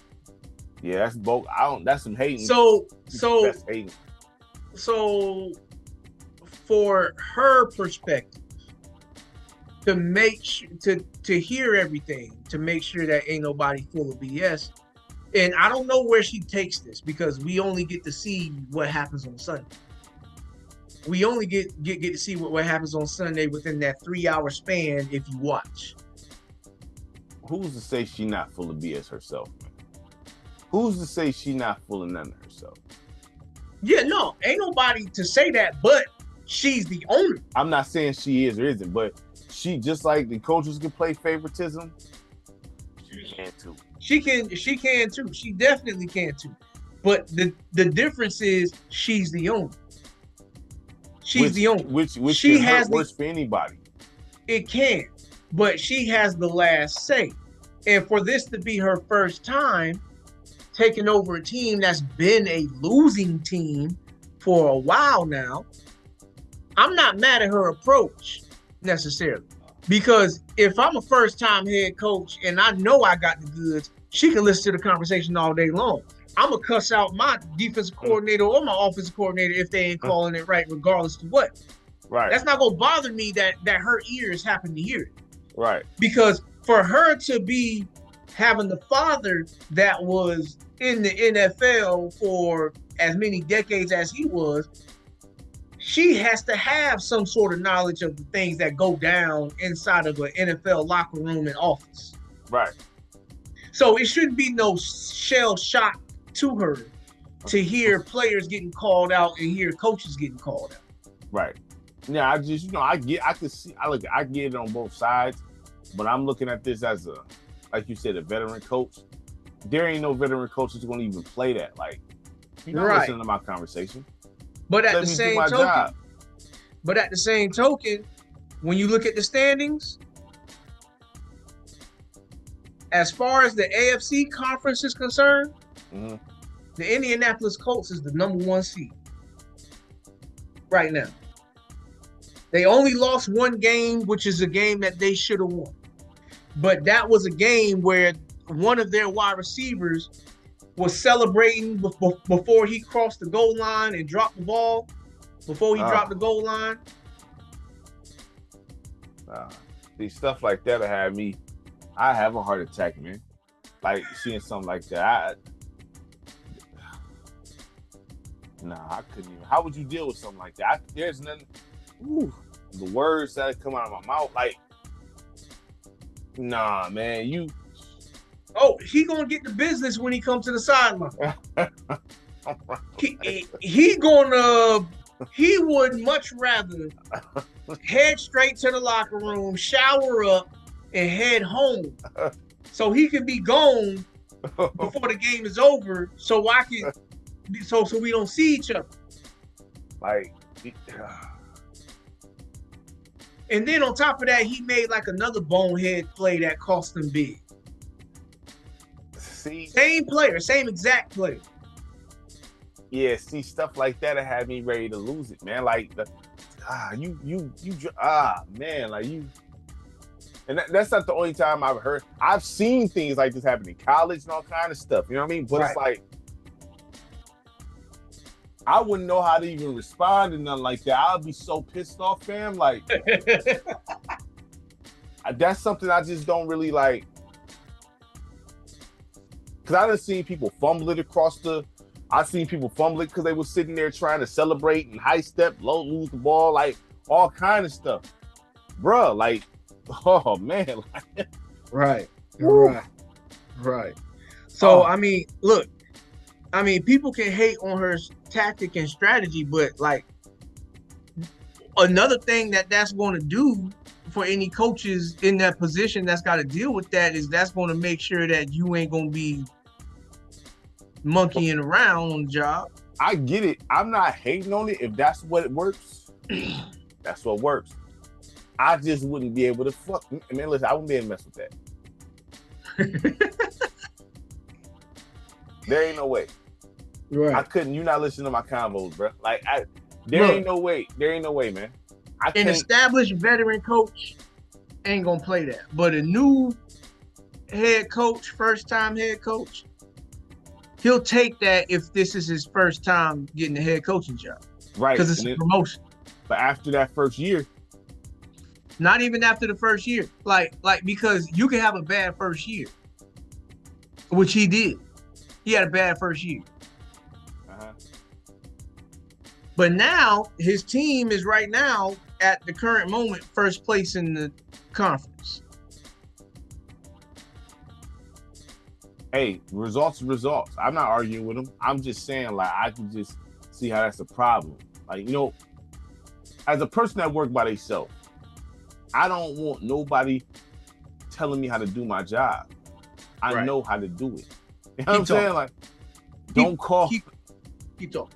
Don't call and tell me how to do my job, and I've been doing this for, you know what I'm saying? Like, or give me instructions on how to do what I know how to do. Like, it's just, I don't know, but I mean, if the Colts, if they're number one in the AFC, they're number one in the AFC. You can't argue results, you know what I'm saying? So I'm in no position to question anything. I can only go by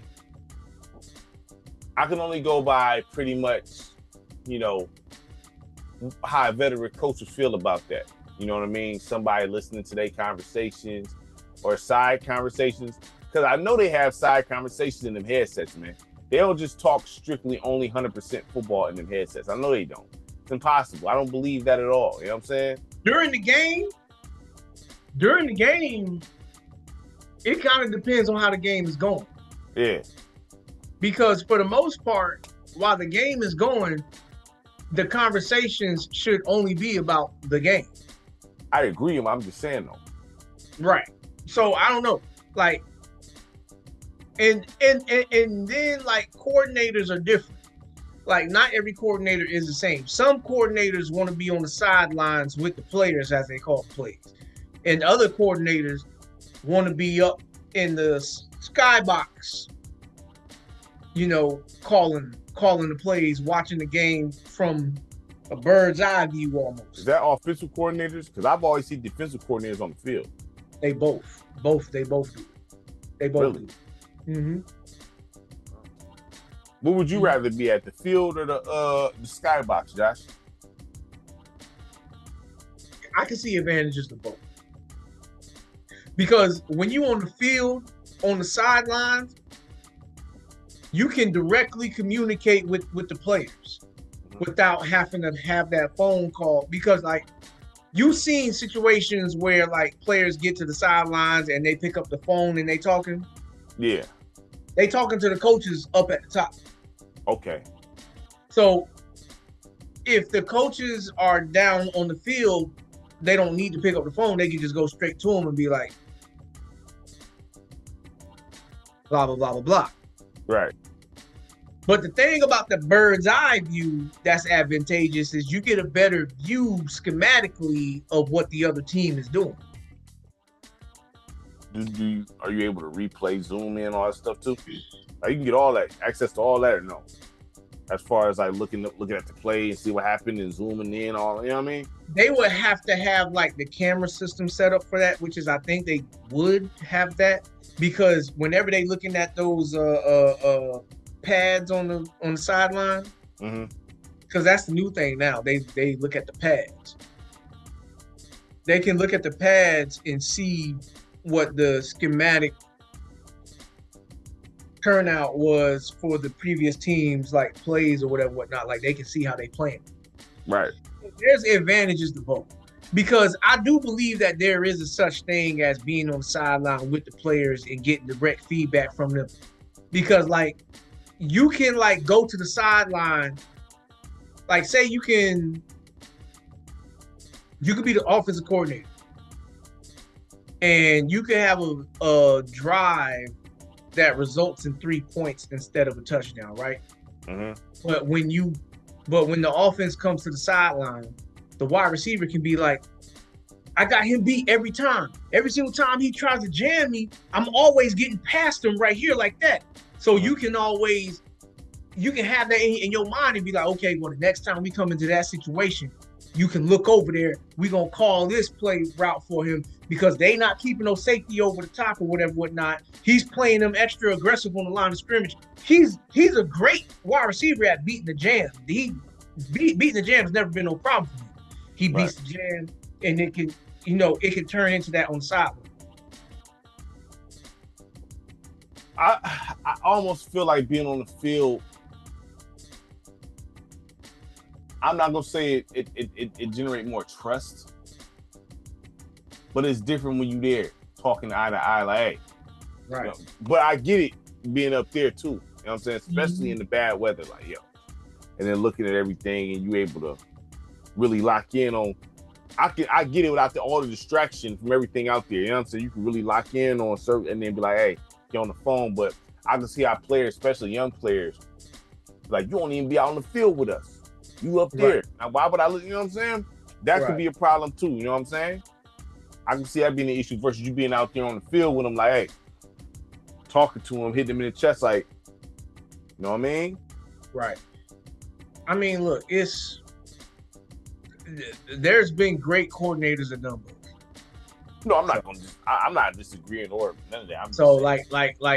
it's just one of those things. It's kind of like whatever their preference is. And then like there's been times where certain coordinators where they'll change up. They'll be at there one half of the game and then they'll come down to like, be certain things, whatever, whatnot. Like it's very different. They'll be up there one game, then they'll be down here the other game.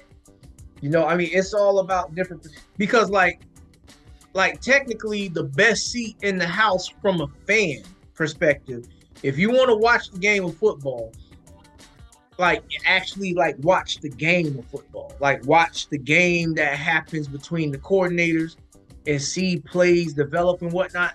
Mm-hmm. The best way to watch that game is the very high seats. Yeah. Because you see the field the best. Yeah. But if you're trying to watch like up close and personal with the players and like a more like size, contact, hitting perspective, then you want to be as close to the field as you can be. Yeah. I get what you're saying there. I definitely get what you're saying. It makes sense. You know what I mean? Definitely makes sense. I mean, I agree. I mean, I'm not here to disagree with nothing. I can see how especially these young players, it's hard to get through to these dudes sometimes, man. And if you're not there talking to them directly, they have a lack of respect for the scene. You know what I'm saying? You got to be right there and everything. You know what I'm saying? It's almost like a sensitivity thing. You know what I mean? Right. You're not here with us. Well, I can hear that. Ideally, as a coach and whatnot, you want to establish that understanding in training camp. And OTAs and training camp, you want to establish all of that. Because if you a good defensive coordinator, the players, the veteran players, will step in situations like that for you. Right. That's like the old Pittsburgh Steelers. Not like the super old Pittsburgh Steelers, but like the one that Ryan Clark, James Harrison, and them played on. Yep, big dude. Yeah. Mm-hmm. That was the Pittsburgh defense that was ending folks' careers. For real. Dead serious. Like, if you look at that version of the Pittsburgh, like Ryan Clark, he wasn't nothing to play with when it came to getting hit. No, I seen how he got down. It's like dog running he running to you full speed, fam. For real. Right. And so when like Derrick Henry tried to talk like he would run him over, and like Ryan Clark was like, "Yeah, I'll tackle you, bro." And I'm like, I can see that very easily. I can see that very easily. Because one, Derrick Henry ain't that kind of running back anyway. Come on, the guy for the Ravens, right? Yeah. Mm-hmm. Like, even when he was on Titans, like, you always seen, like, he looks light in his lower body. Like, he don't got the same tree trunk legs. So why they be trying to act like why they try to act like he like Marshawn Lynch then? Because he's known for a stiff arm. He's known for a stiff arm. If he can build momentum and stiff arm you, because he got long arms, so he can reach you. He can reach you. He's known for that stiff arm. But when it comes to like running folks over, that's not what he's known for. You would think he would be known for that because of his size. Yeah, but if you don't got legs, if your legs ain't really like that, then I mean, see what people don't understand. I'm not saying him or anybody, but when you strength is really the legs. Upper body is almost like it's like for sure. I'm not saying that's not strength, but when you punching, it's from the legs. If you look at a guy like Barry Sanders, right, and what I've always noticed how big his legs is, dog. You know what I'm saying? Dude got some huge legs, bro. You know what I'm saying? The stuff he was doing. Mm-hmm. And if you look in the replay, this dude got, he's mad agile too. You know what I'm saying? So it's like a guy like that, and Barry Sanders was strong in the mug too. Don't get it twisted. Just because he was like, dude was strong as an ox. You know what I mean? So beast mode, you see how big he is. Legs huge too. You know what I'm saying? So all that power comes from the legs. That's why when they say when you lift, you squat down, lift with your legs. You never lift with your upper body. You know what I'm saying? Mm-hmm. So that's where all of your strength come from. You know what I mean? Literally, like most of it. So it's like, if you're a running back and you don't, okay, you need strong. If you're a power back, you need strong legs. You look at the bust, Jerome Bettis. I remember him. Big dude. Michigan native. Detroit native. Yeah, I remember the bust. You know what I'm saying? Tyrone Wheatley is a Michigan native from Tyrone Wheatley. I remember, Tyrone Wheatley. Yep, Tyrone Wheatley. You know what I'm saying? Like, you know, but I don't know. I don't know. Derrick Henry, I mean, you know. He's a great running back. You know, it's just, he could be stopped. If you stop him from building his momentum early. Is he comparable to Lynch?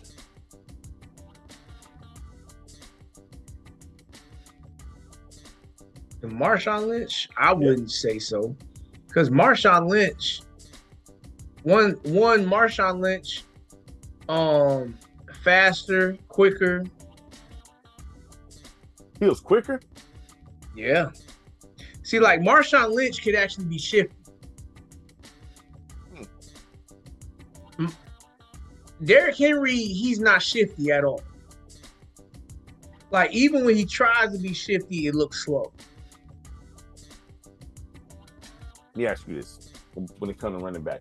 Is Adrian Peterson, I'm not going to say, is he, what would you rank him in as far as greatest running backs that you've ever seen?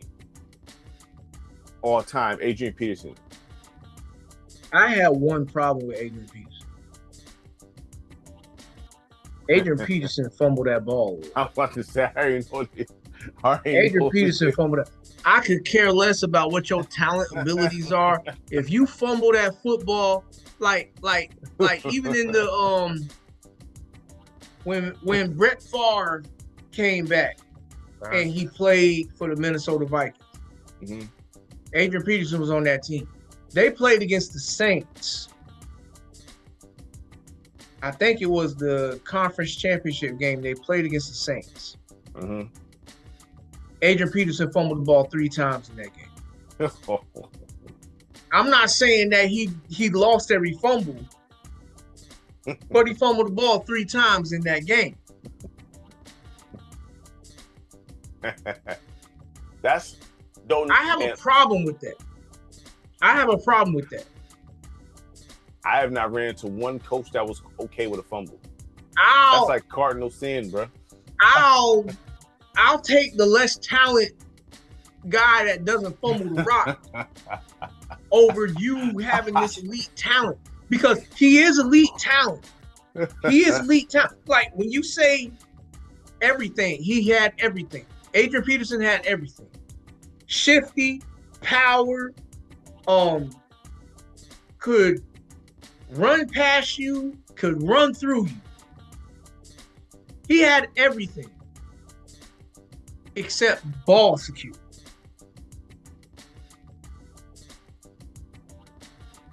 So there was a number of running backs in the league that were good that weren't as good as him, but they didn't fumble. Like Jamal Charles, he's not known for fumbling. D'Angelo Williams, he's not known for fumbling. Darren McFadden, he wasn't known for fumbling. Maurice Jones-Drew, he wasn't known for fumbling. Marshawn Lynch, he wasn't known for fumbling. That same draft class. Let me ask you this, because it's all turnovers. Turnovers all suck. Which is worse, a fumble or an interception to you? I think a fumble is worse. because a fumble for the most part is 100% on you, the ball carrier, most of the time. An interception, that could be on the wide receiver's fault for running the wrong route. That could be a bobbled pass. Like the quarterback could have got hit while he threw the ball. The wide receiver could have tipped the pass in the air because he didn't catch it at first. And he tips it in the air and it lands in the defensive player's hands. So there's more outcomes that can point to the quarterback, like, okay, look, this wasn't your fault. We know, but he takes the hit on the stat sheet. But when you actually watch the game and you be like, he should have caught that ball, or he ran the wrong route, or this happens a lot. The wide receiver stopped running in the middle of his route. No, that's like a player cut like that's like a player that won't cut like him. And you thinking they about to cut. You know what I'm saying? Like, what are you doing? Like, right. I mean, that happens too. So, like, I mean, and of course, there's going to be times where the quarterback gets it wrong, as far as the decision that he made, throwing it to this to this receiver when this coverage was over there, or not being accurate. Yeah, those things happen. Right. But for an interception to happen, there's more reasons why it could not be the quarterback's fault than for the ball carrier. Because the ball carrier, at that point in time, how you hold the ball while you run and how you hold it while you're going through contact, those are all things that you got control over.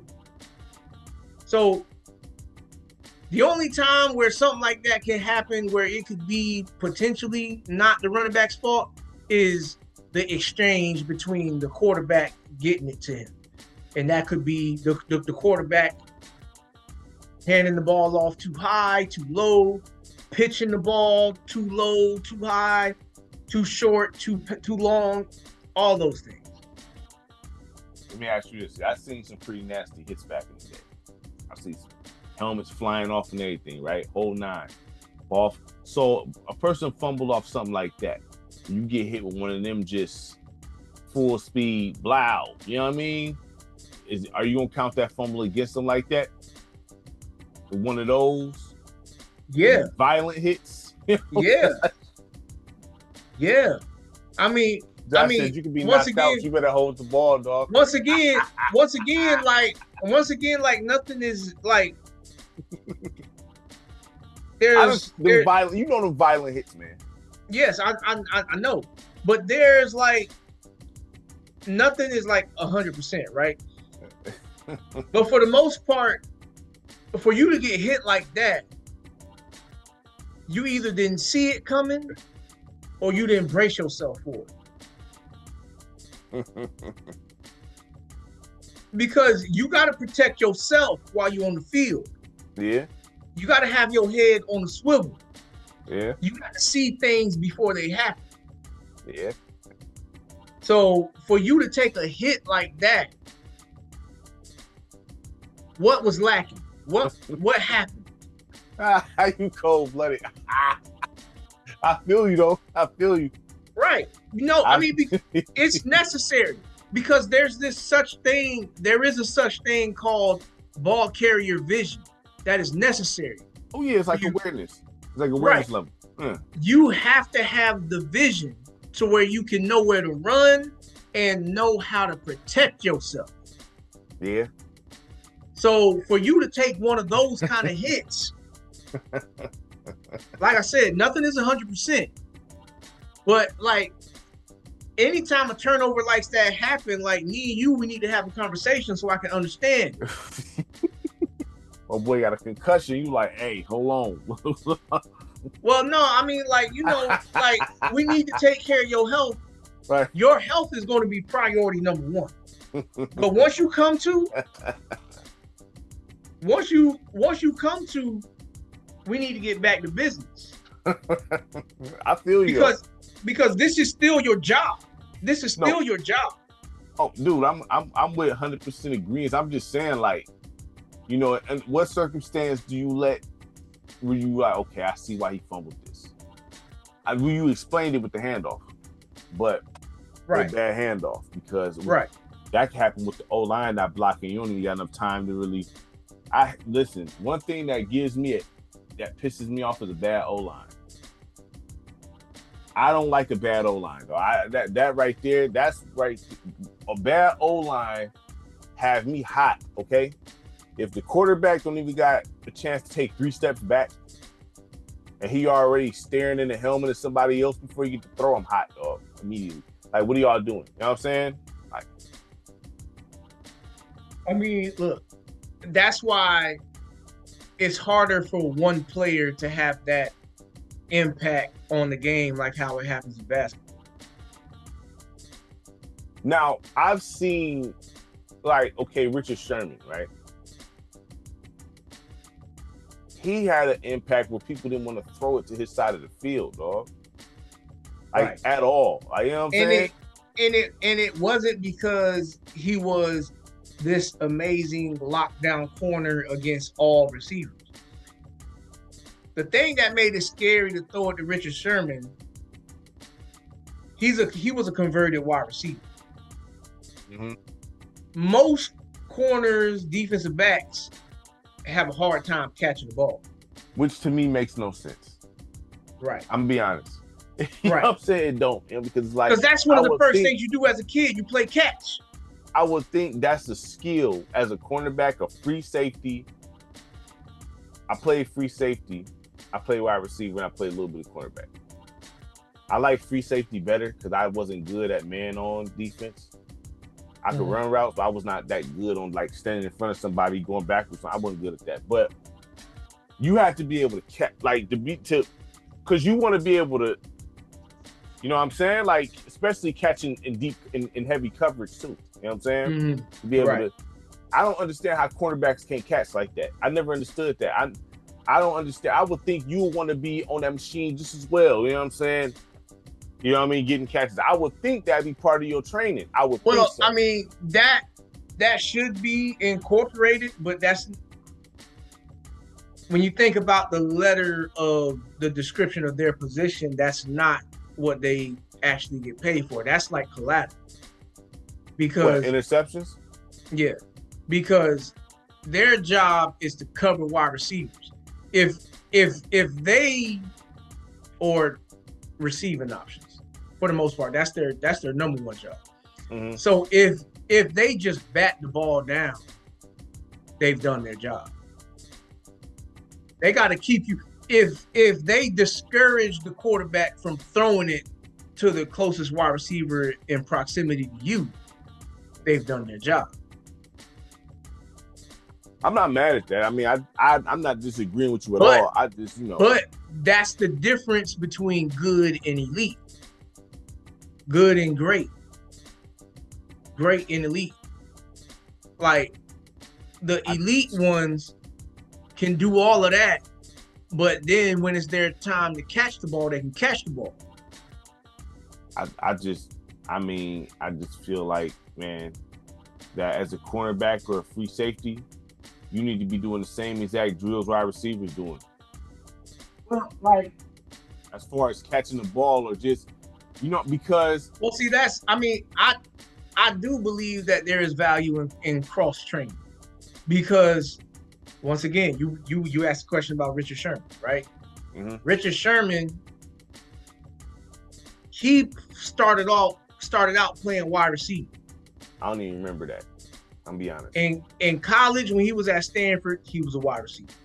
Was he cold? He wasn't cold like that. But the thing that worked to his advantage when it came time to play that corner position, he understood how a wide receiver thinks. Mm. He understood what you're trying to do to him as a wide receiver to a degree. Yeah. So he was able to use that to his advantage. So it's one of those things that you know, it can help players. Because if you had players cross training to where they knew what you was trying to do to them, Mm-hmm. they can see it coming before it happens. Listen, I'm not gonna disagree. You know, my favorite position in football is probably it is wide receiver and cornerback. I think defensively, them free safeties and cornerbacks is very, very important, especially in today's game where everybody's want to pass. You know what I'm saying? Like, you know, pass rush and coverage go hand in hand. I really would be, I get what you're saying, but I want interceptions. I'm not even gonna lie to you. I'm not gonna hold you up. Me too. Want interceptions. I want you going for it. I don't want to see you swatting. You better try to catch that ball. You know what I'm saying? Right. Because there's been the long debate that was going on at one point in time. Who's the better safety? Ed Reed or Troy Polamalu? You talking about dude for the Steelers? Yeah, with the hair. Yeah. Polamalu he was cold though. I was always, now they played two different styles. Polamalu was a box safety, and Ed Reed, he was more so a middle third safety. I've always picked Ed Reed because he creates those turnovers. Like, he gets those interceptions and he can take them back. Yeah, see that right there? You can't, yeah. Deion Sanders, he's one of those corners that he can get those interceptions and take them back. Yeah. Okay. I don't see how you can even choose against. I don't even know how is that even a debate? It's a debate because you know what I mean? It's a debate because most of the times, well, I shouldn't even say most of the time, but sometimes those guys that are the elite players that don't get a lot of interceptions, they instill fear. That's still good too. I'm just saying, like, right. You know, I mean, that's still, if they won't throw in your direction, I mean, this is what it is. You know what I mean? Like, but not even that. If they throw it in your direction, but the wide receiver or whoever it is scared to catch it because they see you coming. I mean, you ain't got it in your chest like that, dog. Right. That's what that means. You know what I'm saying? Like, I mean, honestly, who was the dude that supposedly locked up Megatron? Was it Ed Reed? Revis. Oh, Revis? Revis locked up Megatron. Funny thing, a small corner, Brent Grimes. Because you said Megatron, he one-dimensional, you said, right? Megatron, right? Megatron was only elite at running like 3 routes. But he was so elite at it that it didn't really matter that that's all he could do. Nobody really had an answer because nobody had an answer for that size and speed. But Megatron was slow at changing direction. They have this drill at the combine, the 3-cone drill. And that's one of the best drills in judging like your cut ability and whatnot. Tom Brady tested better than Megatron. Is there evidence of this? Like, honestly, like, yeah. Is there evidence of this? Like, yeah. Tom so Brady, as slow as Tom Brady is. Yeah. Let's see. Calvin Johnson 3-cone drill.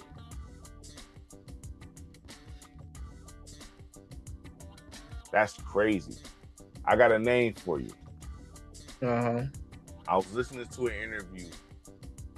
I felt like Detroit had some of the best receivers too, by the way, at one point. But Herman Moore said he skill-wise is up there with the best of the best. Do you agree with this or no? Herman Moore. Herman Moore, he was a big receiver. He was a big receiver. He said he feel like he up there with him. You know what I'm saying? Like, It's good for him to feel that way, but do you think he up there with him? Would you no, say no?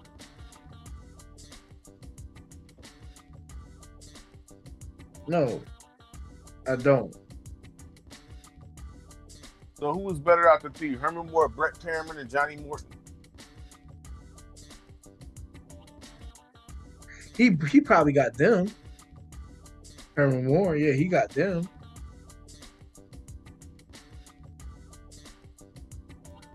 So let me ask you this: How long is it that until Cleveland can actually trade Shedeur? They got till Tuesday at 4:00. Trade deadline is Tuesday. Yo, I don't think they're gonna move him though, like this year. Or is there any rumblings on that?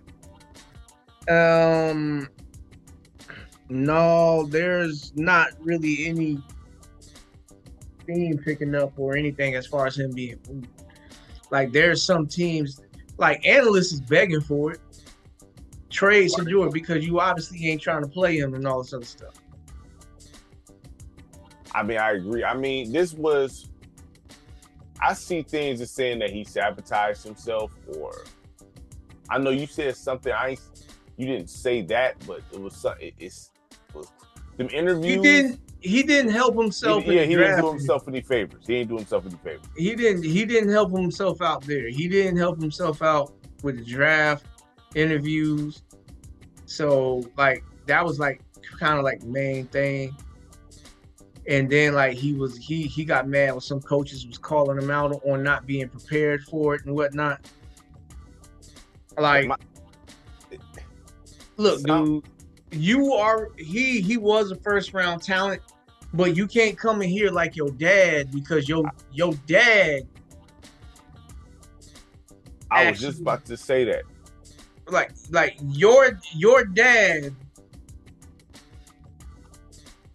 was viewed as that dude without a question.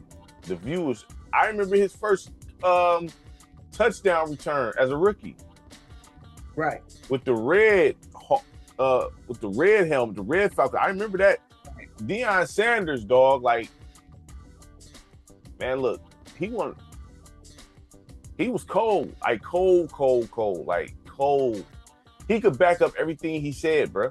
Like, you know what I'm saying? Like, there wasn't no, I don't see Shedeur as being on, not even close to the level. He's solid. I just don't see him being close to the level of his father. You know what I'm saying? Yeah, nah. No, I mean, he's good enough to be a first round pick, which was a clear sign that there's something against him from a league perspective for him to fall all the way down to the 5th round that he got drafted in. Yeah, 5th round, yeah. Like that right there was like kind of crazy. Which is like, you can understand him like not getting picked over certain players that have teams already with established quarterbacks. This is definitely funny style. I mean, we're not gonna do this, but it's funny style. Now the thing is, I got a question because I seen something on the tube. I didn't click on the video, but it said Travis Hunter bust because of his two-way dream of being a two-way player. Now you was a Jaguar. He's on your squad. Do you feel like he's a bust? No. Right now, he's the most consistent wide receiver at catching the ball, and he's our best corner. The thing that sucks is that he just got hurt, so now he's on injury reserve. He's gonna miss at least 4 games. Ooh, so what's the injury? I have to look into the details more, but 4 weeks is kind of long. You know what I'm saying? Well, anytime you get put on an injury reserve list, 4 weeks is mandatory. That's by league rule. So anybody that got put on injury reserve is going to be out 4 weeks. But that's minimal. So, I mean, I don't think he's a bust. No. Has he been underwhelming as opposed to what you was hoping to get from him versus what he was in college? Yes, that has been the case. But that's not all his fault. Um, a lot of that is coaching and play calling and whatnot. Like, Mm-hmm. if you're not gonna try to get him the ball, then you're not gonna see the value. And then on the other side of that coin, if you try to force him the ball,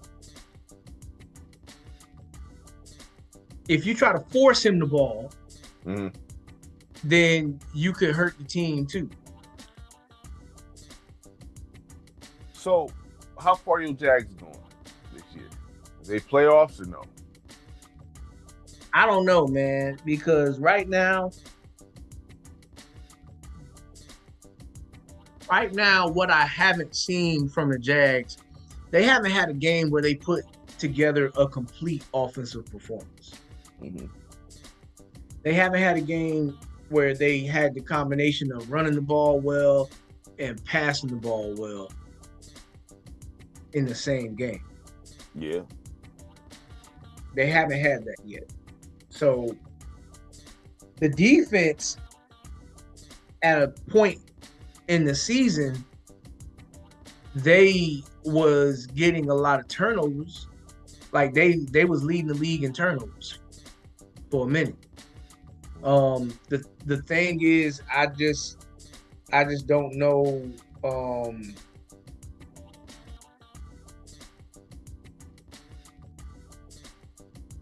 Now with this Travis Hunter injury, I don't know how much they were banking on him to like be there, because he was looking like he was about to be the number one wide receiver on the team Mm-hmm. instead of Brian Thomas Jr.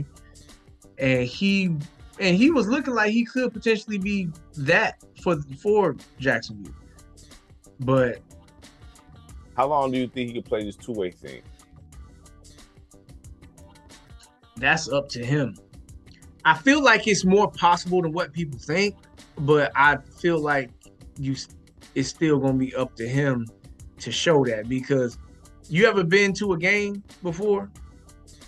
To an NFL game? Mm-hmm. I'm gonna say I've been to one as a kid, but I barely remember it. So no, I've been to arena football.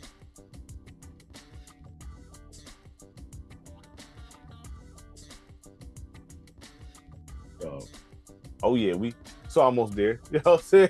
It's almost there. I mean, so what was you about to say last point? You asked if I've been to a game. I've been to one when I was a kid. I remember Barry Sanders, but it was the Pontiac Silverdome, fam. So it was the Silverdome. That's the last time I've been to a football game. I've been to a bunch of arena football games, so I don't know if that counted or not. You know what I'm saying? Okay. Like when you go to a football game as opposed to watching it on the TV, like when you watch it on TV, when you have the commercial breaks and whatnot, like you don't know what be going on. Yeah. Right. But when you actually go to the game, you see what happens in between those moments where you would normally see it on the commercials and whatnot. Yeah.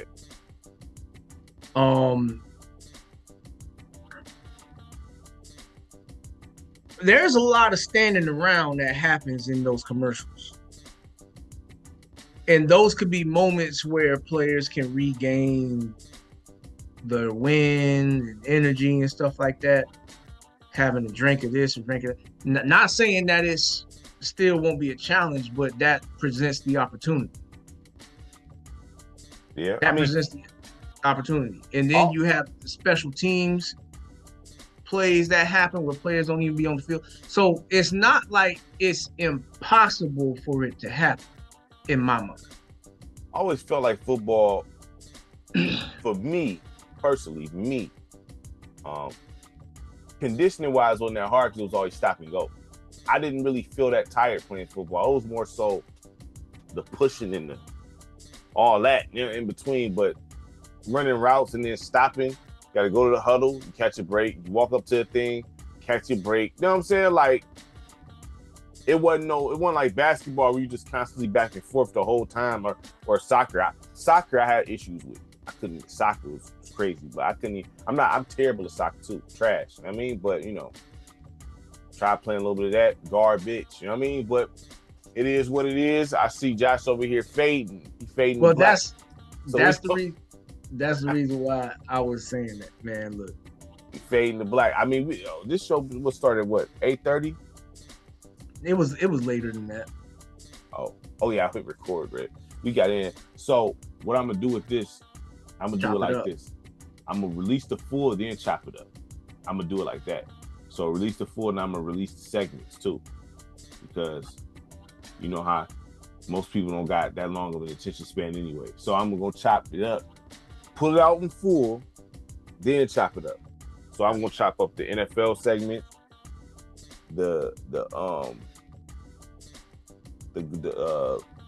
you know what I'm talking about, the gold, bronze, and silver piece segment. Right. Yeah, we can keep doing that too if you want to. It doesn't bother me. That's hard right there. You know what I'm saying? Put that in there. I'm gonna just chop it up, go through this too. I'm gonna release them full first. Yeah. Then chop it up throughout the week. So I'm gonna release it probably like every other day or something. You know what I'm saying? All right.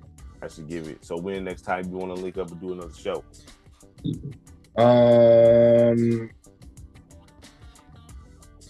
Let me see.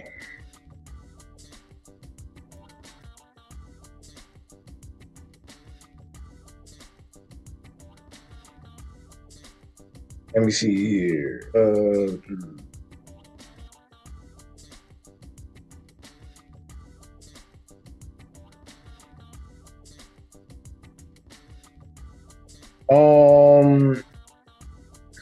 For the most part, I'll be available during the week. Mm-hmm. I just can't do long shows during the week. No, that's fine.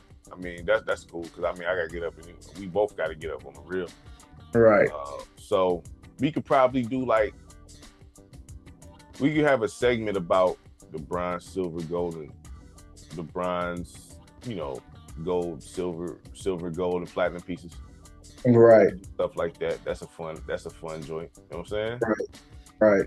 Mm-hmm. Stuff like that. Yeah, we figured out. So yeah, we could probably. Now the only days I'm not available to do the show is Tuesday and Friday because that's me and Lewis's days. So after that, I mean, whatever it is, what it is. You know what I'm saying? So you said Tuesday and Friday. That's them the days Tuesdays and Fridays. Yeah, them the days we set it up. I'm open on all the weekends. You know, like the whole joints. You know what I'm saying? Then Monday, Wednesday, Thursday. You know what I'm saying? Well, Saturday nights is not a consistent night where I can bank on it. Actually, Saturday nights is normally not like this, so don't bank on Saturday nights. Sundays could be a possibility. Monday is looking like a strong day to be more consistent with. All right.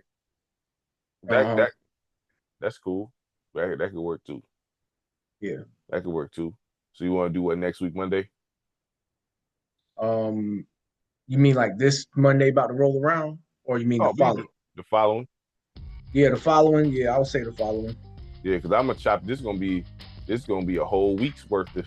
You know what I'm saying? You know what I mean? So the whole show gonna be out Monday morning, but throughout the week it's gonna be chopped up. You know what I'm saying? So I might do it like every other day, every 2 days, whatever. It's gonna be chopped up though. Yeah. You know what I'm saying? So I'm gonna listen to it in my phone. Take the audio file, listen to it in my phone, chop it up like that. All right. You know what I'm saying? So it was a good show. Yeah, man. I'll go ahead and get some sleep. You know what I'm saying? Yeah. All right, peoples. We out. All right, then. Peace. Peace.